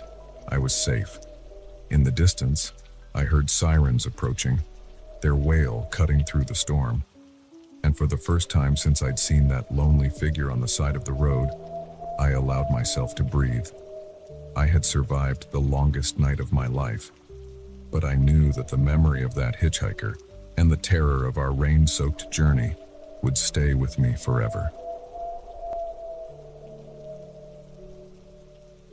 The crack of a twig underfoot shattered the night's silence, freezing me in my tracks.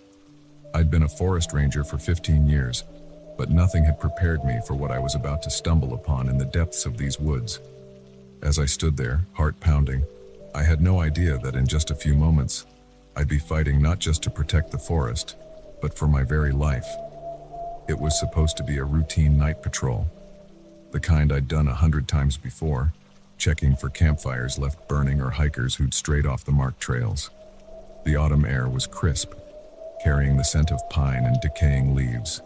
Moonlight filtered through the canopy, casting eerie shadows that danced with each gust of wind. I'd been walking for hours, my boots crunching softly on the forest floor, when I first heard it, a low murmur of voices, barely audible over the rustle of leaves. My hand instinctively went to the radio at my hip, but I hesitated. It was probably just some campers who'd lost track of time. No need to call for backup just yet. Curiosity got the better of me, and I moved closer, careful to keep my footsteps light. As I approached a small clearing, the voices grew clearer. They weren't the jovial tones of campers enjoying a late-night chat. These were hushed, urgent whispers punctuated by the metallic click of, was that a gun being loaded? My blood ran cold. Poachers. It had to be. We'd had problems with them before, but never this deep in the protected area. I crouched behind a thick oak tree, peering around its trunk into the clearing. What I saw made my stomach lurch. 5 men, all armed with high-powered rifles, were gathered around the carcass of a magnificent elk. Its antlers, which would fetch a small fortune on the black market, had already been removed. The animal's glassy eyes seemed to stare right at me, accusing in their lifelessness. I reached for my radio again, my fingers trembling slightly. I had to call this in. But before I could press the button, a twig snapped under my boot. The sound, amplified by the night's stillness, might as well have been a gunshot. 5 heads snapped in my direction. For a heartbeat, time stood still. Then chaos erupted. "Who's there?" one of the men bellowed, swinging his rifle towards me. I didn't think. I just ran. Branches whipped at my face as I tore through the underbrush, the sound of pursuit close behind. My lungs burned, and my legs screamed in protest. But terror kept me moving. A shot rang out, the bullet splintering bark inches from my head. I ducked instinctively, losing my footing on the uneven ground. I tumbled down a small embankment, leaves and twigs catching in my hair and clothes. For a moment, I lay there, winded and disoriented. The voices of the poachers grew closer. I scrambled to my feet, ignoring the ache in my side where I'd hit a rock during my fall. I couldn't outrun them forever. I needed a plan. My eyes fell on a hollow log a few yards away. It was a desperate move, but it was all I had. I dove for it, squeezing my body into the tight space just as flashlight beams cut through the darkness. "He went this way," a gruff voice called out. "Spread out, find him." I held my breath, pressing myself further into the log. Leaves and who knows what else clung to my sweaty skin, but I didn't dare move to brush them away. The beam of a flashlight swept over my hiding spot, and I silently prayed the shadows would conceal me. "Nothing here," someone muttered, frustratingly close. Maybe he doubled back.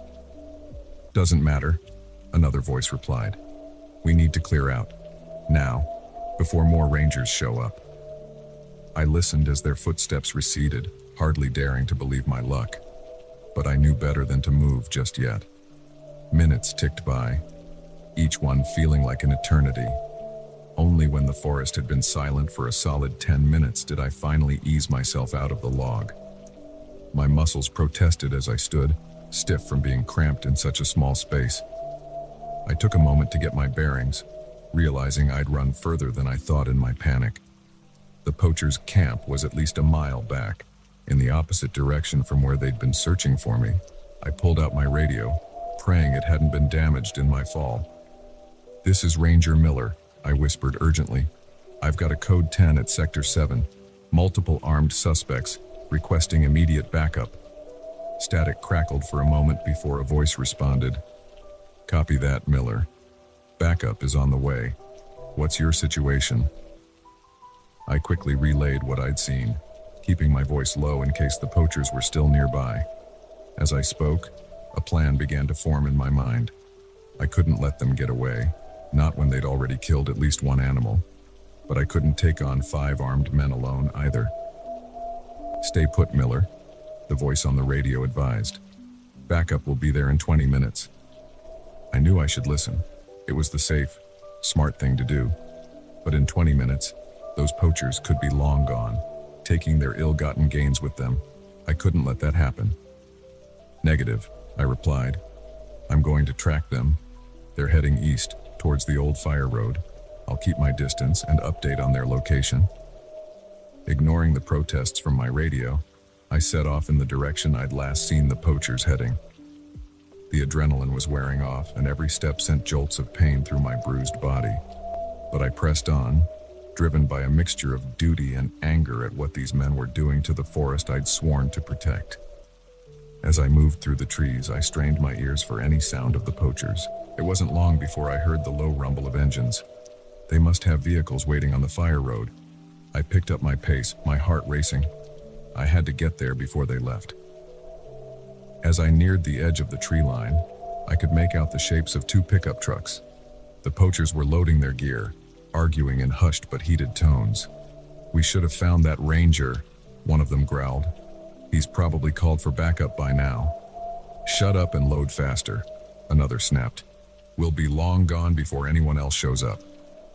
I needed to slow them down, give my backup time to arrive. My eyes fell on their truck tires, and an idea formed. It was risky, but it was all I had. Keeping low, I circled around to the back of the trucks. The poachers were distracted, focused on loading their illegal haul. I pulled out my pocket knife, took a deep breath, and darted out from my cover. The first tire went down with a soft hiss. I moved to the second, then the third. I was halfway through the fourth when a shout went up. "Hey, stop right there."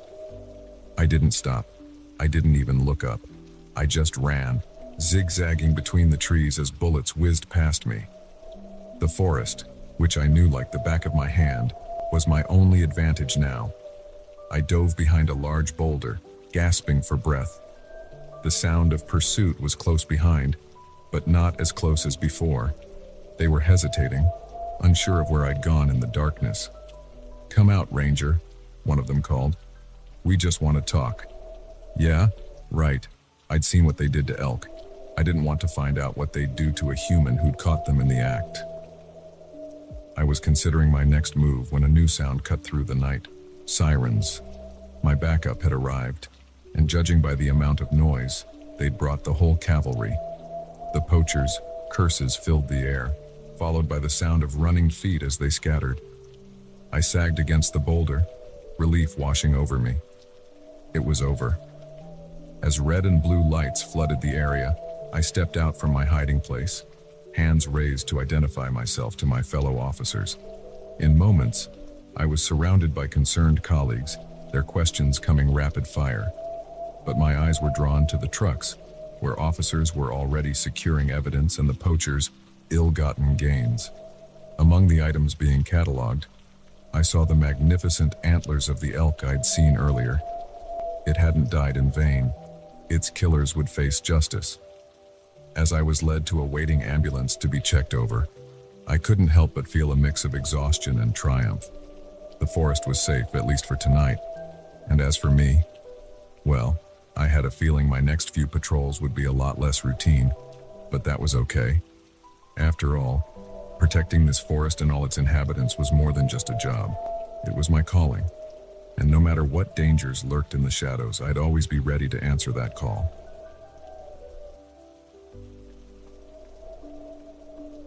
The moment the lights went out, I knew something was wrong. It wasn't just my apartment. The entire city had plunged into darkness. But as I fumbled for a flashlight, I heard it, the unmistakable sound of someone trying to break in. In that instant, my world shrank to the space between me and my front door, and I realized that the blackout was the least of my problems. I froze, my hand still searching for the flashlight I knew was somewhere in my bedside drawer. The scratching at the lock continued, growing more insistent with each passing second. My heart pounded so loudly I was sure whoever was out there could hear it. Finally, my fingers closed around the cool metal of the flashlight. I didn't dare turn it on yet, afraid the sudden beam would alert the intruder to my presence. Instead, I clutched it to my chest like a lifeline, my mind racing to figure out what to do next. The apartment was small, a studio with barely enough room for a bed, a kitchenette, and a tiny bathroom. There weren't many places to hide, and even fewer ways to escape. The only window faced a sheer drop to the street below, 6 stories down. I was trapped. The scratching stopped, replaced by a soft click that sent ice through my veins. They were in. I heard the door swing open, the hinges creaking slightly. Footsteps, slow and deliberate, entered my home. I held my breath, pressing myself against the wall beside my bed, praying that the darkness would conceal me. "I know you're in here," a voice called out, low and menacing. It was a man's voice, rough and unfamiliar. "Why don't you come out and make this easy on both of us?" I didn't move, didn't breathe. Maybe if I stayed perfectly still, he would think the apartment was empty and leave. But he didn't leave. Instead, I heard him moving around, opening drawers, rummaging through my belongings. Each sound was amplified in the darkness, my senses hyper-aware of every movement. I needed to do something. I couldn't just sit there and wait for him to find me. Slowly, carefully, I began to inch my way along the wall, towards the kitchenette. If I could make it there, I might be able to arm myself with a knife. My foot caught on something, probably a shoe I'd left out, and I stumbled slightly. The noise, though small, seemed to echo in the silent apartment. The intruder's movements stopped. "There you are," he said, his voice closer now. Too close. Panic surged through me. I abandoned stealth and scrambled towards the kitchen, my hands outstretched in the darkness. I heard him behind me, his footsteps quick and purposeful. My hip slammed into the edge of the counter, sending a jolt of pain through my body. But I didn't stop. My hands frantically searched the countertop, knocking over dishes in my desperation to find a weapon. Finally, my fingers closed around the handle of a knife. I spun around, brandishing it in front of me, and flicked on the flashlight. The beam cut through the darkness, illuminating a face that would haunt my nightmares for years to come. He was tall, with a scruffy beard and wild eyes that reflected the light like an animal's. In his hand, he held a crowbar. "Stay back," I warned, my voice shaking despite my efforts to sound brave. "I've called the police. They'll be here any minute." He laughed, a harsh sound that sent chills down my spine. "No, you haven't. The phones are down, sweetheart. It's just you and me." He took a step forward, and I retreated, my back pressing against the counter. The knife trembled in my grip, the flashlight beam dancing erratically across the room. "What do you want?" I asked, trying to buy time, to think of a way out of this nightmare. "What does anyone want?" he replied, gesturing around the apartment. "Money, valuables, maybe a little company during this long, dark night." The implication in his words made my stomach turn. I tightened my grip on the knife, knowing I would use it if I had to. He must have seen the resolve in my eyes because his expression hardened. "Don't do anything stupid," he warned. "Just give me what I want, and I'll leave. No one has to get hurt." But I knew better. If I gave in, if I let him take control, I might not make it out of this alive. I had to fight. In one desperate move, I lunged forward, slashing with the knife. He jerked back, the blade missing him by inches. The flashlight beam wavered, plunging us momentarily into darkness. He snarled, anger replacing the false charm he'd worn before. The crowbar swung through the air, narrowly missing my head as I ducked. I felt the whoosh of it passing over me, heard it crack against the cabinets behind me. I scrambled away, trying to put distance between us. But in the darkness, I lost my orientation. I tripped over something, a chair maybe, and went sprawling to the floor. The knife clattered away, lost in the darkness. Pain shot through my knee where I'd hit the hardwood, but I didn't have time to dwell on it. I could hear him coming, his breathing heavy with exertion and rage. I crawled frantically, my hands searching for anything I could use as a weapon. They closed around something solid. A book, I realized. Not much of a weapon, but it was all I had. As his footsteps drew nearer, I tensed, waiting for the right moment. When I sensed him right above me, I swung the book with all my might. It connected with a satisfying thud, and I heard him grunt in pain. Taking advantage of his momentary disorientation, I scrambled to my feet and ran. But where could I go? The front door was still open, I could make a run for it. But the hallway would be dark too, and he might catch me before I could reach the stairs. The bathroom, I decided. I could lock myself in, maybe climb out the small window if I had to. I slammed the bathroom door shut behind me, fumbling with the lock in the darkness. Just as I heard it click into place, a body slammed against the other side. "Open this door," he roared, pounding on the wood. "Open it now, or I swear I'll break it down." I backed away, my eyes darting around the small space, looking for an escape route. The window was tiny, barely big enough for me to squeeze through, but it was my only option. As the pounding on the door grew more frantic, I climbed onto the toilet, reaching for the window latch. It was stiff with disuse, resistant to my trembling fingers. A loud crack split the air as the bathroom door began to splinter. I redoubled my efforts, finally managing to wrench the window open. Cool night air rushed in, carrying with it the sounds of the city in chaos. Car alarms blared in the distance, and I could hear shouts from the streets below. The door gave way with a final, thunderous crash. I didn't look back, didn't hesitate. I pushed myself through the window, ignoring the scrape of the frame against my skin. For a terrifying moment, I was suspended in space, half in and half out of the window. Then I felt hands grasping at my legs, trying to pull me back in. With a final, desperate push, I tumbled out of the window. My stomach lurched as I fell, certain that this was the end. But instead of plummeting 6 stories, I landed hard on a fire escape I hadn't known was there. The impact knocked the wind out of me, but I didn't have time to recover. I could hear him cursing, trying to squeeze through the window after me. I forced myself to my feet, ignoring the pain that radiated through my body. The fire escape creaked and swayed as I descended as quickly as I dared in the darkness. When my feet finally touched solid ground, I ran. I ran like I'd never run before, my lungs burning, my legs pumping. I ran until the sounds of pursuit faded, until I found myself in a crowded square where emergency services were setting up in response to the blackout. As a paramedic wrapped a shock blanket around my shoulders and began to treat my injuries, the adrenaline finally began to wear off. The full weight of what had happened hit me, and I began to shake uncontrollably, but I was alive. I had faced my worst nightmare and survived. And as the first rays of dawn began to break over the horizon, casting light over the darkened city, I knew that whatever challenges lay ahead, I would face them, because I was stronger than I had ever known. The beam of my flashlight flickered, casting eerie shadows across the abandoned warehouse floor. I'd been a security guard at this place for years, but nothing could have prepared me for what I was about to discover in the depths of this forsaken building.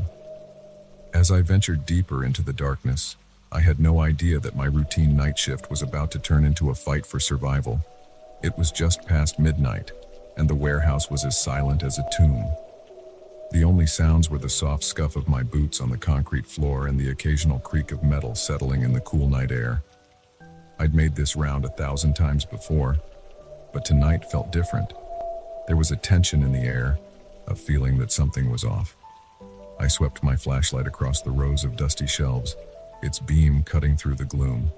Everything seemed in order, just as it had been for months. This section of the warehouse had been closed off for renovations, though I couldn't remember the last time I'd seen any actual work being done. As I turned to head back to my station, a sound caught my attention. It was faint, barely audible, but in the stillness of the warehouse, it might as well have been a gunshot. I froze, straining my ears. There it was again, a soft shuffling, like something being dragged across the floor. My heart began to race. We'd had problems with homeless people breaking in before, seeking shelter from the elements. But this section was supposed to be sealed off. How could anyone have gotten in? I should have called it in, should have radioed for backup. But curiosity got the better of me. I had to know what was going on. Slowly, cautiously, I made my way towards the sound. It was coming from behind a stack of old crates, piled high against the far wall. As I got closer, I could hear whispered voices, urgent and low. I edged around the crates, my flashlight beam sweeping the area. What I saw made me gasp, the sound echoing in the cavernous space. There, huddled in a makeshift camp, were at least a dozen people, men, women, even a couple of children. They squinted in the sudden light, their faces a mix of fear and defiance. "Please," one of the women said, her voice barely above a whisper, "please don't make us leave." I stood there, frozen in shock. This wasn't just a couple of homeless people seeking shelter for the night. This was an entire community, hidden away in the bowels of the warehouse. How long have you been here?" I managed to ask, lowering my flashlight so it wasn't shining directly in their faces. An older man, his beard gray and unkempt, spoke up. "Months, since they closed this section for renovations." He spat the word like it was poison. "We had nowhere else to go. The shelters are full, the streets aren't safe. This was our only option." I looked around, taking in their living space. They'd created a semblance of home among the crates and dusty shelves. Blankets were strung up for privacy, a small camping stove sat in one corner, and I could see a stack of books and toys for the children. My mind was reeling. How had they managed to stay hidden for so long?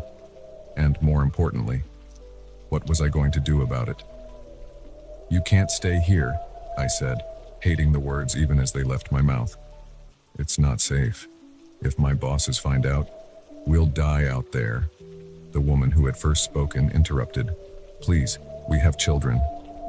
As if on cue, a small boy peeked out from behind his mother, his eyes wide with fear. My heart clenched. I knew what I was supposed to do. I was supposed to call the police, have them all removed. It was my job, after all. But as I looked at their faces, saw the desperation and hope warring in their eyes, I knew I couldn't do it. "Okay," I said, lowering my voice.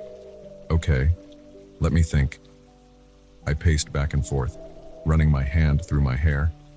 This was insane. If I got caught helping them, I'd lose my job for sure, maybe even face criminal charges. But if I turned them in, I'd be condemning them to a fate I couldn't even imagine. "All right," I said finally, turning back to the group. "Here's what we're going to do. You can stay for now, but we need to be smarter about this." Over the next hour, we worked together to better conceal their living space. We rearranged crates to create a more hidden enclosure, and I showed them the blind spots in the security cameras. "I'm the only guard who patrols this section," I told them. "But you need to be careful. If anyone else comes through here, you need to hide, and you can't leave any trace that you've been here during the day." They nodded eagerly, grateful for any chance to stay. As I turned to leave, the older man caught my arm. "Thank you," he said, his voice thick with emotion. "You don't know what this means to us." I nodded, not trusting myself to speak. As I walked back to my station, my mind was a whirlwind of thoughts. What had I just done? What was I going to do now? The next few weeks were a balancing act. Every night, I'd make my rounds, checking on the hidden community. I started bringing them supplies, food, blankets, even some books for the kids. It wasn't much, but their gratitude was overwhelming. But as time went on, the stress began to take its toll. Every creak, every shadow made me jump. I was constantly on edge, terrified that someone would discover what I was hiding. And then, one night, my worst fears came true. I was making my usual rounds when I heard voices, and not the hushed whispers of the hidden community. These were loud, authoritative. My blood ran cold as I recognized one of them as belonging to my supervisor. "I'm telling you, Johnson, something's going on in this section. The power usage is off the charts, and I swear I heard noises the other night." I broke into a run, my heart pounding in my chest. I had to warn them, had to give them a chance to hide. I rounded the corner just as my supervisor and two other men came into view. They stopped short when they saw me, surprise evident on their faces. "Miller? What are you doing back here?" my supervisor asked, suspicion creeping into his voice. I opened my mouth, scrambling for an explanation, when a crash echoed through the warehouse. One of the children must have knocked something over in their haste to hide. My supervisor's eyes narrowed. "What was that?" he demanded, pushing past me. "Wait," I called out, but it was too late. He was already striding towards the hidden encampment, the other men close behind. I watched in horror as they discovered the makeshift camp, as they pulled aside blankets to reveal the terrified faces of the people I'd been protecting. "What the hell is this, Miller?" my supervisor roared, turning on me. "You've been harboring squatters. Do you have any idea how much trouble you're in?" I stood there, my mind blank. I could see the fear in the eyes of the community members, could practically feel their world crumbling around them. And then, something in me snapped. "They're not squatters," I said, my voice stronger than I felt. "They're people. People who had nowhere else to go, who were failed by a system that was supposed to protect them." I stepped forward, placing myself between my supervisor and the frightened group. "You want to know why the power usage is up? Because children deserve to read at night. You want to know why you heard noises? Because people need to eat, need to live." My supervisor's face was turning an alarming shade of red, but I pressed on. "I know I've broken the rules. I know I'll probably lose my job over this. But I'd do it again in a heartbeat. Because sometimes, being human is more important than being a good employee." A heavy silence fell over the warehouse. I could feel everyone's eyes on me, waiting to see what would happen next. To my surprise, it was one of the other men who spoke first. "He's right, you know," he said quietly. "We can't just throw them out on the street." My supervisor looked from me to the huddled group and back again.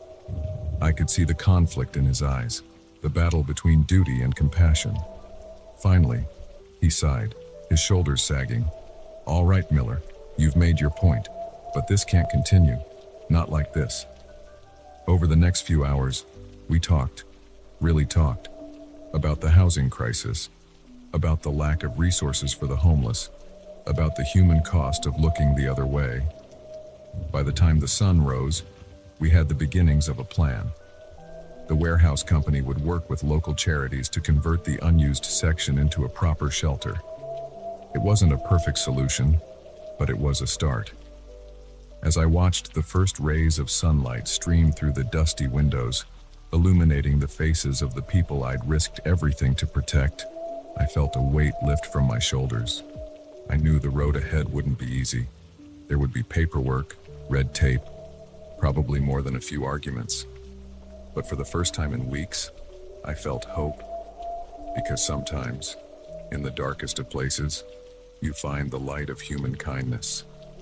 And once you've seen it, you can never look away again.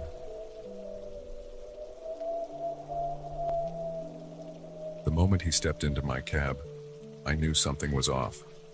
His eyes darted around nervously, and his well-tailored suit seemed at odds with the late hour in the seedy part of town we were in. But it was his destination that sent a chill down my spine, a remote location miles outside the city limits. As I pulled away from the curb, I couldn't shake the feeling that this ride was going to be anything but ordinary. "Where to?" I asked, trying to keep my voice steady as I met his eyes in the rearview mirror. He hesitated for a moment, his fingers drumming an erratic rhythm on his knee. "Just drive north for now. I'll give you more directions as we go." I nodded, pulling out into the sparse late-night traffic. The streets were slick with recent rain, neon signs reflecting in puddles as we passed. I kept glancing in the mirror, watching my passenger. He was middle-aged, with graying hair at his temples and a face that might have been handsome, if not for the tension etched into every line. We drove in silence for a while. The only sound, the soft swish of tires on wet pavement and the occasional crackle of my dispatch radio. I thought about making small talk. It usually helped ease the tension on long rides. But something told me this man wasn't interested in chatting about the weather. As we reached the outskirts of the city, he finally spoke again. "Take the next right. Next. We're heading to an old farmhouse about 20 miles down this road." I did as he asked, turning onto a narrow 2-lane highway that stretched into darkness. The streetlights had long since disappeared, leaving us illuminated only by my headlights and the dim glow of the dashboard. "Long way from home," I commented, unable to contain my curiosity any longer.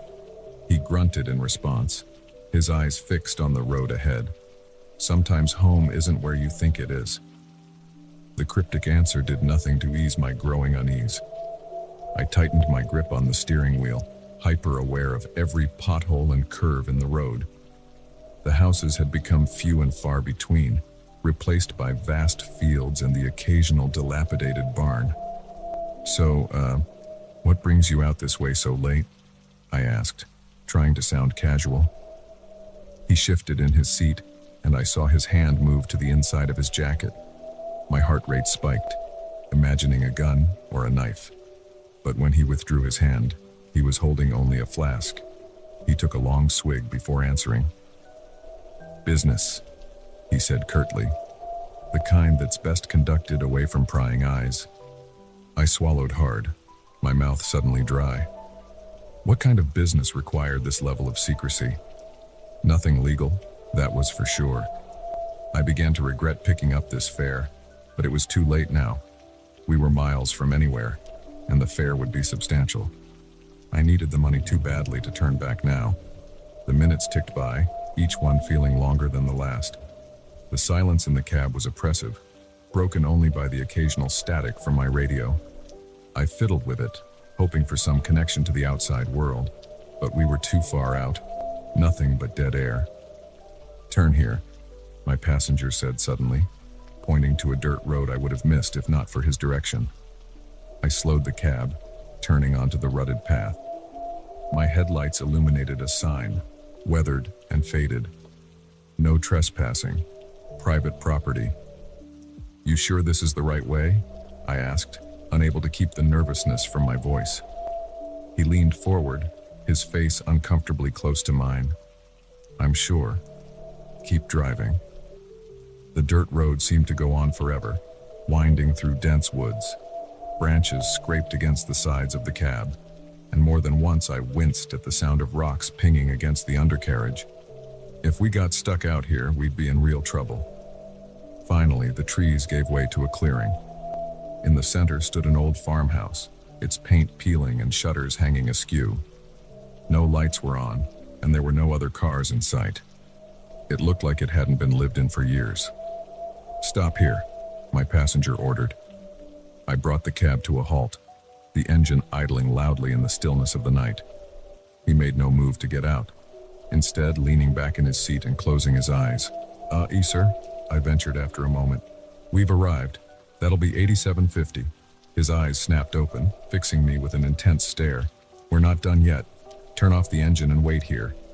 A cold knot of fear formed in my stomach. "Look, mister, I don't know what's going on here, but I'm not comfortable with this. Why don't I just take you back to town and we'll call it even?" His hand disappeared into his jacket again, and this time when it emerged, it was holding a gun. My breath caught in my throat as he pointed it steadily at me. "Turn off the engine," he repeated, his voice deadly calm. "And don't even think about trying to radio for help. There's no signal out here." With shaking hands, I turned the key, plunging us into silence. The only light now came from the moon, casting eerie shadows across the overgrown yard. "Good," he said, lowering the gun slightly but not putting it away. "Now, we wait." "Wait for what?" I asked, my voice barely above a whisper. He didn't answer, his eyes scanning the darkness outside. I followed his gaze, straining to see what he was looking for. Minutes passed, each one feeling like an eternity. Then, I saw it. A flicker of movement at the edge of the woods. Another car was approaching, its headlights off. It pulled up beside us, and two men got out. Even in the dim light, I could see they were armed. My passenger finally opened his door, stepping out to meet them. They spoke in low voices, too quiet for me to hear. I sat frozen in my seat, afraid to move, afraid to even breathe too loudly. After what felt like hours, but was probably only a few minutes, my passenger returned to the cab. The other car drove off, disappearing back into the woods. "Take me back to the city," he said, as casually as if we'd just stopped for a coffee. I started the engine with trembling hands, my mind racing. What had I just witnessed? A drug deal? Some kind of illegal weapons exchange? Whatever it was, I wanted no part of it. We drove back in silence, the gun now tucked away, but its presence still very much felt. As we neared the city limits, he finally spoke again. "You've done well tonight," he said, his tone almost conversational. "You'll be compensated generously for your discretion." I nodded numbly, not trusting myself to speak. When we finally pulled up in front of a nondescript apartment building, he handed me a wad of cash, far more than the fare should have been. "Remember," he said as he got out, "you saw nothing tonight. For your own sake and for your families." The threat was clear. I watched him disappear into the building, then sat there for a long moment, my hands shaking on the steering wheel. Part of me wanted to go straight to the police and to report everything that had happened, but a larger part, the part that thought about my wife and kids at home, knew that I could never speak of this night to anyone. As I finally pulled away, driving towards home and trying to shake off the events of the night, I made a silent vow to myself. No more night shifts, no more picking up mysterious fares in the middle of the night. From now on, I'd stick to the day shift, to familiar routes and ordinary passengers. But even as I made this promise, I knew that the memory of this night would stay with me forever. The mysterious passenger, the farmhouse in the woods, the unspoken threat. It would all haunt my dreams for years to come. And every time I picked up a fare, I'd wonder, is this just another ride, or the beginning of another nightmare?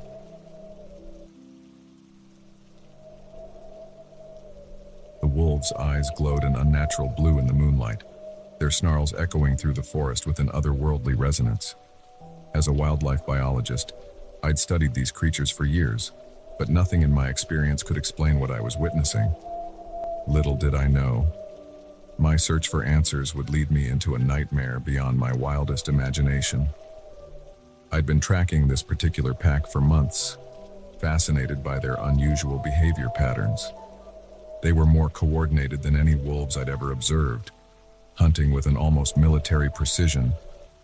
At first, I'd attributed it to exceptional pack dynamics, but as time went on, I couldn't shake the feeling that something more sinister was at play. That night, I'd set up my observation post in a small clearing, my camera and notebook at the ready. The full moon bathed the forest in an eerie silver light, casting long shadows that seemed to writhe and twist with a life of their own. I'd been there for hours, my muscles stiff from sitting motionless, when I heard the first howl. It started low, almost subsonic, before rising to a pitch that set my teeth on edge. One by one, other voices joined in, creating a chorus that seemed to vibrate the very air around me. And then, as suddenly as it had begun, the howling stopped. The silence that followed was deafening. Even the usual nighttime sounds of the forest, the rustle of small animals, the hoot of owls, had fallen silent. It was as if the entire wood was holding its breath, waiting for something to happen. That's when I saw them. The pack emerged from the shadows like wraiths, their movements fluid and synchronized in a way that sent chills down my spine. But it wasn't their movements that made my blood run cold. It was their eyes. Wolves. Eyes typically glow yellow or green in the dark, a result of the reflective layer behind their retinas. But these blazed an electric blue, pulsing with an inner light that seemed almost mechanical. I raised my camera with shaking hands, desperate to document what I was seeing, but as I peered through the viewfinder, I saw something that made me forget all about taking pictures. Behind the wolves, partially obscured by the trees, stood a figure, human-shaped, but wrong somehow. Too tall, too thin, its proportions subtly off in a way that made my mind recoil. And it was looking directly at me. Panic surged through me. I scrambled to gather my equipment, no longer caring about stealth. I had to get out of there, had to warn someone about what I'd seen. But as I turned to flee, I found my path blocked by one of the wolves. Up close, the wrongness of the creature was even more apparent. Its fur was matted and patchy, with what looked like metal gleaming beneath in places. And those eyes, God, those eyes.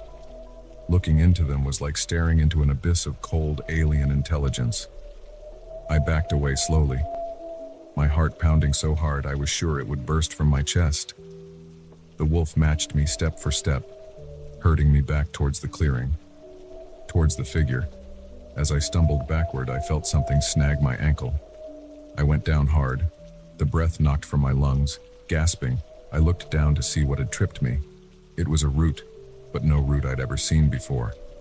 It pulsed with the same blue light as the wolf's eyes, and as I watched in horror, it began to move, winding its way up my leg. I thrashed wildly, trying to free myself, but the root only tightened its grip. More tendrils emerged from the ground, wrapping around my arms and torso. I was being pulled into the earth, the taste of damp soil filling my mouth as I screamed. Just as I thought it was over, that I would be swallowed by the forest floor, everything stopped. The roots loosened their hold, retreating back into the ground. I lay there, panting and shaking, too terrified to move. A shadow fell over me. I looked up to see the figure looming above, its form seeming to shift and waver in the moonlight. It reached out a hand, too long, fingers tapering to points that looked wickedly sharp. What are you?" I managed to croak out. The figure tilted its head, the movement unnaturally smooth. When it spoke, its voice was like rustling leaves and creaking branches, with an underlying hum that made my teeth ache. "We are the forest," it said. "We are the wolves. We are the balance that you humans have forgotten." I shook my head, trying to make sense of its words. "I don't understand." The figure crouched down, bringing its face level with mine. I could see now that what I had taken for a face was more like a mask, carved from bark and lit from within by that eerie blue glow. "Your kind has forgotten the old ways," it continued. "You take and take, never giving back. You've upset the balance. We are here to restore it." As it spoke, more figures emerged from the trees. Some looked human-like, others were more animal in form, and still others defied description altogether. They formed a circle around us, their eyes all glowing with that same unnatural light. "The wolves," I said, a horrible realization dawning. "You've changed them somehow."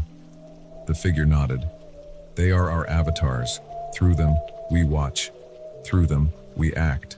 And soon, through them, we will reclaim what was taken."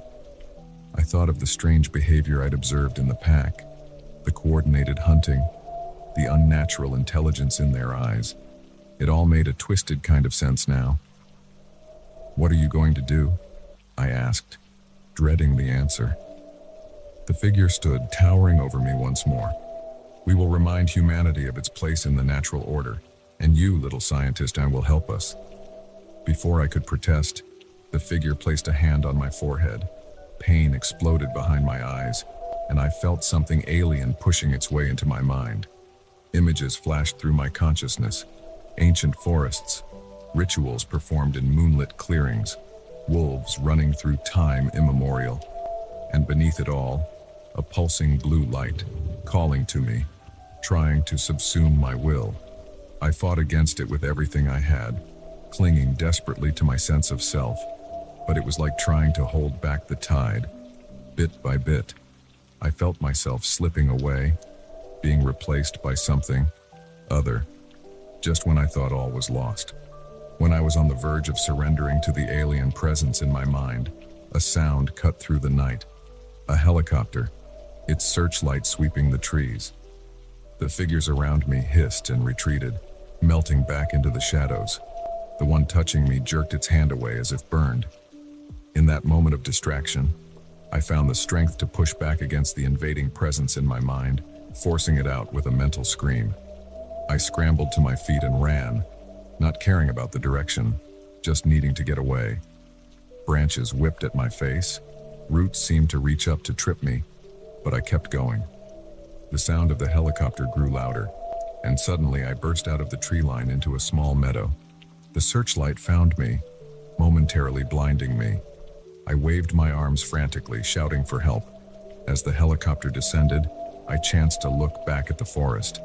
There, at the edge of the trees, I saw the glowing eyes of the wolves, watching me, and behind them, barely visible, the shifting forms of the forest entities. The next few hours passed in a blur. I was airlifted to a nearby hospital, treated for exposure and mild dehydration. I tried to tell the doctors and the park rangers what I'd seen, but the words sounded insane even to my own ears. They nodded politely, clearly humoring me, probably thinking I'd hallucinated the whole thing due to exhaustion or exposure to some toxin. But I know what I saw, what I experienced, and as I sit here in my hospital room, watching the sun rise over the distant tree line, I can't shake the feeling that this isn't over. The forest is awake now, aware in a way it hasn't been for millennia, and it's angry. I don't know what the future holds, or what role I'm supposed to play in the events to come. But I do know one thing. I'll never look at the wilderness the same way again. Because now I know that sometimes, when you stare into the forest stares back, and it has plans of its own.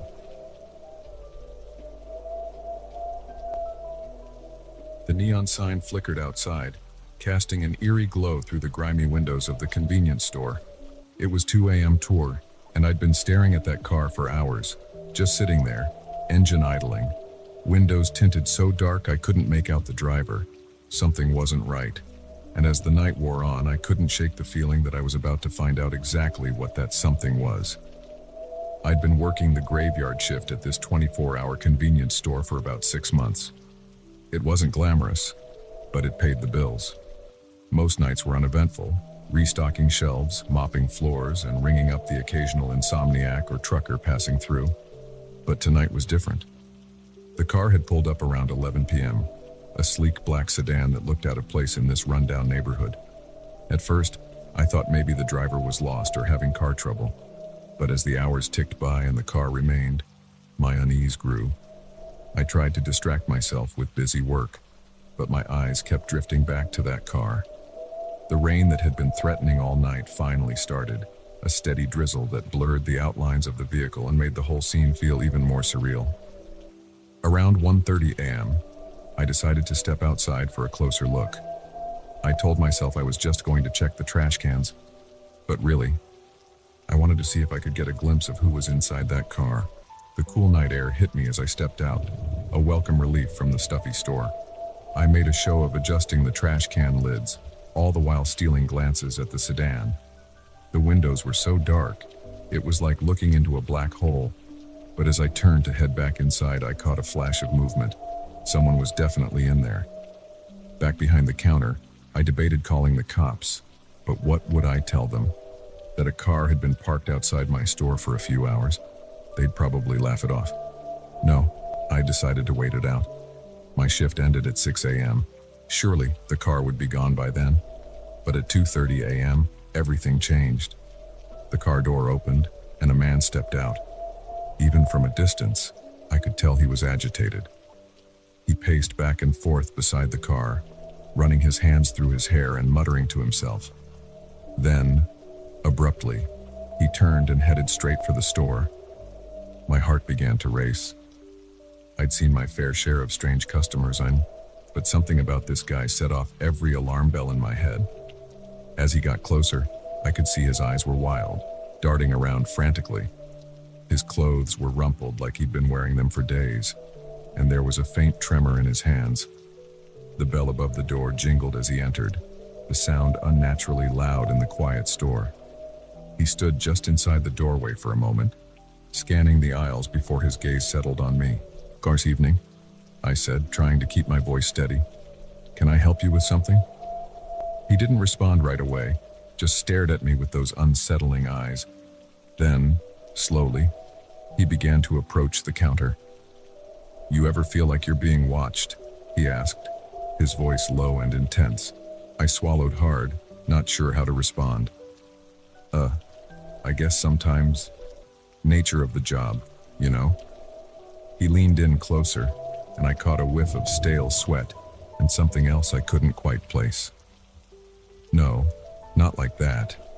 I mean really watched. Like there are eyes everywhere, following your every move." I took an involuntary step back. "Look, man, are you okay? Do you need me to call someone for you?" He laughed, a harsh, brittle sound that made me flinch. "Call someone? Who would you call? They're all in on it, you know, every last one of them." My hand inched towards the panic button under the counter. We'd never had to use it before, but right now I was seriously considering it. "Why don't you tell me what's going on?" I said, trying to keep my voice calm. "Maybe I can help." His eyes narrowed. "Help? You want to help me?" He reached into his jacket, and for one heart-stopping moment, I thought he was going to pull out a gun. Instead, he produced a crumpled piece of paper. He smoothed it out on the counter, revealing a mess of scribbled notes and diagrams. "Look," he said, jabbing his finger at the paper. "It's all connected. The government, the corporations, even the damn weather. They're controlling everything, manipulating us like puppets."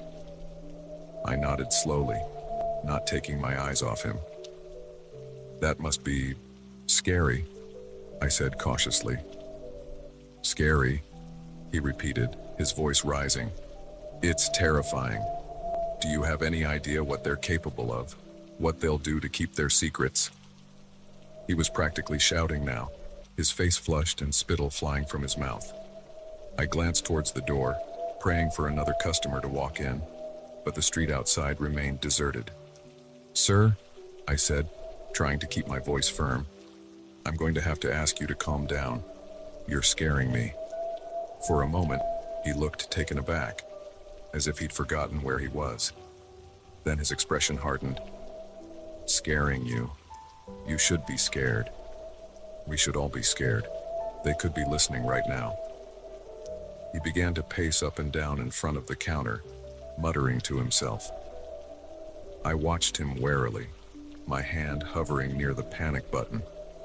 Part of me wanted to press it, to call for help, but another part was afraid of what he might do if he realized I was trying to alert someone. Suddenly, he stopped pacing and turned to face me. "I need supplies," he said abruptly. "Food, water, batteries. Enough to last for weeks." I nodded, relieved to have something normal to focus on. "Sure, I can help you with that.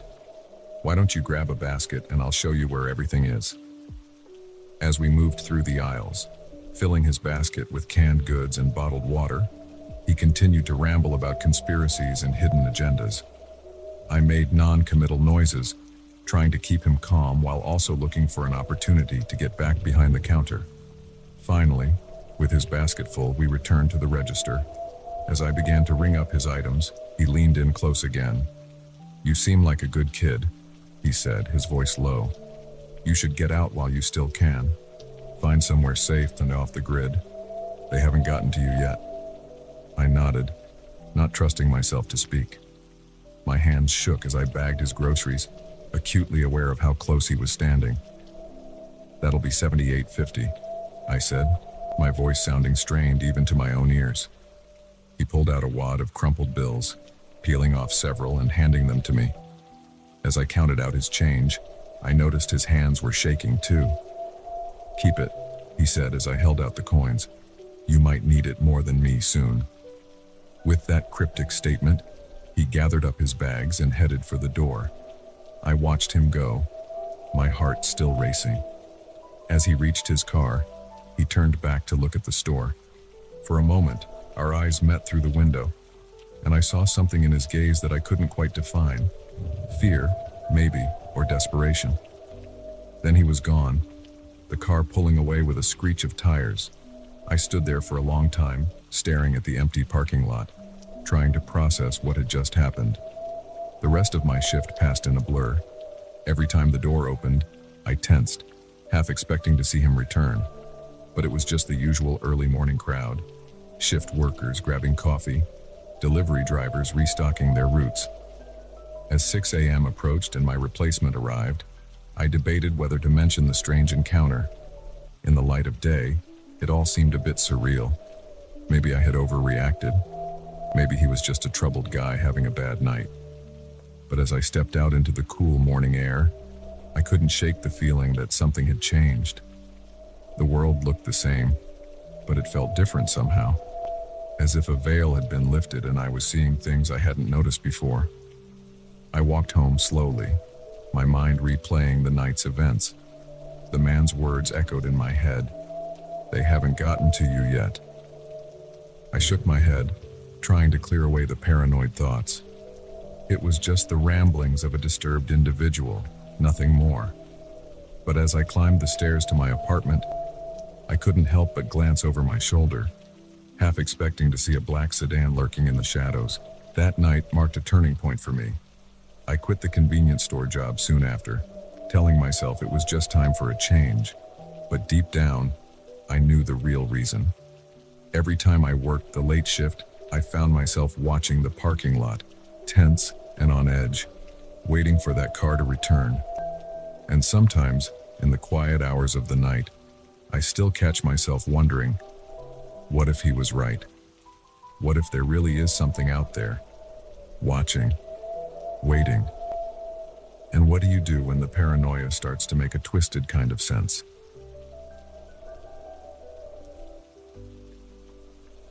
The scream echoed through the abandoned wing of the psychiatric hospital, chilling me to the bone. I froze, my flashlight beam trembling as I swept it across the decrepit hallway. As a night shift nurse, I'd heard my fair share of unsettling noises, but this was different. Little did I know, investigating that sound would plunge me into a nightmare I never could have imagined. I'd been working at Oakwood Psychiatric for 3 years, and I thought I'd seen it all. The night shift was usually quiet, just routine checks and medication rounds. But lately, there had been whispers among the staff about strange occurrences in the old wing, shadows moving where they shouldn't, unexplained noises, equipment going haywire. Management had brushed off the concerns, attributing them to an old building settling and overactive imaginations. But that night, as I stood rooted to the spot, heart pounding in my chest, I knew this was no figment of imagination. The scream came again, fainter this time, but unmistakably human. It was coming from the abandoned wing, a section of the hospital that had been closed off for renovation months ago. No one was supposed to be in there. I should have called for backup, should have alerted security. But something compelled me to investigate on my own. Maybe it was curiosity, maybe a misguided sense of duty. Whatever it was, I found myself moving towards the sealed-off entrance to the old wing. The door was heavy, its hinges creaking in protest as I pushed it open. The air that rushed out was stale, thick with the scent of dust and decay. I swept my flashlight beam across the corridor, revealing peeling wallpaper and abandoned medical equipment covered in sheets. "Hello?" I called out, my voice echoing in the empty space. "Is anyone there?" No response, just the unsettling silence of a place long abandoned. I took a tentative step forward, then another. The floorboards groaned under my weight, and I winced at each sound, feeling like an intruder in a forgotten world. As I moved deeper into the wing, the atmosphere seemed to change. The air grew colder, and I could have sworn I felt a breeze, despite there being no open windows. My flashlight flickered, the beam weakening, and I silently cursed myself for not checking the batteries before starting my shift. I was about to turn back when I heard it, a soft whimper, coming from one of the rooms down the hall. My heart raced as I approached the partially open door. I pushed it gently, wincing at the creak of rusted hinges. "Hello?" I called again, softer this time. "I'm a nurse. I'm here to help." At first, I saw nothing in the dim light of my failing flashlight. Then, movement in the corner caught my eye. A figure, huddled and shaking, pressed against the wall. I approached slowly, trying to appear non-threatening. "It's okay," I said soothingly. "You're safe now. Can you tell me your name?" The figure lifted its head, and I had to stifle a gasp. It was a man, but his appearance was shocking. His hair was long and matted, his beard unkempt. His eyes, wide and feverish, darted around the room before settling on me. "Sarah," he croaked, his voice hoarse from disuse. I froze. That wasn't my name, but something about the way he said it sent a chill down my spine. "No, I'm not Sarah," I said gently. "My name is Emily. I'm a nurse here. Can you tell me who you are and how you got here?" He shook his head violently. No. You're Sarah. You have to be Sarah. She said you'd come back for me." I took a step closer, my mind racing. This man was clearly confused, possibly delusional. But how had he gotten into this sealed-off wing? And how long had he been here? "Who said I'd come back?" I asked, trying to keep my voice calm. "The doctor," he whispered, his eyes darting to the corners of the room as if expecting someone to materialize from the shadows. "She said if I waited, you'd come back. But you never did. Why didn't you come back, Sarah?" A cold knot formed in my stomach. There was something familiar about this man, something I couldn't quite place. I racked my brain, trying to remember if I'd seen him before. And then it hit me. The missing patient. 6 months ago, right before the old wing was closed for renovations, a patient had disappeared without a trace. The police had investigated, but no leads were ever found. Eventually, it was assumed he had somehow escaped and was living on the streets. But he hadn't escaped. He'd been here all along. "John?" I said, remembering his name from the missing persons report. "John Miller." His eyes widened at the sound of his name. "You do remember me," he exclaimed, a manic grin spreading across his face. "I knew you'd come back, Sarah. I knew you wouldn't leave me here forever." I took a deep breath, trying to stay calm. "John, I'm not Sarah, but I want to help you. We need to get you out of here. Get you checked out by a doctor." His smile faltered. "No," he said, shaking his head. "No, I can't leave. She said I have to stay here. She said it's not safe out there." "Who said that, John?" I asked, though I was beginning to fear I knew the answer. "The doctor," he whispered. "Dr. Ellison." My blood ran cold. Dr. Ellison had been the head psychiatrist of this wing before it was shut down. She had retired shortly after John's disappearance. "John," I said carefully, "Dr. Ellison isn't here anymore. She retired months ago. Whatever she told you, it's not true. It's not safe for you to stay here." He looked at me, confusion and fear warring in his eyes.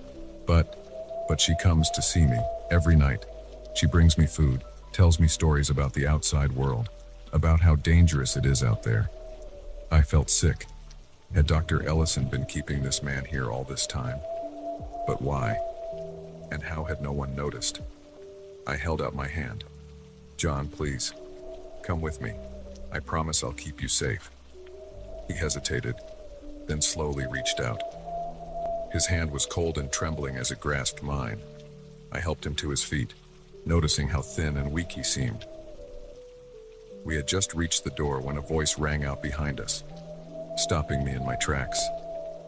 "And where do you think you're going?" I turned, my heart pounding. There, standing in the shadows, was Dr. Ellison. She looked different from how I remembered. Her hair was wild, her eyes had a manic gleam, and her once pristine lab coat was stained and tattered. "Dr. Ellison," I said, trying to keep my voice steady. "What's going on here? Why is John still here?" She laughed, a high, unhinged sound that made the hairs on the back of my neck stand up. "Oh, you wouldn't understand. None of you ever understood. John is special. He sees the truth about this world. He knows what's really out there." I felt John's grip on my hand tighten. He was trembling, whether from fear or excitement, I couldn't tell. Whatever you think you're doing, it's over," I said, trying to sound more confident than I felt. "I'm taking John out of here. He needs help." Dr. Ellison's face darkened. "I'm afraid I can't let you do that," she said, reaching into her pocket. The glint of metal made my heart stop. A scalpel. "John needs to stay here, where it's safe," she continued, her voice taking on a soothing, almost hypnotic quality. "And now that you've seen, you'll have to stay too. Don't worry, you'll understand soon enough. You'll see the truth, just like John does." She took a step forward, scalpel raised. I backed away, pulling John with me. My mind raced, searching for a way out of this nightmare. And then, like an answer to a prayer I hadn't realized I'd made, I heard voices in the hallway. The security guard, making his rounds. "Help!" I screamed, my voice echoing off the walls. "We're in here! Help us!" Dr. Ellison's eyes widened in panic. She lunged forward, but I was faster. I slammed the door shut, holding it closed with all my strength as she pounded on the other side. Footsteps pounded down the hallway, and suddenly there were other voices, other hands pulling us away from the door. In the chaos that followed, security subduing Dr. Ellison, paramedics checking on John, police asking questions, I felt like I was in a daze. As I watched John being gently led away, his eyes met mine one last time. There was fear there, yes, but also a glimmer of something else. Hope, maybe, or the first spark of a return to reality. I don't know what will happen now. There will be investigations, questions, probably lawsuits. But as I sit here, giving my statement to the police, I can't help but feel a mix of relief and lingering unease. Because now I know that sometimes the real monsters aren't the patients we're meant to fear. Sometimes they're the ones we're supposed to trust. And in a place like Oakwood, where the line between sanity and madness is often blurred, who's to say which side any of us are really on?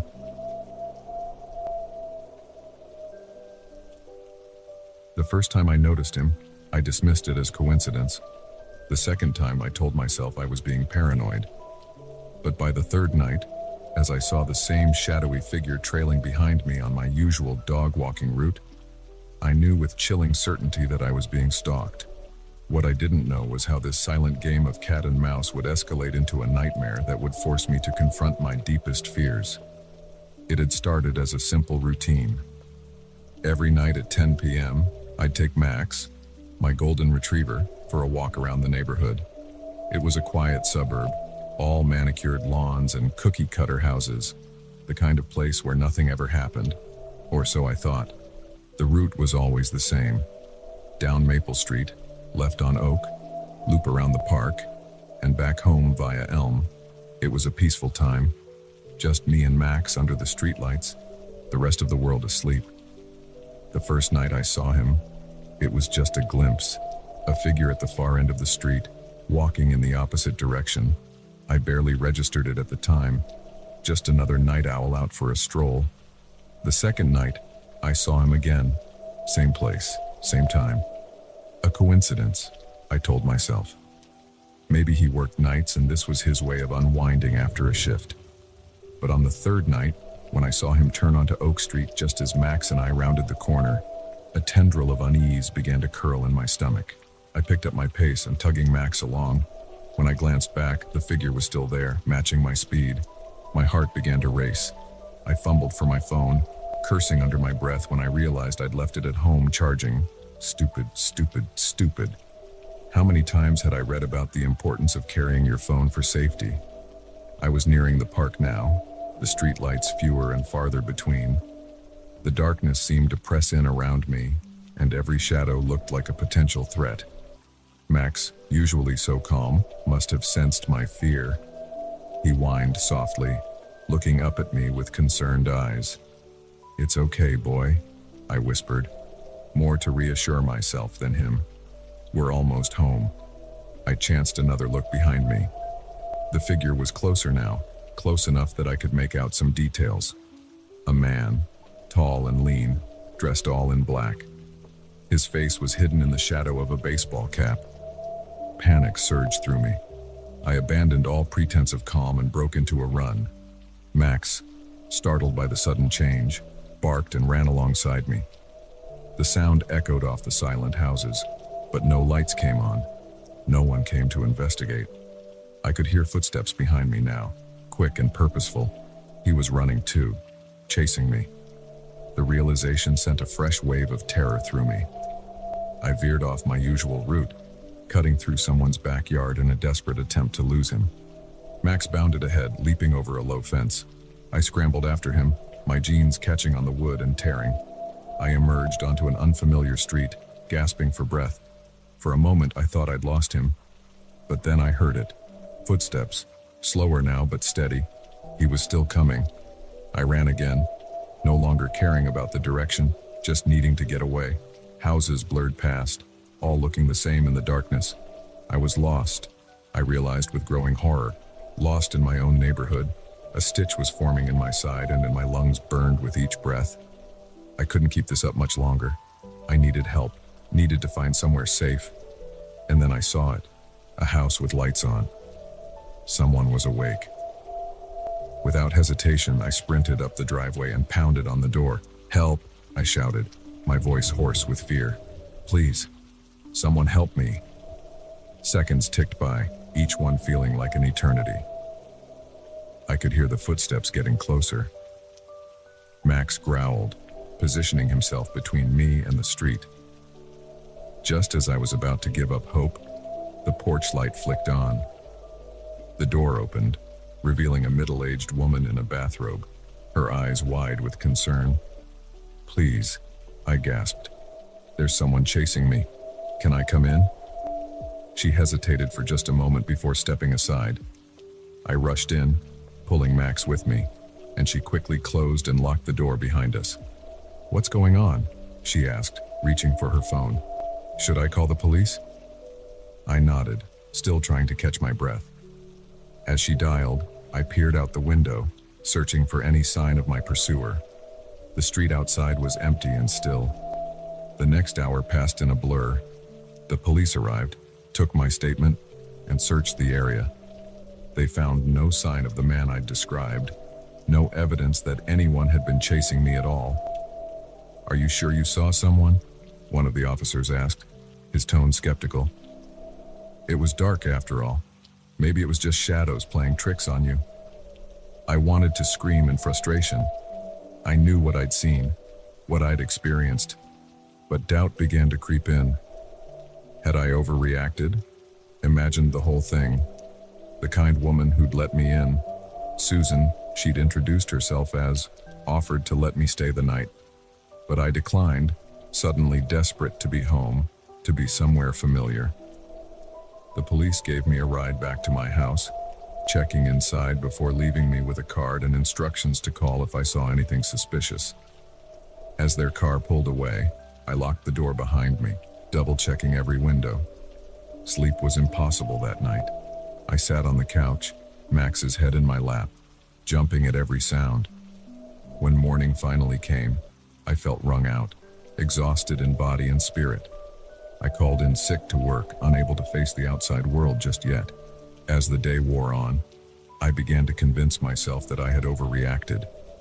The stress of work, the darkness of night. It had all combined to make me see threats where there were none. But as evening approached, bringing with it the time for Max's walk, I felt the fear returning. The thought of stepping outside, of retracing those same streets, made my palms sweat and my heart race. For the first time in years, I skipped Max's walk. He whined at the door, confused by the break in routine, but I couldn't bring myself to leave the safety of the house. Instead, I let him out in the backyard, watching him like a hawk from the kitchen window. The next night was the same, and the next. Max grew restless, and I felt guilty, but the fear was paralyzing. I told myself it was temporary, that I just needed a little time to get over the scare. A week passed, then two. I'd taken to working from home, ordering groceries for delivery. The only time I left the house was to let Max out in the yard, and even then, I was constantly on alert, scanning the fence line for any sign of movement. Friends called, wondering why I'd gone off the grid. I made excuses, a flu, a family emergency, anything to avoid admitting the truth, that I'd become a prisoner in my own home, held captive by fear of a threat I couldn't even be sure was real. It was Max who finally forced me to confront my fear. 3 weeks after that terrifying night, he refused to go out in the backyard. He sat by the front door whining pitifully, his leash in his mouth. Those soulful brown eyes looked up at me, filled with a mixture of confusion and hope. I stood there, hand on the doorknob, for what felt like hours. My palms were slick with sweat, my heart pounding so hard I could feel it in my throat. But I couldn't let Max down. I couldn't let this unnamed, unseen threat control my life any longer. With a deep breath, I opened the door.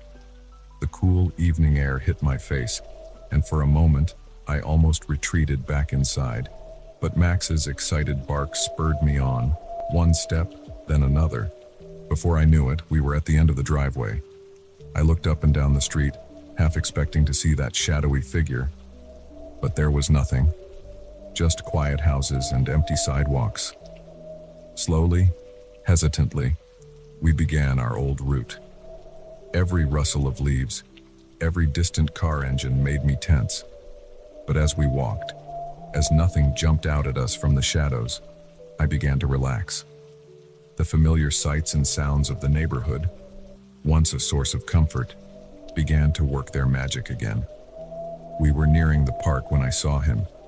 A man, tall and lean, dressed in black, walking towards us. My breath caught in my throat, and I froze, the old fear rushing back. But as he got closer, I realized something. He wasn't the same man. This was Mr. Johnson from 3 doors down, out for his own evening constitutional. He waved as he passed, and I managed a weak smile in return. As Max and I completed our loop and headed home, I felt something shift inside me. The fear was still there, a low hum in the background, but it no longer controlled me.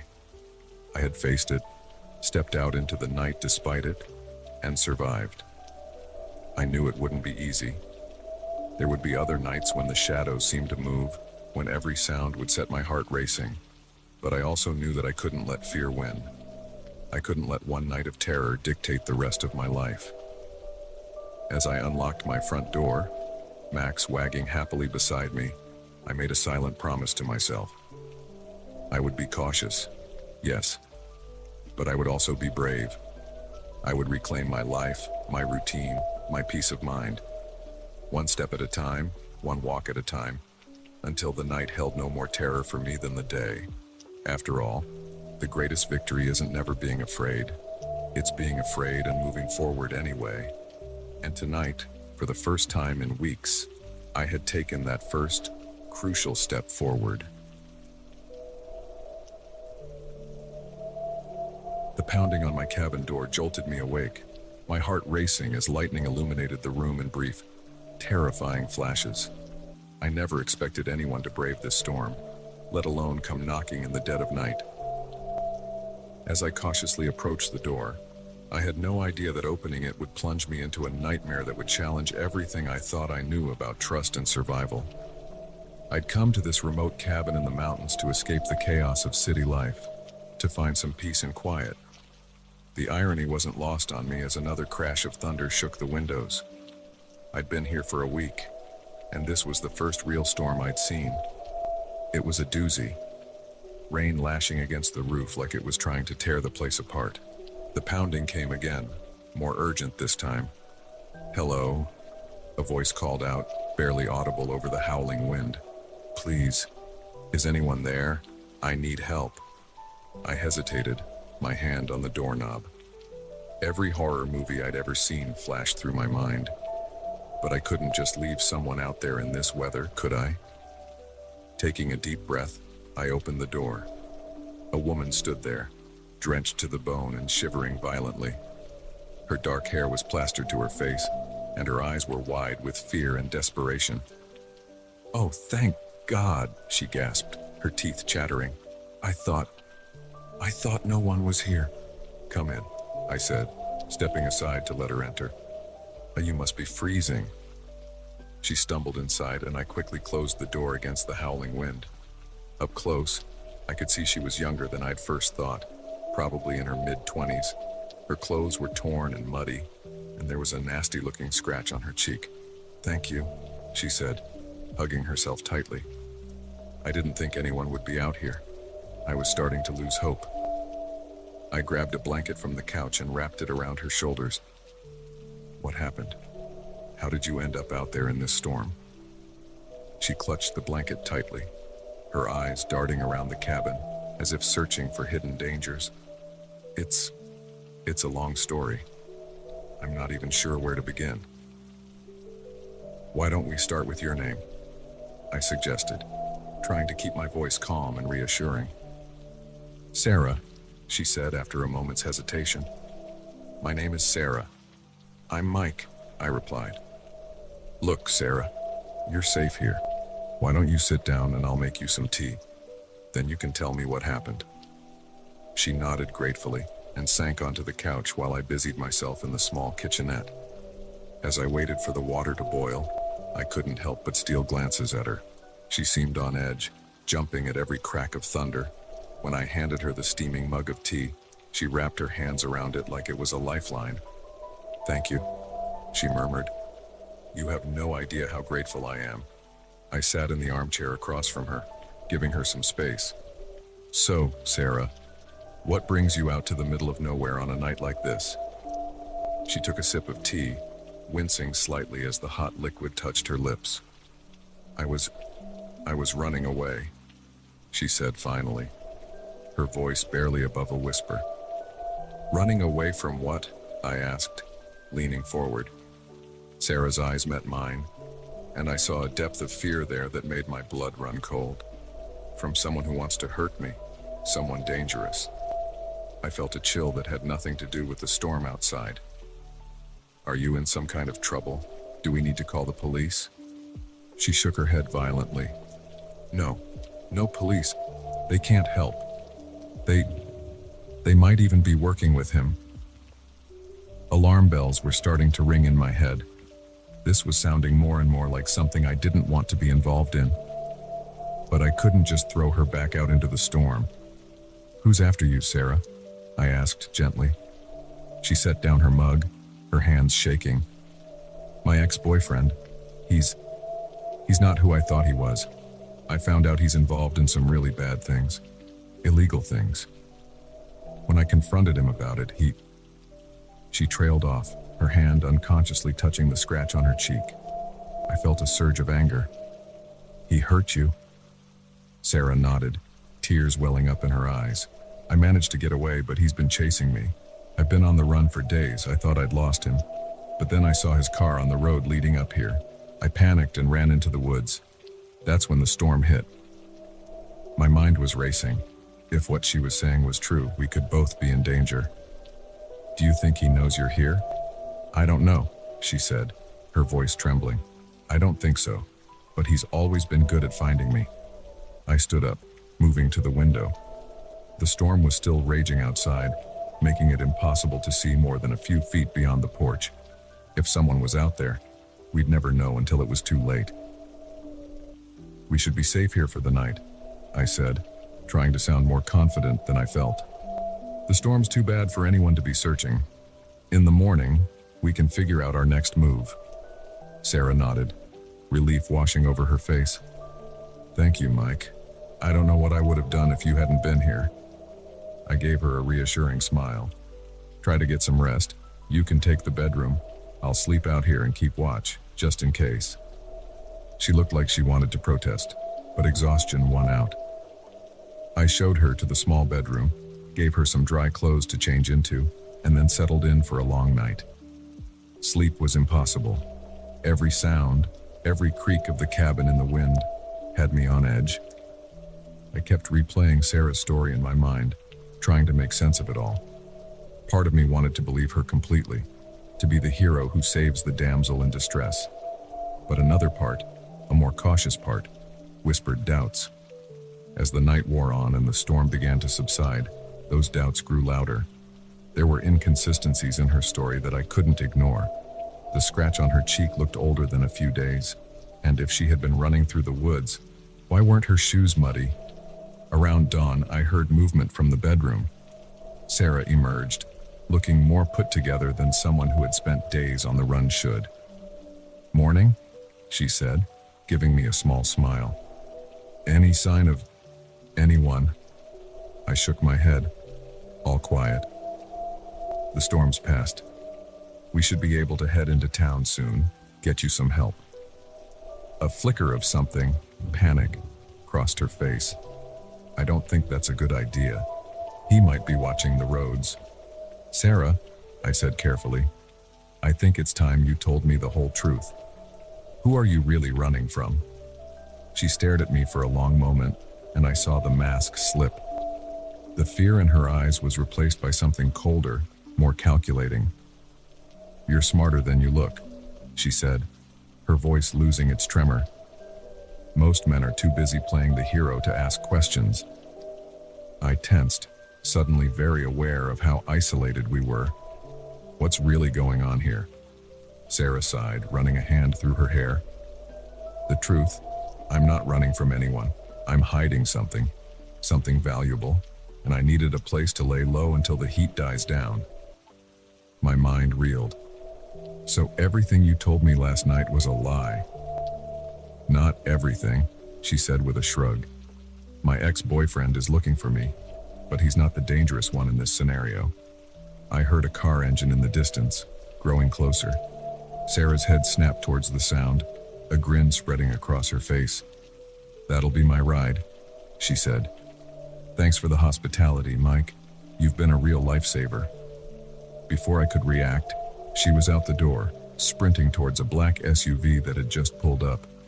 I watched in stunned silence as she jumped in, and the vehicle sped away, leaving me alone with more questions than answers. As I stood there on the porch, the morning sun finally breaking through the clouds, I realized how close I'd come to being pulled into something far more dangerous than a storm. I'd opened my door to a stranger, offered help without question, and nearly paid the price for my trust. I never found out what Sarah was really hiding, or who she was running from. But that night taught me a valuable lesson about the dangers that can lurk behind a friendly face and a plea for help. In the wilderness, it's not always the elements you need to fear most. Sometimes the real danger comes in human form.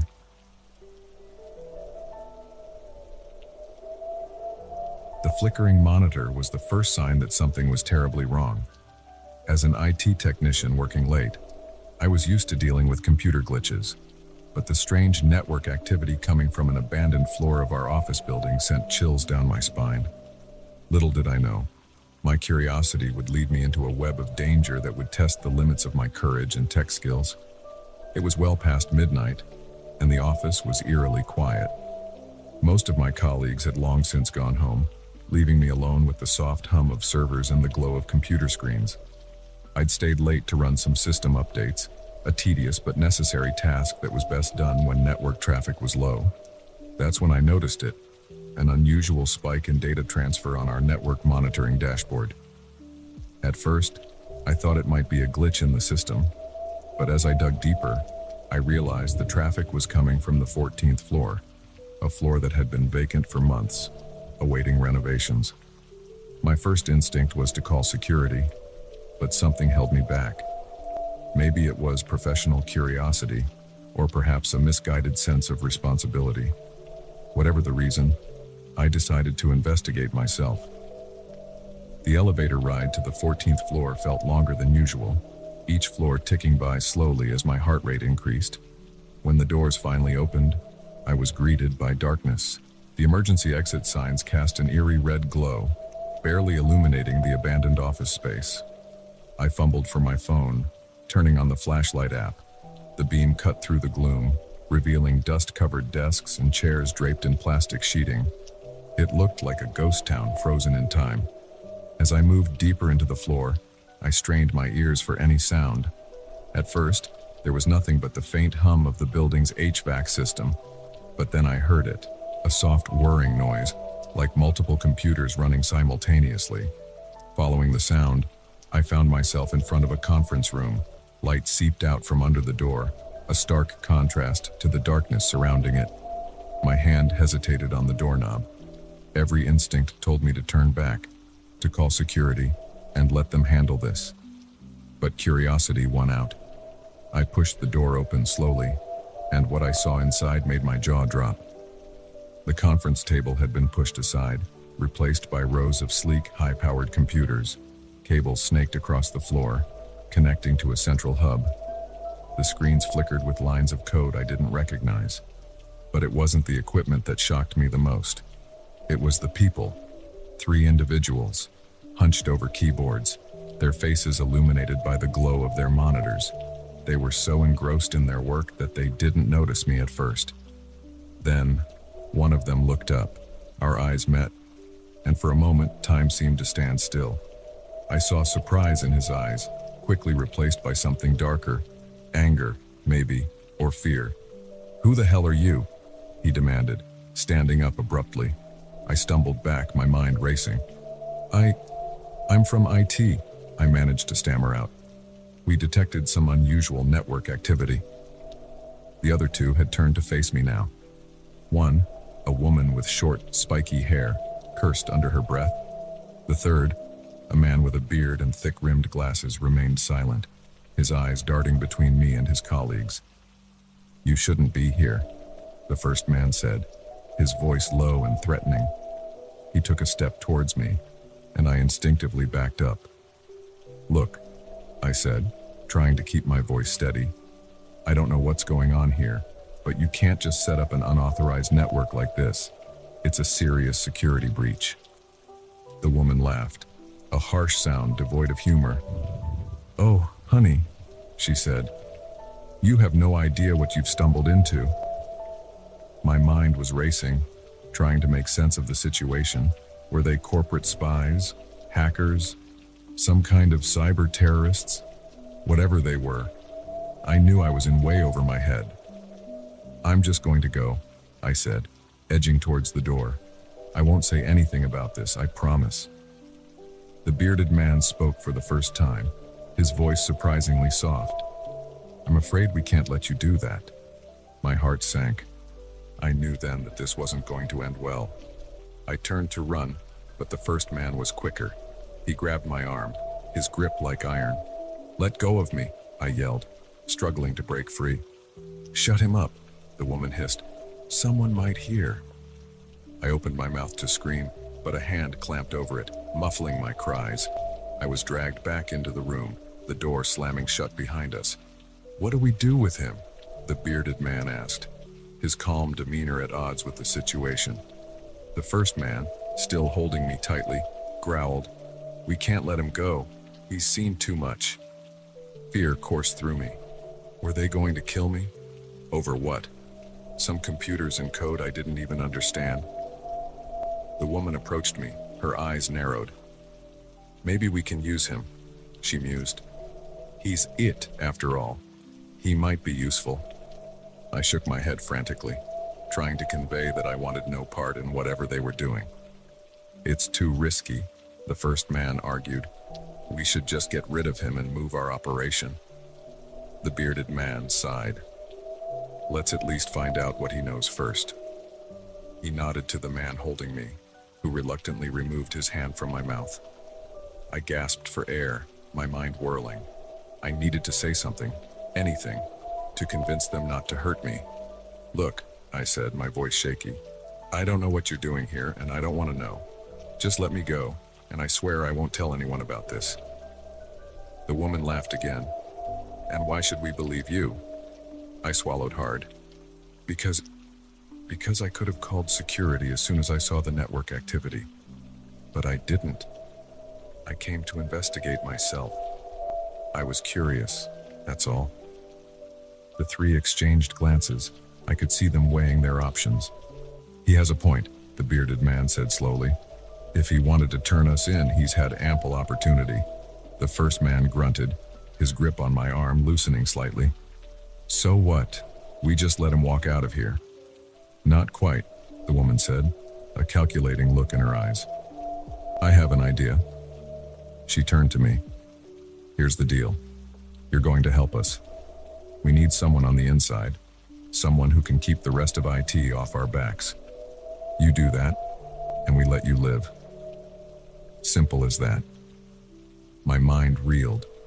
They wanted me to be their accomplice, to betray my company, my colleagues.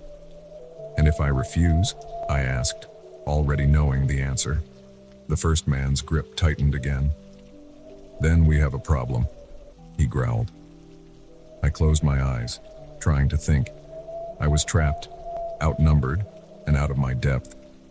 Whatever these people were involved in, it was big, dangerous. But did I have a choice? Okay, I said finally, opening my eyes.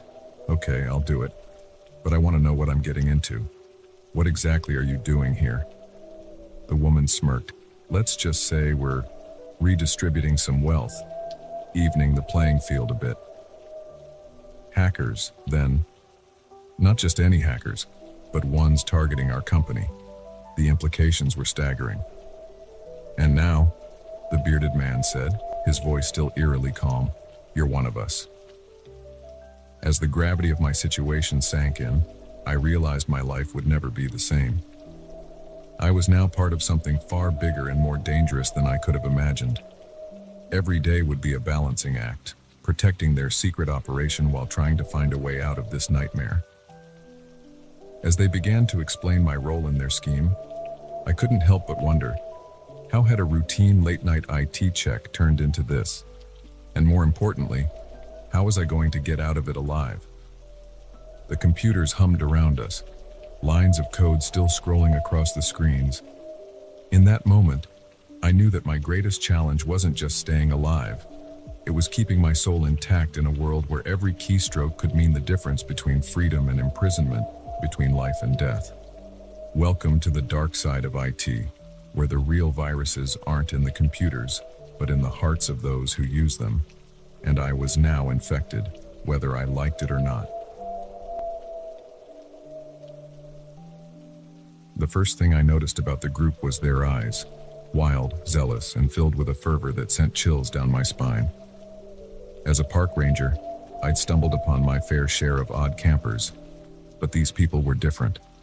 They moved with purpose, their actions synchronized as if choreographed by an unseen hand. Little did I know, my discovery of this isolated community would plunge me into a nightmare that would test the limits of my survival skills and sanity. It was supposed to be a routine patrol. The sun was setting over the mountains, painting the sky in hues of orange and pink. I'd been a ranger in this park for over a decade, and I thought I knew every inch of it. But as I hiked through a particularly dense section of forest, I noticed something odd. A faint trail that didn't appear on any of my maps. Curiosity got the better of me. I decided to follow it, thinking perhaps it was an animal path I'd somehow missed all these years. The trail wound deeper into the woods, becoming more defined as I went. After about a mile, I started to hear sounds, voices, the clang of metal, the hum of machinery, all things that shouldn't exist this far into protected wilderness. I slowed my pace, moving as quietly as possible. The forest opened up into a large clearing, and what I saw there made me doubt my own eyes. It was a compound, hidden so perfectly in the natural contours of the land that it was nearly invisible until you were right on top of it. Crude buildings made of salvaged materials dotted the clearing. People moved between them with purpose, carrying supplies, tending to gardens, and was that weapons training? I ducked behind a large tree, my heart pounding. This was way beyond anything I'd ever encountered before. As I watched, trying to make sense of what I was seeing, a group emerged from the largest building. They were led by a tall man with a wild beard and piercing blue eyes. Even from a distance, I could feel the authority he exuded. The others deferred to him, hanging on his every word. I strained to hear what they were saying, but they were too far away. Their body language, however, told a story of its own. There was an intensity to their interactions, a sense of urgency that set my nerves on edge. I knew I should leave, report what I'd found to my superiors, but something held me there, a mix of fascination and dread. I had to know more. As the sun dipped below the horizon, the compound came alive with activity. Fires were lit, casting long shadows across the clearing. The group gathered around the largest fire, and the bearded man began to speak. His voice carried on the night air, filled with passion and conviction. "Brothers and sisters," he intoned, "the time is drawing near. The signs are all around us. The world outside these woods is crumbling, but we will survive. We will thrive. And when the dust settles, we will emerge to rebuild society as it should be." A chill ran down my spine. This wasn't just some off-the-grid community. This was something far more dangerous. I began to back away slowly, intent on making my escape. But in my haste, I stepped on a dry branch. The crack echoed through the forest like a gunshot. Every head in the clearing turned in my direction. For a moment, time seemed to stand still. Then, chaos erupted. "Intruder!" someone shouted. "Secure the perimeter!" I didn't wait to see what would happen next. I turned and ran, crashing through the underbrush with no regard for stealth. Behind me, I could hear shouts and the sound of pursuit. My ranger training kicked in. I knew these woods better than they did, and I used every trick I knew to throw them off my trail. I crossed streams, doubled back on my own tracks, and used the dense foliage to my advantage. After what felt like hours, the sounds of pursuit faded. I slumped against a tree, gasping for breath. My mind was reeling, trying to process what I'd seen. Who were these people? What were they preparing for? As my breathing steadied, I realized I had a decision to make. I could try to find my way back to Ranger Station and report what I'd found. But would anyone believe me? And even if they did, by the time any official action was taken, the group might be long gone. The other option was to go back, to try and gather more information. It was risky, possibly suicidal. But something told me that this group was a threat that couldn't be ignored. Against my better judgment, I decided to return to the compound. This time, I'd be more careful. I spent the next few days observing from a distance, using all my wilderness skills to stay hidden. What I saw chilled me to the bone. The group was indeed preparing for something, stockpiling supplies and weapons. They ran drills, practiced combat scenarios, and pored over maps of the surrounding area. But it was the indoctrination that disturbed me the most. I watched as new recruits were brought in, usually young and vulnerable looking. They were subjected to long sessions with the bearded leader, emerging with that same zealous look in their eyes. On the third night, I overheard a conversation that made my blood run cold. The bearded man was speaking to his lieutenants, outlining their plans. "The first strike will be against the ranger station," he said. "We'll take control of communications, cut off access to the park. Then we move on the nearby towns. By the time the outside world realizes what's happening, it'll be too late." I'd heard enough. This wasn't just some fringe group preparing for doomsday. They were planning an actual attack, and soon, I had to warn someone. I began to make my way back through the forest, my mind racing with plans. But in my haste, I made a fatal mistake. I took a route too close to one of their patrol paths. A shout went up, and suddenly I was running for my life again. But this time they were prepared. They herded me, using their knowledge of the land to cut off my escape routes. I found myself being driven back towards the compound. As I burst into the clearing, I was immediately surrounded. Rough hands grabbed me, disarming me and forcing me to my knees. The bearded leader approached, his eyes glinting in the firelight. "Well, well," he said, his voice smooth and controlled. "Our curious ranger returns. I must admit, I'm impressed by your persistence. Not many could have evaded us for so long." I glared up at him, defiant despite my fear. "You won't get away with this. People will come looking for me." He chuckled, the sound sending shivers down my spine. "Oh, I'm counting on it. In fact, you've just become a very important part of our plans." As they dragged me away, I realized the full extent of my mistake. Not only had I failed to warn anyone, but I'd just handed this madman the perfect hostage. The next few days were a blur of fear and confusion. I was kept isolated, only interacting with my guards and occasionally the leader himself. He seemed intent on converting me, spinning tales of societal collapse and the righteousness of their cause. But with each passing day, I also learned more about their operations. They were larger and more organized than I'd initially thought, with supporters in nearby towns and even some local law enforcement. I knew I had to find a way to escape, to warn someone before it was too late. But as I lay in my makeshift cell each night, listening to the sounds of the compound preparing for war, I couldn't help but wonder, was it already too late? Had my discovery of this hidden community set in motion events that couldn't be stopped? One thing was certain. The peaceful forest I'd sworn to protect had become the staging ground for something terrible. And I, the ranger who was supposed to be its guardian, had unwittingly become the key to its destruction. As I plotted my escape, I knew that even if I made it out alive, nothing would ever be the same. The hidden dangers lurking in the wilderness were no longer just bears or treacherous terrain.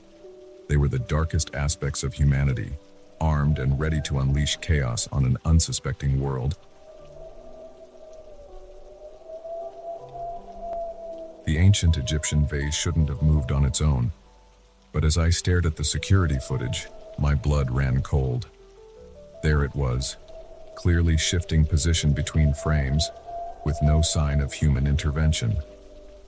Little did I know, this seemingly impossible occurrence would plunge me into a night of terror that would challenge everything I thought I knew about reality and the thin line between the past and present. I'd been working as a night watchman at the city museum for about 6 months. It was a quiet job, perfect for a graduate student like me who needed time to study. Most nights, I'd make my rounds, check the security feeds, and then settle in with my anthropology textbooks. The hardest part of the job was usually just staying awake. But that night changed everything. It started like any other shift. I arrived at 10 p.m., relieved the day guard, and began my first round of checks. The museum was eerily quiet, the exhibits casting long shadows in the dim emergency lighting. I'd gotten used to the creepy atmosphere, or so I thought. Around midnight, I was watching the security feeds when something caught my eye. The camera focused on the Egyptian exhibit showed the prized centerpiece, a 4,000-year-old ceremonial vase, clearly moving about an inch to the left. I blinked, rubbed my eyes, and rewound the footage. There it was again. One frame, the vase was in its usual spot. The next, it had shifted. Impossible, I muttered to myself. I knew every inch of that exhibit. The vase was heavy, securely placed behind bulletproof glass. There was no way it could move on its own. I decided to investigate, telling myself it must be a glitch in the camera system. As I approached the Egyptian wing, an unsettling feeling crept over me. The air felt heavier, charged somehow, like the atmosphere before a thunderstorm. The exhibit looked normal at first glance. The vase sat innocently on its pedestal, its intricate hieroglyphs catching the low light.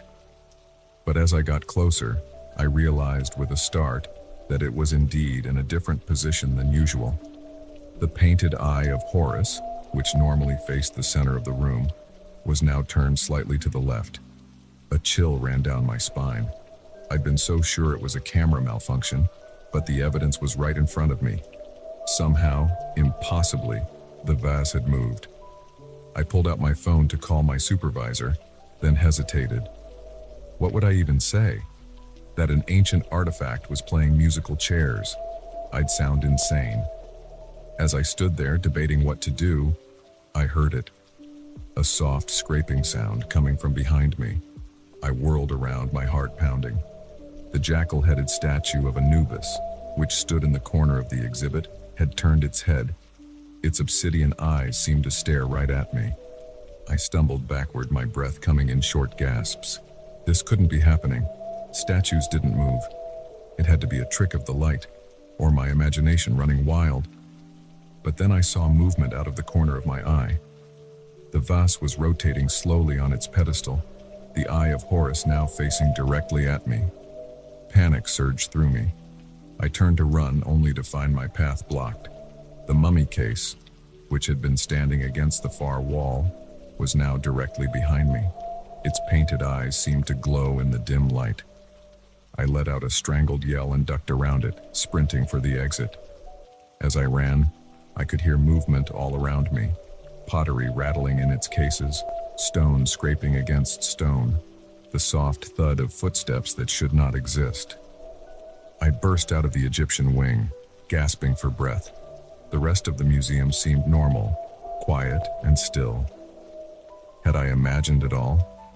Slowly, my heart still racing, I turned back to look at the exhibit. What I saw made my blood run cold. Every statue, every artifact was facing the doorway, facing me. I ran. I ran faster than I ever had in my life, through the quiet halls of the museum, past motionless dinosaur skeletons and silent dioramas. I didn't stop until I reached the security office, slamming the door behind me and leaning against it, panting.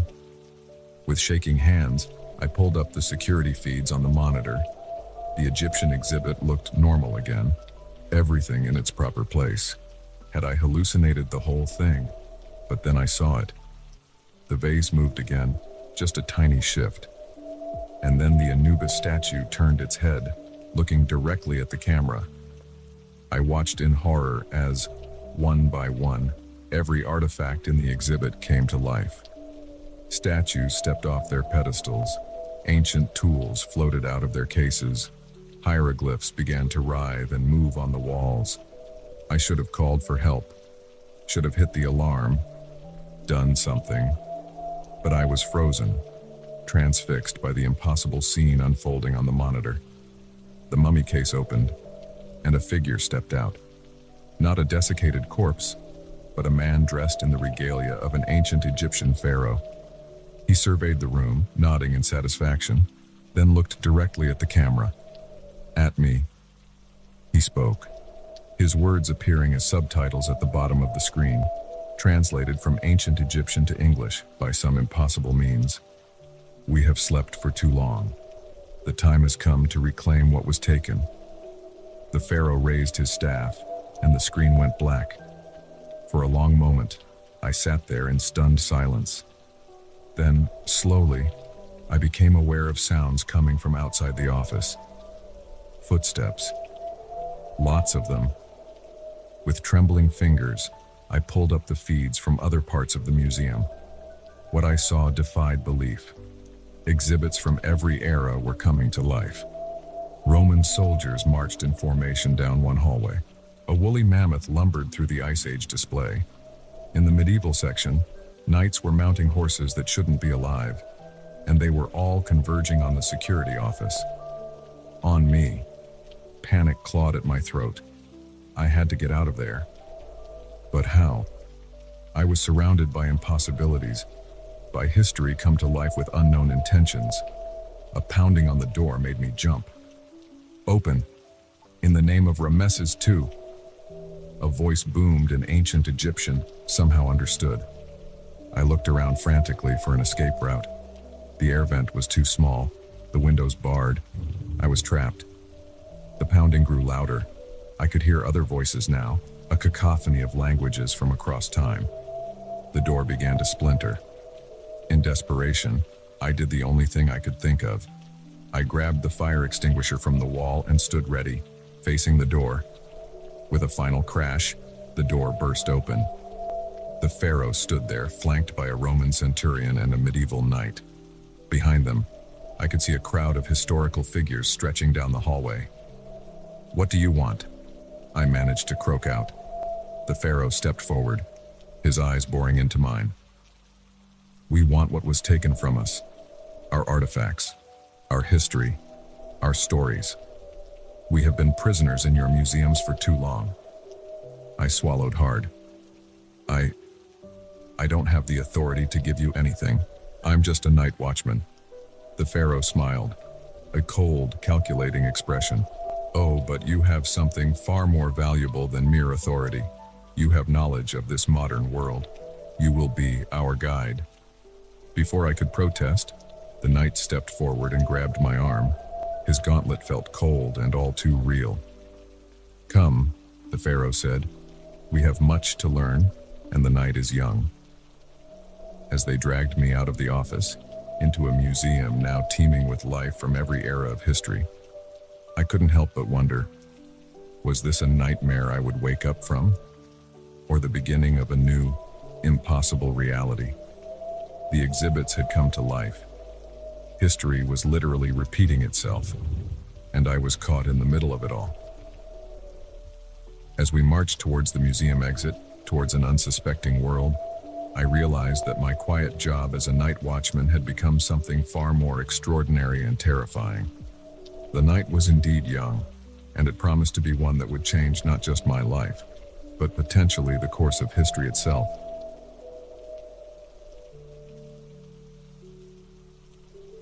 The lighthouse beam cut through the darkness, a futile attempt to pierce the wall of rain and wind that battered the coast. I squinted into the tempest, my knuckles white on the railing, searching for any sign of life in the churning waters below. That's when I saw him, a lone figure clinging to a piece of driftwood, waving frantically. In that moment, I had no idea that my act of mercy would unleash a nightmare that would haunt me for years to come. I've been the keeper of this lighthouse for over a decade. It's a solitary life, but one I've come to appreciate. The rhythmic flash of the light, the constant moan of the foghorn. They've become as much a part of me as my own heartbeat. But nothing in all my years here could have prepared me for that night. The storm had been raging for hours, one of the worst I'd seen in years. I'd already helped guide 2 fishing boats to safety, their captains no doubt thanking whatever god they believed in for the beacon of my light. But as midnight approached and the storm showed no signs of abating, I feared the worst was yet to come. That's when I spotted him. At first, I thought my eyes were playing tricks on me. Surely no one could survive in those waters. But there he was, a dark speck against the foaming waves, arms flailing in desperate plea for help. I didn't hesitate. I grabbed my emergency kit and rain gear and raced down the spiral staircase of the lighthouse. The wind nearly knocked me off my feet as I burst out the door, but I pushed forward. The rocky path down to the small cove was treacherous in the best of conditions. In this storm, it was nearly suicidal. By the time I reached the water's edge, my lungs were burning and my clothes were soaked through. I could barely make out the man now, the waves threatening to swallow him at any moment. I waded in, the icy water shocking my system. "Hold on," I shouted, my voice barely audible over the roar of the storm. "I'm coming." I swam with all my might, fighting against the current that threatened to dash me against the rocks. As I got closer, I could see the man more clearly. He was younger than I expected, with dark hair plastered to his forehead and eyes wide with fear and exhaustion. With one final push, I reached him, grabbing onto the piece of driftwood he clung to. "I've got you," I gasped, struggling to keep both our heads above water. "Let's get you to shore." The swim back was even harder, weighed down as I was. But adrenaline and determination pushed me forward. Finally, my feet touched the bottom, and I half-dragged, half-carried the man onto the beach. We collapsed onto the wet sand, both of us gasping for air. "Thank you," the man wheezed between breaths. "I thought I was done for." "Let's get you inside," I said, helping him to his feet. "And you need to warm up." The climb back to the lighthouse was slow and arduous. The man leaned heavily on me, his strength clearly spent. By the time we made it inside, we were both shaking from cold and exertion. I sat him down by the small stove in my living quarters, wrapping him in every blanket I could find. As I busied myself making hot tea, I studied him more closely. Despite his ordeal, there was something about him that put me on edge. His eyes darted around the room, taking in every detail with an intensity that seemed out of place for someone who'd just cheated death. "I'm John," I said, handing him a steaming mug. "What's your name?" He hesitated for a moment before answering. "Tom," he said. "Tom Harris." "Well, Tom, how did you end up out there? Was there a shipwreck?" Tom's hands tightened around the mug. "Something like that," he muttered. "It's all a bit of a blur." I nodded, not wanting to push him too hard. "You're safe now. We can sort everything out in the morning." As I turned to check on the lighthouse beam, I caught a glimpse of something that made my blood run cold. Peeking out from under Tom's sleeve was a tattoo, a distinctive design I recognized from wanted posters I'd seen in town. This man wasn't a shipwreck victim. He was an escaped convict. My mind raced. What should I do? I was miles from the nearest town with no way to call for help. The storm was still raging outside, making any attempt to leave impossible. I was trapped here with a potentially dangerous criminal. I tried to keep my voice steady as I turned back to Tom. "More tea?" I asked, forcing a smile. He nodded, his eyes never leaving me. I could see the change in him now, the gratitude replaced by calculation. He knew that I knew. "You've been very kind, John," he said, his voice low and controlled. "I'd hate for anything to ruin that." The threat was clear. I swallowed hard, my hand shaking slightly as I poured the tea. "No need to worry," I said. "You're my guest here." Tom smiled, but it didn't reach his eyes. "Good, because I think I'll be staying for a while, at least until this storm blows over." The next few hours were a tense dance. I went about my duties, checking the light and monitoring the storm, all too aware of Tom's eyes following my every move. He asked questions about the lighthouse, about how often ships passed by, about my communication with the mainland. I answered as vaguely as I could, my mind working overtime to find a way out of this situation. As dawn approached and the storm began to subside, I knew I had to act. Tom had dozed off in the chair, lulled by warmth and exhaustion. This might be my only chance. I crept towards the door, planning to make a run for it. But as my hand touched the knob, a floorboard creaked beneath my feet. Tom's eyes snapped open. In an instant, he was on his feet, all pretense of weakness gone. "Going somewhere," he growled. I backed away, my hands raised. "Just checking the weather." I lied. He advanced on me, his face twisted with anger and desperation. "I can't let you leave," he said. "I've come too far to be caught now." I felt the wall against my back. There was nowhere left to go. Tom reached into his pocket, pulling out a jagged piece of metal, a makeshift weapon he must have had hidden on him. "I'm sorry, John," he said, raising the weapon. "You seem like a decent guy, but I can't take any chances." In that moment, time seemed to slow down. I saw the glint of metal as it arced towards me. I saw the storm-tossed sea through the window behind Tom, and I saw my chance. With a sudden burst of energy, I ducked under Tom's arm and tackled him. We crashed into the window, the old glass shattering under our combined weight. For a terrifying moment, we teetered on the edge, the drop to the rocks below yawning before us. Then, we were falling. The world spun around us as we plummeted towards the water. I felt the impact knock the breath from my lungs, the icy sea closing over my head. I fought my way to the surface, gasping for air. Tom was a few feet away, struggling to stay afloat. The current was pulling us both towards the rocks. In that moment, I had a choice to make. I could try to save him again, risking my own life in the process. Or I could save myself, leaving him to the mercy of the sea. The keeper in me, the part that had rushed out into the storm to save a stranger, wanted to help. But the man who had just been attacked, who had seen the darkness in Tom's eyes, knew better. I turned and swam for shore, each stroke carrying me further from the man I had rescued and the nightmare he had brought to my doorstep.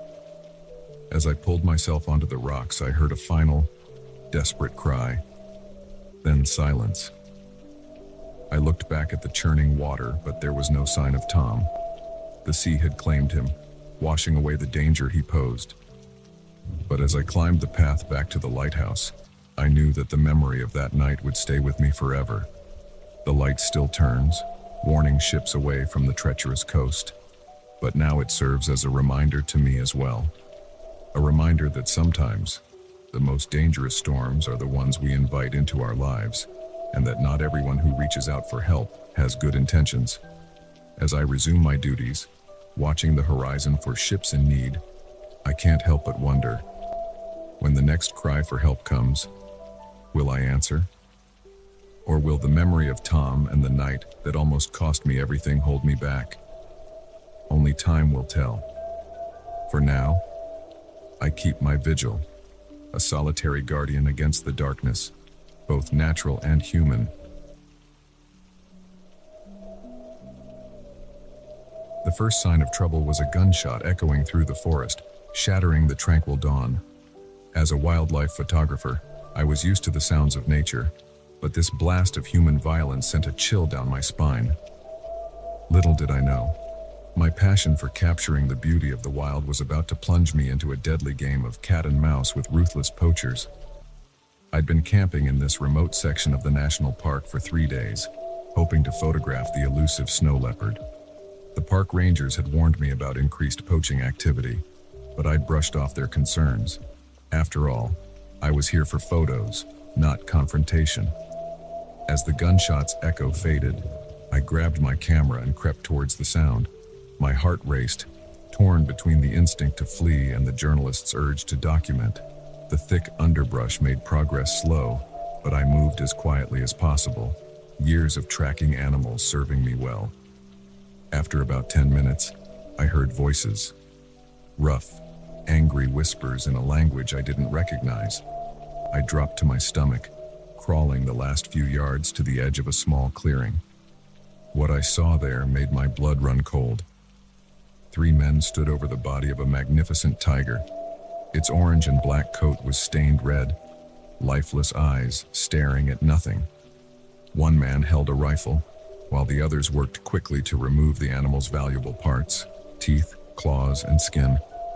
I raised my camera with trembling hands, the long lens allowing me to capture clear images of the poachers' faces. Evidence, I told myself. Something to bring these monsters to justice. The shutter's soft click sounded deafening in the quiet forest. One of the men's heads snapped up, eyes scanning the tree line. I held my breath, willing myself to be invisible. For a heart-stopping moment, I thought he was looking right at me. Then his gaze moved on, and I let out a silent sigh of relief. But I knew I couldn't stay. I had the evidence I needed, and every second I lingered increased the risk of discovery. I began to inch backward, moving as slowly and carefully as I could. A twig snapped under my knee, the sound impossibly loud. "What was that?" one of the men growled. "Check the trees." Panic surged through me. I abandoned stealth and scrambled to my feet, running as fast as I could through the dense forest. Behind me, I heard shouts and the crashing of boots through underbrush. I ran blindly, branches whipping my face. My only thought to put as much distance between myself and the poachers as possible. I could hear them gaining on me, their knowledge of the terrain outweighing my head start. A bullet whizzed past my ear, splintering the bark of a tree next to me. They were shooting at me now, all pretense of secrecy abandoned. I zigzagged, trying to make myself a harder target, my lungs burning with each gasping breath. I burst out of the tree line onto a rocky slope. Without breaking stride, I half ran, half slid down the incline, sending small avalanches of pebbles skittering ahead of me. At the bottom, I dove behind a large boulder, finally allowing myself a moment to catch my breath. The sounds of pursuit grew closer. I peered around the edge of the rock, seeing the poachers emerge from the forest above. They paused, scanning the slope for signs of my passage. "Spread out," the leader barked. "He couldn't have gone far. Find him." I looked around frantically, searching for an escape route. The boulder was at the edge of a swift-moving river. Normally, I wouldn't consider trying to cross it, but now it seemed like my only option. Taking a deep breath, I sprinted for the water's edge. A shout went up behind me, followed by more gunfire. I dove into the icy current, the shock of the cold water driving the air from my lungs. The river's powerful flow swept me downstream, away from the poachers, but also dangerously close to jagged rocks that threatened to dash me to pieces. I struggled to keep my head above water, clutching my waterproof camera bag to my chest. The evidence it contained was too important to lose. After what felt like hours but was probably only minutes, I managed to grab onto a low-hanging branch and pull myself to the shore. I lay there on the bank, gasping and shivering, straining my ears for any sound of pursuit. But all I could hear was the rush of the river and my own pounding heart. Slowly, painfully, I got to my feet. I was soaked to the bone, bruised and disoriented, but alive. And more importantly, I still had my camera. I knew I couldn't linger. The poachers might have given up the direct chase, but they would likely be searching the area. I needed to find help, to get my evidence to the authorities before it was too late. Using the sun to orient myself, I began the long trek back towards the ranger station. Every snapping twig or rustle of leaves sent my heart racing, convinced that at any moment I'd find myself staring down the barrel of a poacher's gun. As the adrenaline wore off, exhaustion set in. My waterlogged clothes felt like they weighed a ton, and each step was a monumental effort. But I forced myself to keep moving, driven by the memory of that beautiful tiger lying dead in the clearing. It was late afternoon when I finally stumbled into the ranger station's clearing. The shocked faces of the rangers told me I must have looked as bad as I felt. Poachers, I managed to gasp out before collapsing. The next few hours passed in a blur. I was wrapped in warm blankets, given hot tea, and questioned extensively by both the park rangers and local police. I handed over my camera, the memory card containing the damning evidence of the poachers' crimes. As I sat there, slowly warming up and regaining my strength, a grim satisfaction settled over me.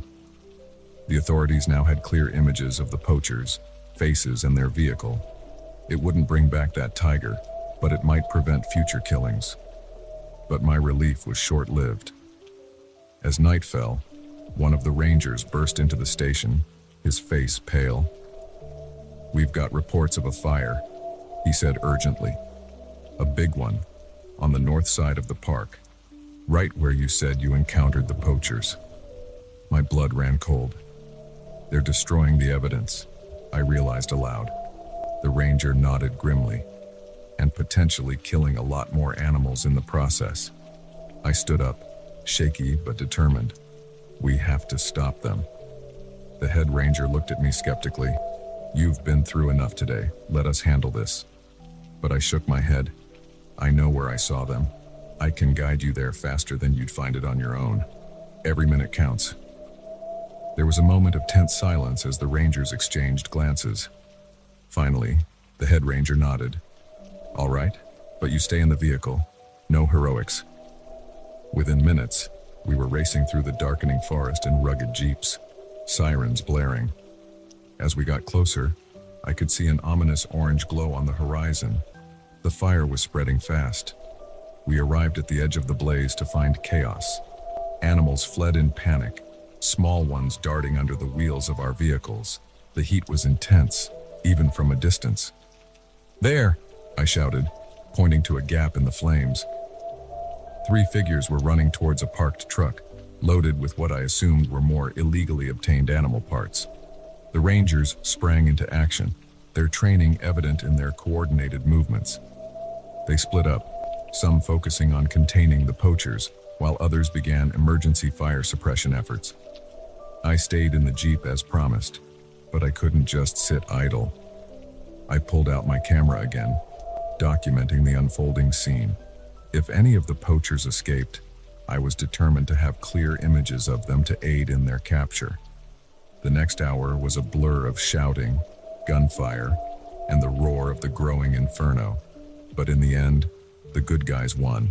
The poachers were captured, their truck of illegal goods seized. The fire, while damaging, was brought under control before it could spread to the wider forest. As dawn broke, casting a surreal light over the smoldering landscape, I felt a complex mix of emotions. Horror at the destruction, grief for the animals lost, but also a fierce pride in having played a part in bringing these criminals to justice. One of the Rangers approached me, a tired smile on his soot-stained face. "Your photos were the key," he said. "Without them, we might never have caught these guys. You did good, photographer." I nodded, too exhausted for words. As I watched the poachers being led away in handcuffs, I realized my relationship with this forest had fundamentally changed. I had come seeking beauty, seeking to capture the majesty of nature through my lens. Instead, I had been thrust into the ugly reality of the threats facing these magnificent creatures. But as I raised my camera one last time, focusing on a pair of deer emerging cautiously from the undamaged part of the forest, I knew I had found a new purpose. My photos would no longer just showcase nature's beauty. They would serve as a record, a warning, and a call to action.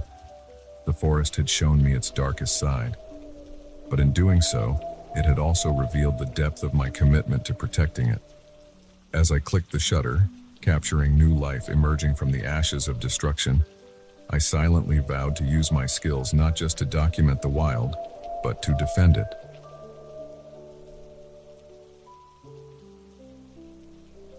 The key card slid into the lock with a soft click, but something felt off. As the night clerk of this small-town motel, I'd checked in hundreds of guests, but none had ever made the hair on the back of my neck stand up like this one. His eyes darted nervously, his fingers twitched, and the bulky duffel bag he clutched seemed unnaturally heavy. Little did I know, my gut feeling was about to plunge me into a night of terror that would change my life forever. I've been working the night shift at the Pinewood Motel for about 3 years now. It's not glamorous, but it pays the bills and gives me plenty of quiet time to work on my novel. Most nights are uneventful, a few late check-ins, maybe a noise complaint or two. But from the moment he walked in, I knew this night would be different. He stumbled through the door around 11 p.m., the bell above the entrance jingling discordantly. The man was in his mid-30s, with disheveled brown hair and 3 days' worth of stubble. His clothes were rumpled, like he'd been sleeping in them, and there was a wild look in his eyes that set me on edge immediately. "I need a room," he said, his voice hoarse and urgent. "Just for the night. Cash only." I nodded, trying to keep my face neutral as I pulled up the vacancy list on the ancient computer. "Of course, sir. We have a few singles available. How does room 237 sound?" He nodded jerkily, already pulling out a wad of crumpled bills. As he counted out the payment, I couldn't help but notice his hands were shaking. There was also a dark stain on his sleeve that looked suspiciously like blood. I handed him the key card, forcing a smile. "Enjoy your stay, Mr. Smith," he said quickly. Too quickly. "John Smith." "Right. And I'm the Queen of England." As Mr. Smith hurried off to his room, practically running down the hallway, I debated what to do. My instincts were screaming that something was very wrong here. But what could I do? Call the police because a guest seemed nervous. They'd laugh me off the phone. I tried to distract myself with paperwork, but my eyes kept drifting to the security monitor that showed the parking lot. About an hour after checking in, I saw Mr. Smith emerge from his room, looking around furtively before hurrying to his car. He opened the trunk and pulled out another duffel bag, this one even larger than the first. My curiosity got the better of me. I switched the monitor to the hallway camera just in time to see him struggling with the heavy bag, finally managing to drag it into his room. What on earth was in those bags?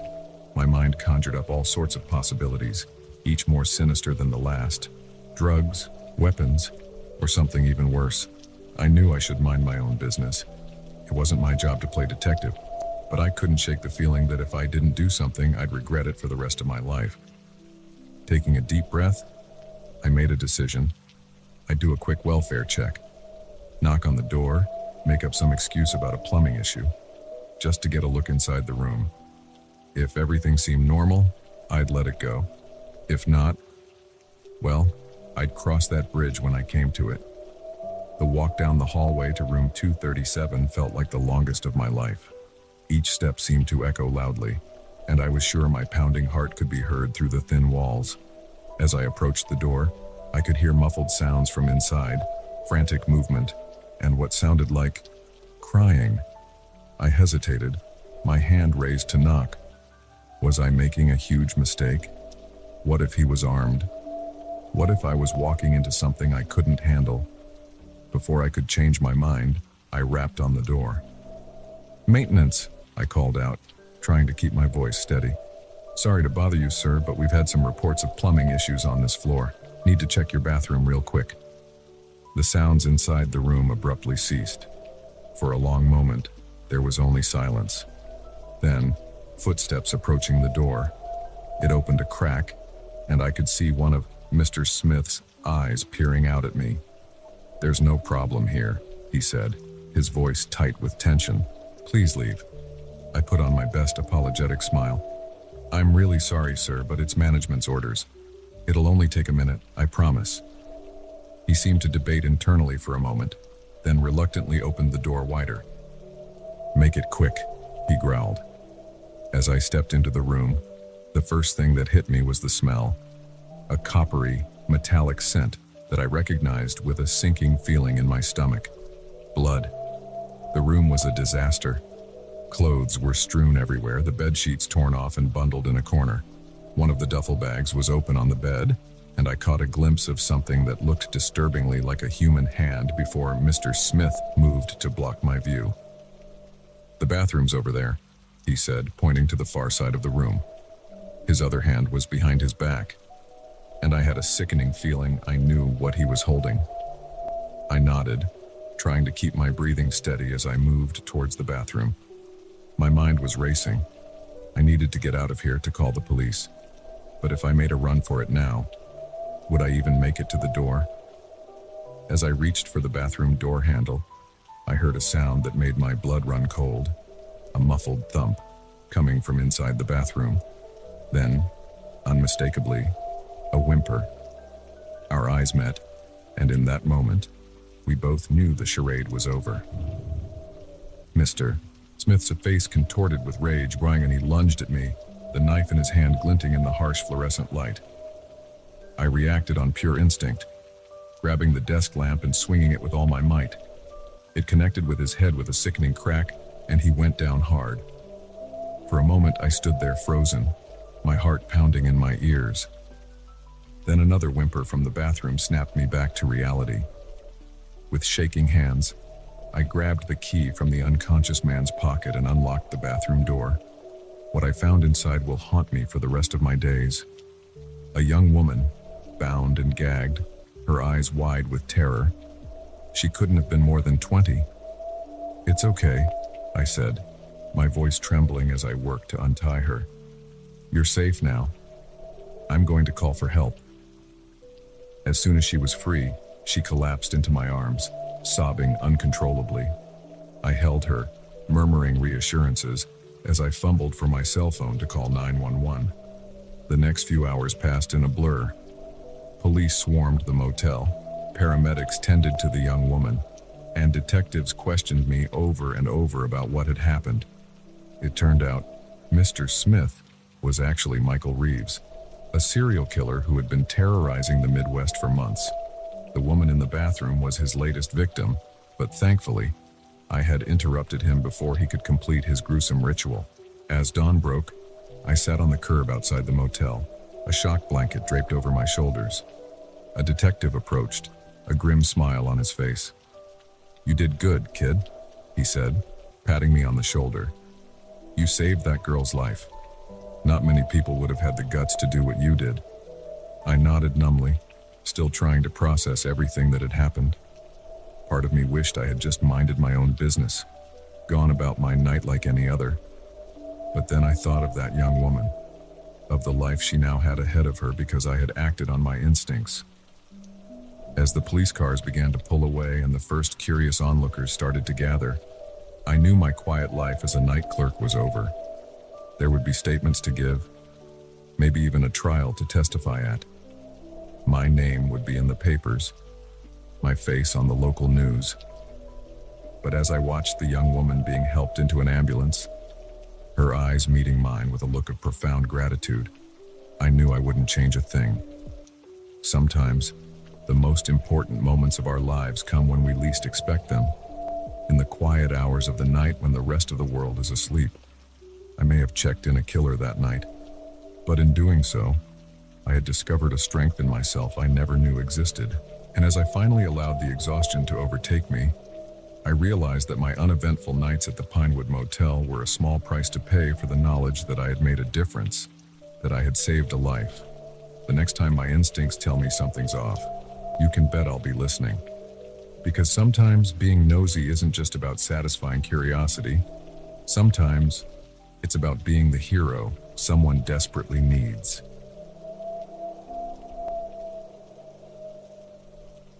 The moment I saw the blood on his shirt, I knew this wasn't going to be an ordinary fare. As a cab driver in this city for 15 years, I'd seen my share of strange passengers, but the desperation in this man's eyes told me I was about to get involved in something far beyond a simple ride home. Little did I know, my decision to pick him up would plunge me into a night of terror, forcing me to choose between my safety and my conscience.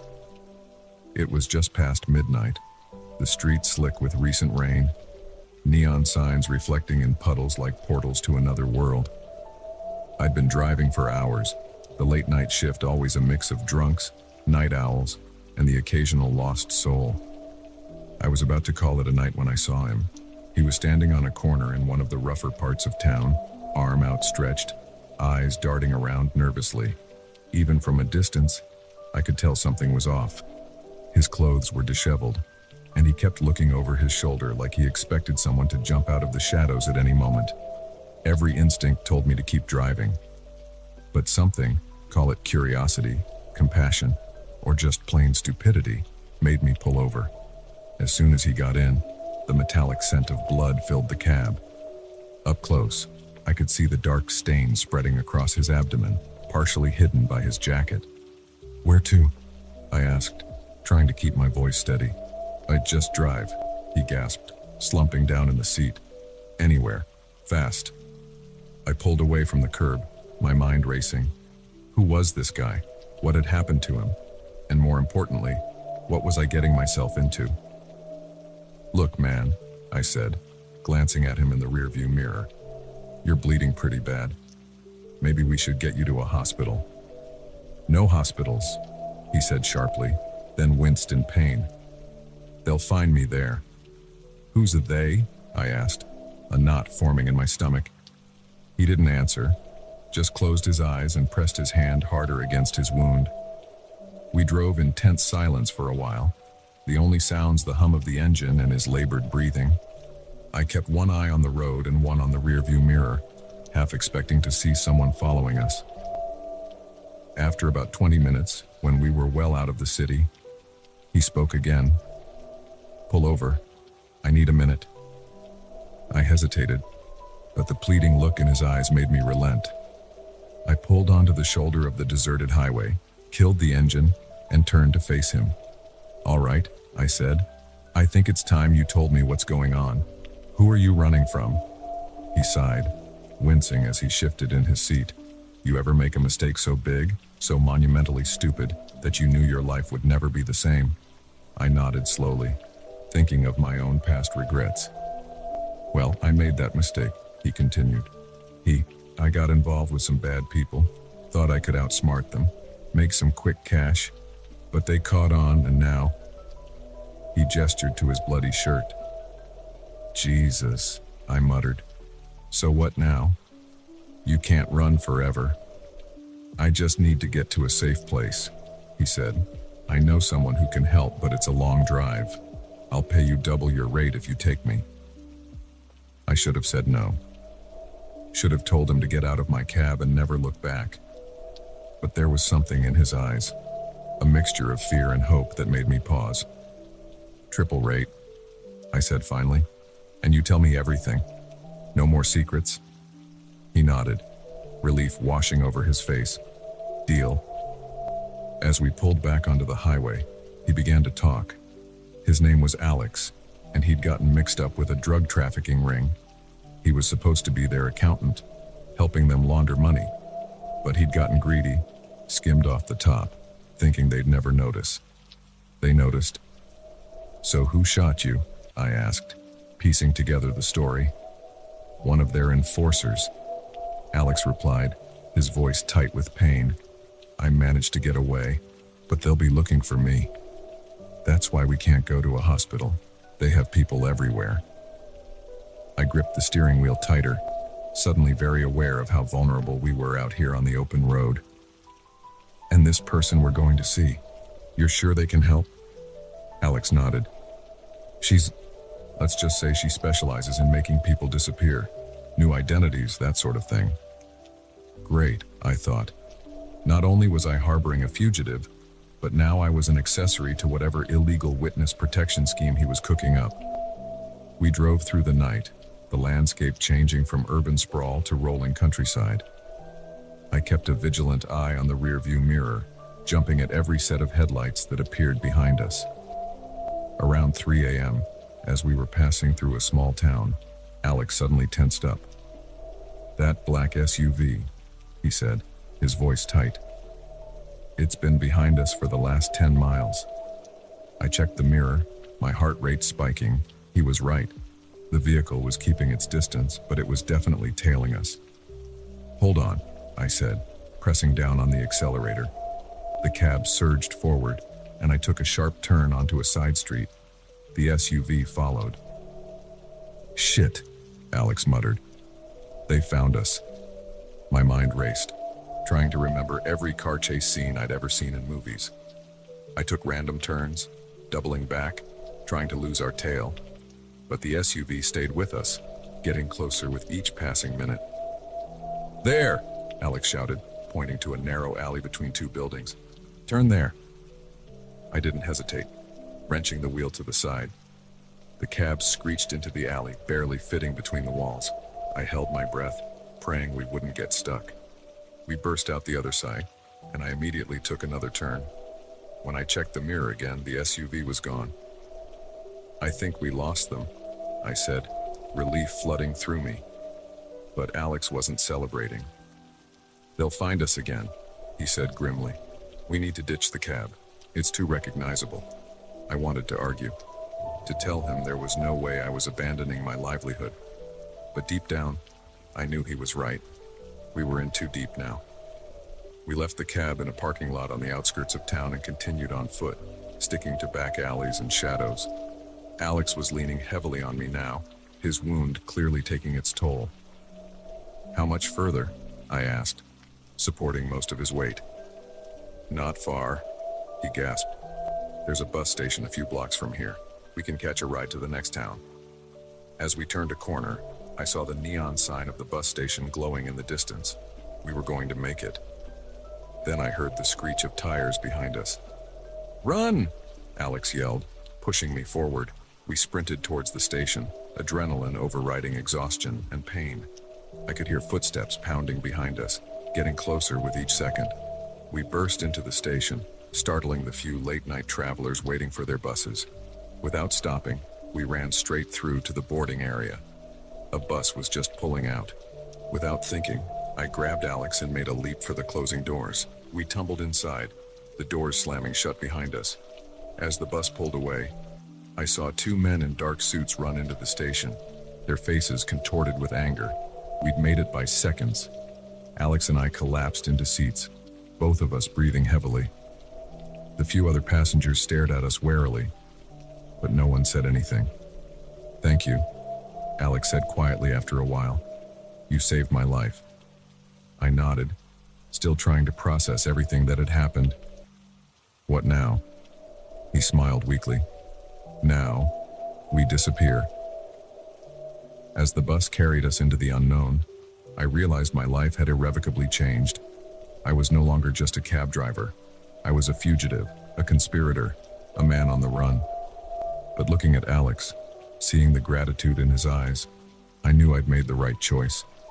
Sometimes, in the darkest of nights, we find our true selves. And sometimes, a simple cab ride can become the journey of a lifetime. The road ahead was uncertain, fraught with danger. But for the first time in years, I felt truly alive. Whatever came next, I was ready to face it. After all, the meter was still running, and this was turning out to be one hell of a fare.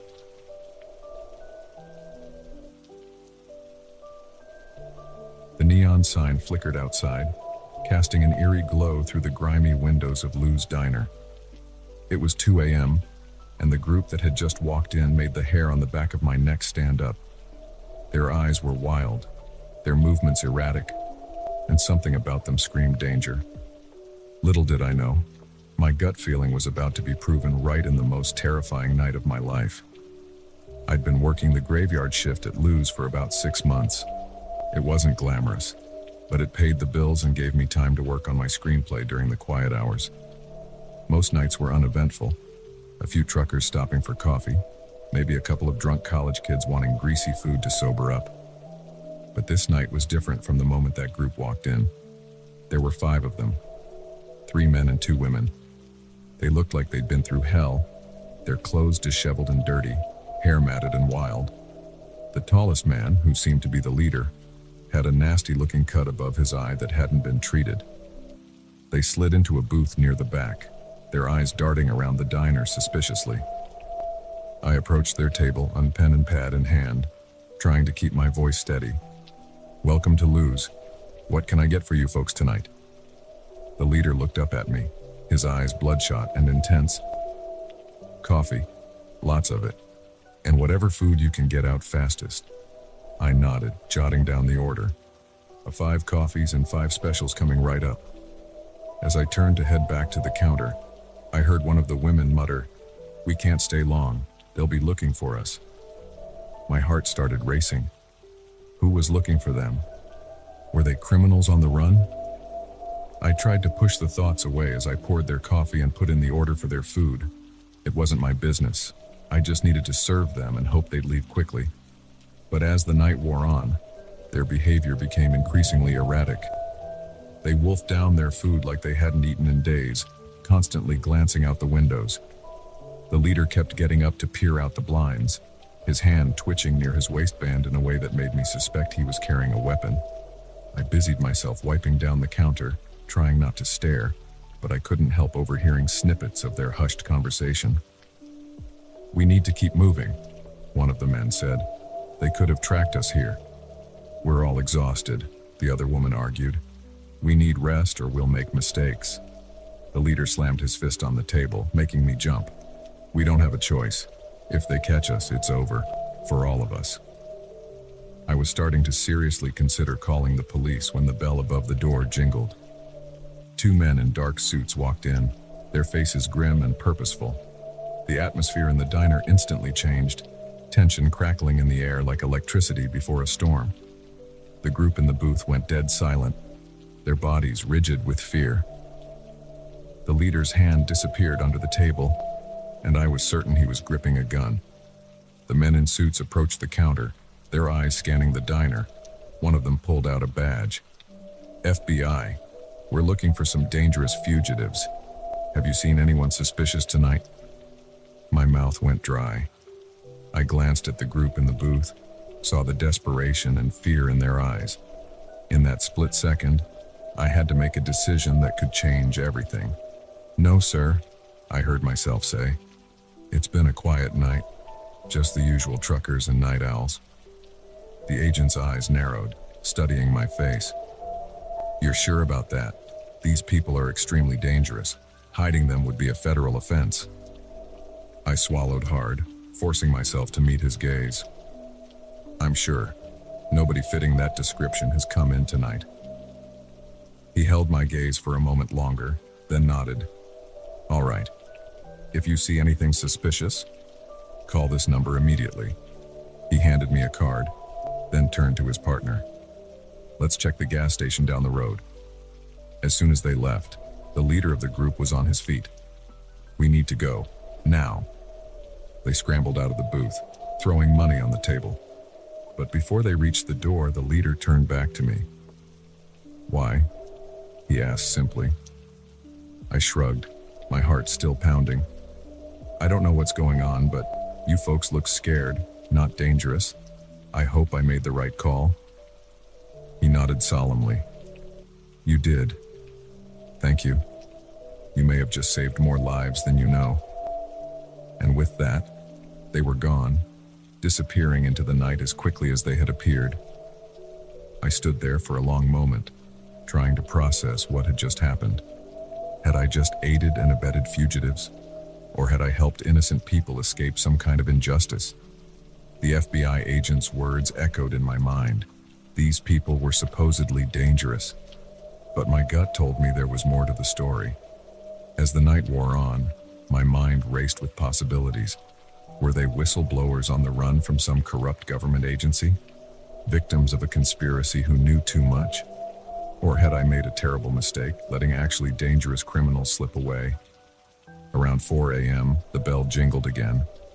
My heart leapt into my throat, expecting the FBI agents to return. But it was just old Joe, right on schedule for his pre-dawn coffee and pie. "You look like you've seen a ghost, kid," he said as he settled onto his usual stool. "Rough night?" I managed a weak smile. "You could say that, Joe. You could definitely say that." As I poured his coffee, I debated whether to tell him what had happened, but I decided against it. The less people who knew, the better. Whatever was going on, I was now involuntarily part of it. The rest of my shift passed in a blur of anxious glances at the door and jumping at every small noise. When my replacement arrived at 6 a.m., I practically ran out of the diner, desperate to get home and try to make sense of everything. But as I unlocked my apartment door, I froze. There, slipped under the door, was a plain white envelope. With shaking hands, I opened it. Inside was a short note and a flash drive. The note read, "You took a chance on us. Now we're taking a chance on you." The truth is on this drive. Be careful who you trust. The world needs to know, but they'll do anything to keep it hidden. Thank you for your courage. M. I stared at the flash drive, my mind reeling. Whatever was on it, I knew my life would never be the same once I viewed its contents. I had a choice to make: plug it in and potentially put myself in danger, or destroy it and try to forget this night ever happened. As I sat there, the first rays of dawn creeping through my window, I realized that the choice had already been made the moment I lied to the FBI agent. I was in this now, for better or worse. With a deep breath, I booted up my laptop and plugged in the flash drive. As files began to populate my screen, documents, photos, videos, I felt a mix of fear and exhilaration. Whatever this was, it was big. And somehow, I, a simple diner worker with dreams of Hollywood, had stumbled right into the middle of it. The sun rose fully as I delved into the files, each revelation more shocking than the last. I realized that my simple act of trusting my instincts in the diner had set in motion a chain of events that could change everything. As I finally closed my laptop, my mind swimming with the weight of what I'd learned, I couldn't help but laugh at the irony. For months, I'd been trying to write a screenplay, searching for that perfect story that would launch my career. And now, the most incredible story I could imagine had quite literally walked right into my diner. I knew the coming days and weeks would be dangerous. The people after my mysterious visitors wouldn't give up easily. But as I finally lay down to sleep, exhausted but exhilarated, I felt more alive than I had in years. My graveyard shift at Lou's Diner had turned into the prologue of an adventure I never could have imagined. And somehow, I knew this was only the beginning. Whatever came next, I was ready. After all, every great story needs a reluctant hero, right? And on this fateful night, that hero turned out to be me, a simple diner worker with a penchant for trust and a newfound taste for danger.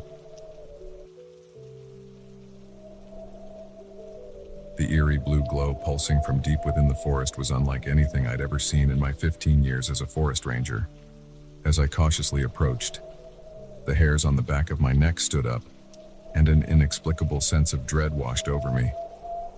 Little did I know, my discovery of those strange lights would plunge me into a nightmare that would challenge everything I thought I knew about the woods I'd sworn to protect. It was supposed to be a routine night patrol, the kind I'd done countless times before, checking for illegal campers or signs of wildfires. The air was crisp with the scent of pine, and a full moon cast long shadows between the trees. Everything seemed normal, until I saw that otherworldly light flickering through the branches. I radioed back to base, reporting my position and intention to investigate. In hindsight, I should have waited for backup, but curiosity got the better of me, and I ventured deeper into the woods, following the pulsating blue glow. As I got closer, I began to hear chanting, low, rhythmic, and in a language I didn't recognize. My hand instinctively went to the gun at my hip, though I wasn't sure what good it would do against whatever was producing that light. I crested a small hill and suddenly found myself on the edge of a large clearing. What I saw there made me question my sanity. Dozens of figures in hooded robes stood in a circle around a glowing blue crystal the size of a car. They swayed in unison, their chanting growing louder and more frenzied. The crystal pulsed in time with their voices, casting eerie shadows across the clearing. I ducked behind a large tree, my heart pounding. This was way beyond anything I'd been trained for, illegal campers or poachers I could handle. But this was something else entirely. As I watched, transfixed, the chanting reached a fever pitch. The blue light from the crystal intensified, becoming almost painfully bright. And then, impossibly, a tear seemed to open in the very air above the crystal. Through that tear, I caught glimpses of something, a landscape that was alien and wrong, with geometries that hurt my eyes to look at. Tentacle-like appendages reached through the opening, grasping at the air. I must have made a sound, a gasp or a whimper, because suddenly, one of the robed figures turned and looked directly at me. Even from this distance, I could see that its eyes glowed with the same blue light as the crystal. "Intruder!" it screeched, in a voice that was far from human. "Seize them!"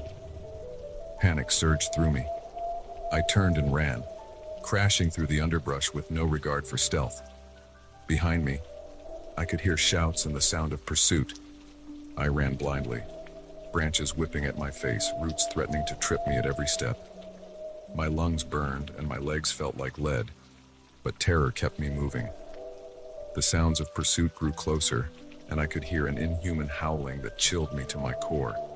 Just when I thought I couldn't run another step, I burst out of the tree line and found myself at the edge of a cliff. Below, a river rushed by, swollen from recent rains. I was trapped. I turned to face my pursuers, drawing my gun with trembling hands. The robed figures emerged from the trees, moving with an unnatural, gliding motion. Their hoods had fallen back, revealing faces that were only vaguely human, with two wide mouths and those glowing blue eyes. "You should not have come here, Ranger," one of them said, its voice a rasping hiss. "You have seen things not meant for mortal eyes." "What are you?" I managed to ask, my voice shaking. "What was that thing in the clearing?" The creature's mouth stretched into a grotesque approximation of a smile. "We are the guardians of the gate. For centuries, We have kept the boundary between worlds intact, but now, the stars are right, and the great old one stirs in its slumber.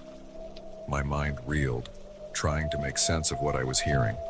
It sounded like something out of a horror novel, not anything that should exist in the real world. You have a choice, Ranger, the creature continued. Join us in our great work, or be cast into the void. I looked from the creatures to the cliff edge behind me. The drop was easily 100 feet, the river below churning and violent. It was certain death. But as I looked back at the inhuman faces of my pursuers, I realized death might be preferable to whatever they had in mind. I choose option 3, I said, and before I could second guess myself, I turned and leaped off the cliff. The fall seemed to last forever. Wind rushed past me, and I had a moment to reflect on the absurdity of my situation. Then I hit the water, and everything went dark. I don't know how long I was unconscious. When I came to, I was washed up on a rocky shore several miles downstream. Every part of my body ached, and I was pretty sure I had a couple of broken ribs, but I was alive. As I lay there, gasping and shivering, I tried to process what I'd seen. Part of me wanted to believe it had all been a hallucination, maybe caused by some toxic fungus I'd inhaled. But I knew, deep down, that it had been real. I managed to drag myself to my feet and stumbled through the woods until I found a road. A passing trucker took pity on me and gave me a ride back to the ranger station. My colleagues were shocked when I stumbled in, soaking wet and babbling about glowing crystals and inhuman cultists. They assumed I'd had some kind of accident and hit my head. I was sent to the hospital, where doctors diagnosed me with a concussion and exposure. In the days that followed, I debated whether to tell the full story of what I'd seen, but every time I started to, the words stuck in my throat. Who would believe me? I'd be labeled as crazy, probably lose my job. And a small, terrified part of me wondered if those creatures might come for me if I talked. So I kept quiet. I told everyone I'd fallen while on patrol and washed downstream. They seemed to accept it, though I caught concerned looks from my co-workers when they thought I wasn't looking. I threw myself back into my work, trying to pretend everything was normal, but nothing was the same. Every time I went into the forest, I found myself jumping at shadows, half expecting to see that blue glow through the trees. I avoided that section of the woods where I'd seen the crystal, making excuses to send other rangers there instead. Weeks passed, then months. Slowly, the memory of that night began to fade, taking on the quality of a bad dream. I started to wonder if maybe I had imagined it all. Then, one night, I was working late at the station when a call came in. A hiker had reported seeing strange lights deep in the woods, in the exact area where I'd encountered the cult. My blood ran cold as I listened to the hiker's description. It matched what I'd seen, down to the eerie blue glow. I knew I had a choice to make. I could ignore it, pass the call along to someone else, pretend I'd never heard it, or I could face my fears, go back out there, and try to stop whatever dark ritual was taking place. As I sat there, the radio in my hand, I realized that this was bigger than just me. Whatever those creatures were, whatever they were trying to do, it threatened not just the forest I'd sworn to protect, but potentially the whole world. With shaking hands, I keyed the radio. "This is Ranger Thompson. I'll check it out." As I geared up, checking my flashlight and making sure my gun was loaded, I tried to push down the fear threatening to overwhelm me. I didn't know what I'd find out there in the dark woods, or if I'd even survive the night. But I knew I had to try, because sometimes being a forest ranger means more than just protecting trees and wildlife. Sometimes it means being the only line of defense against threats most people couldn't even imagine. As I stepped out into the night, the full moon casting long shadows across the parking lot, I took a deep breath. Whatever happened, I was done running. It was time to face the darkness head on. The forest waited, its secrets and horrors hidden in the shadows between the trees, and I was going to uncover them, no matter the cost.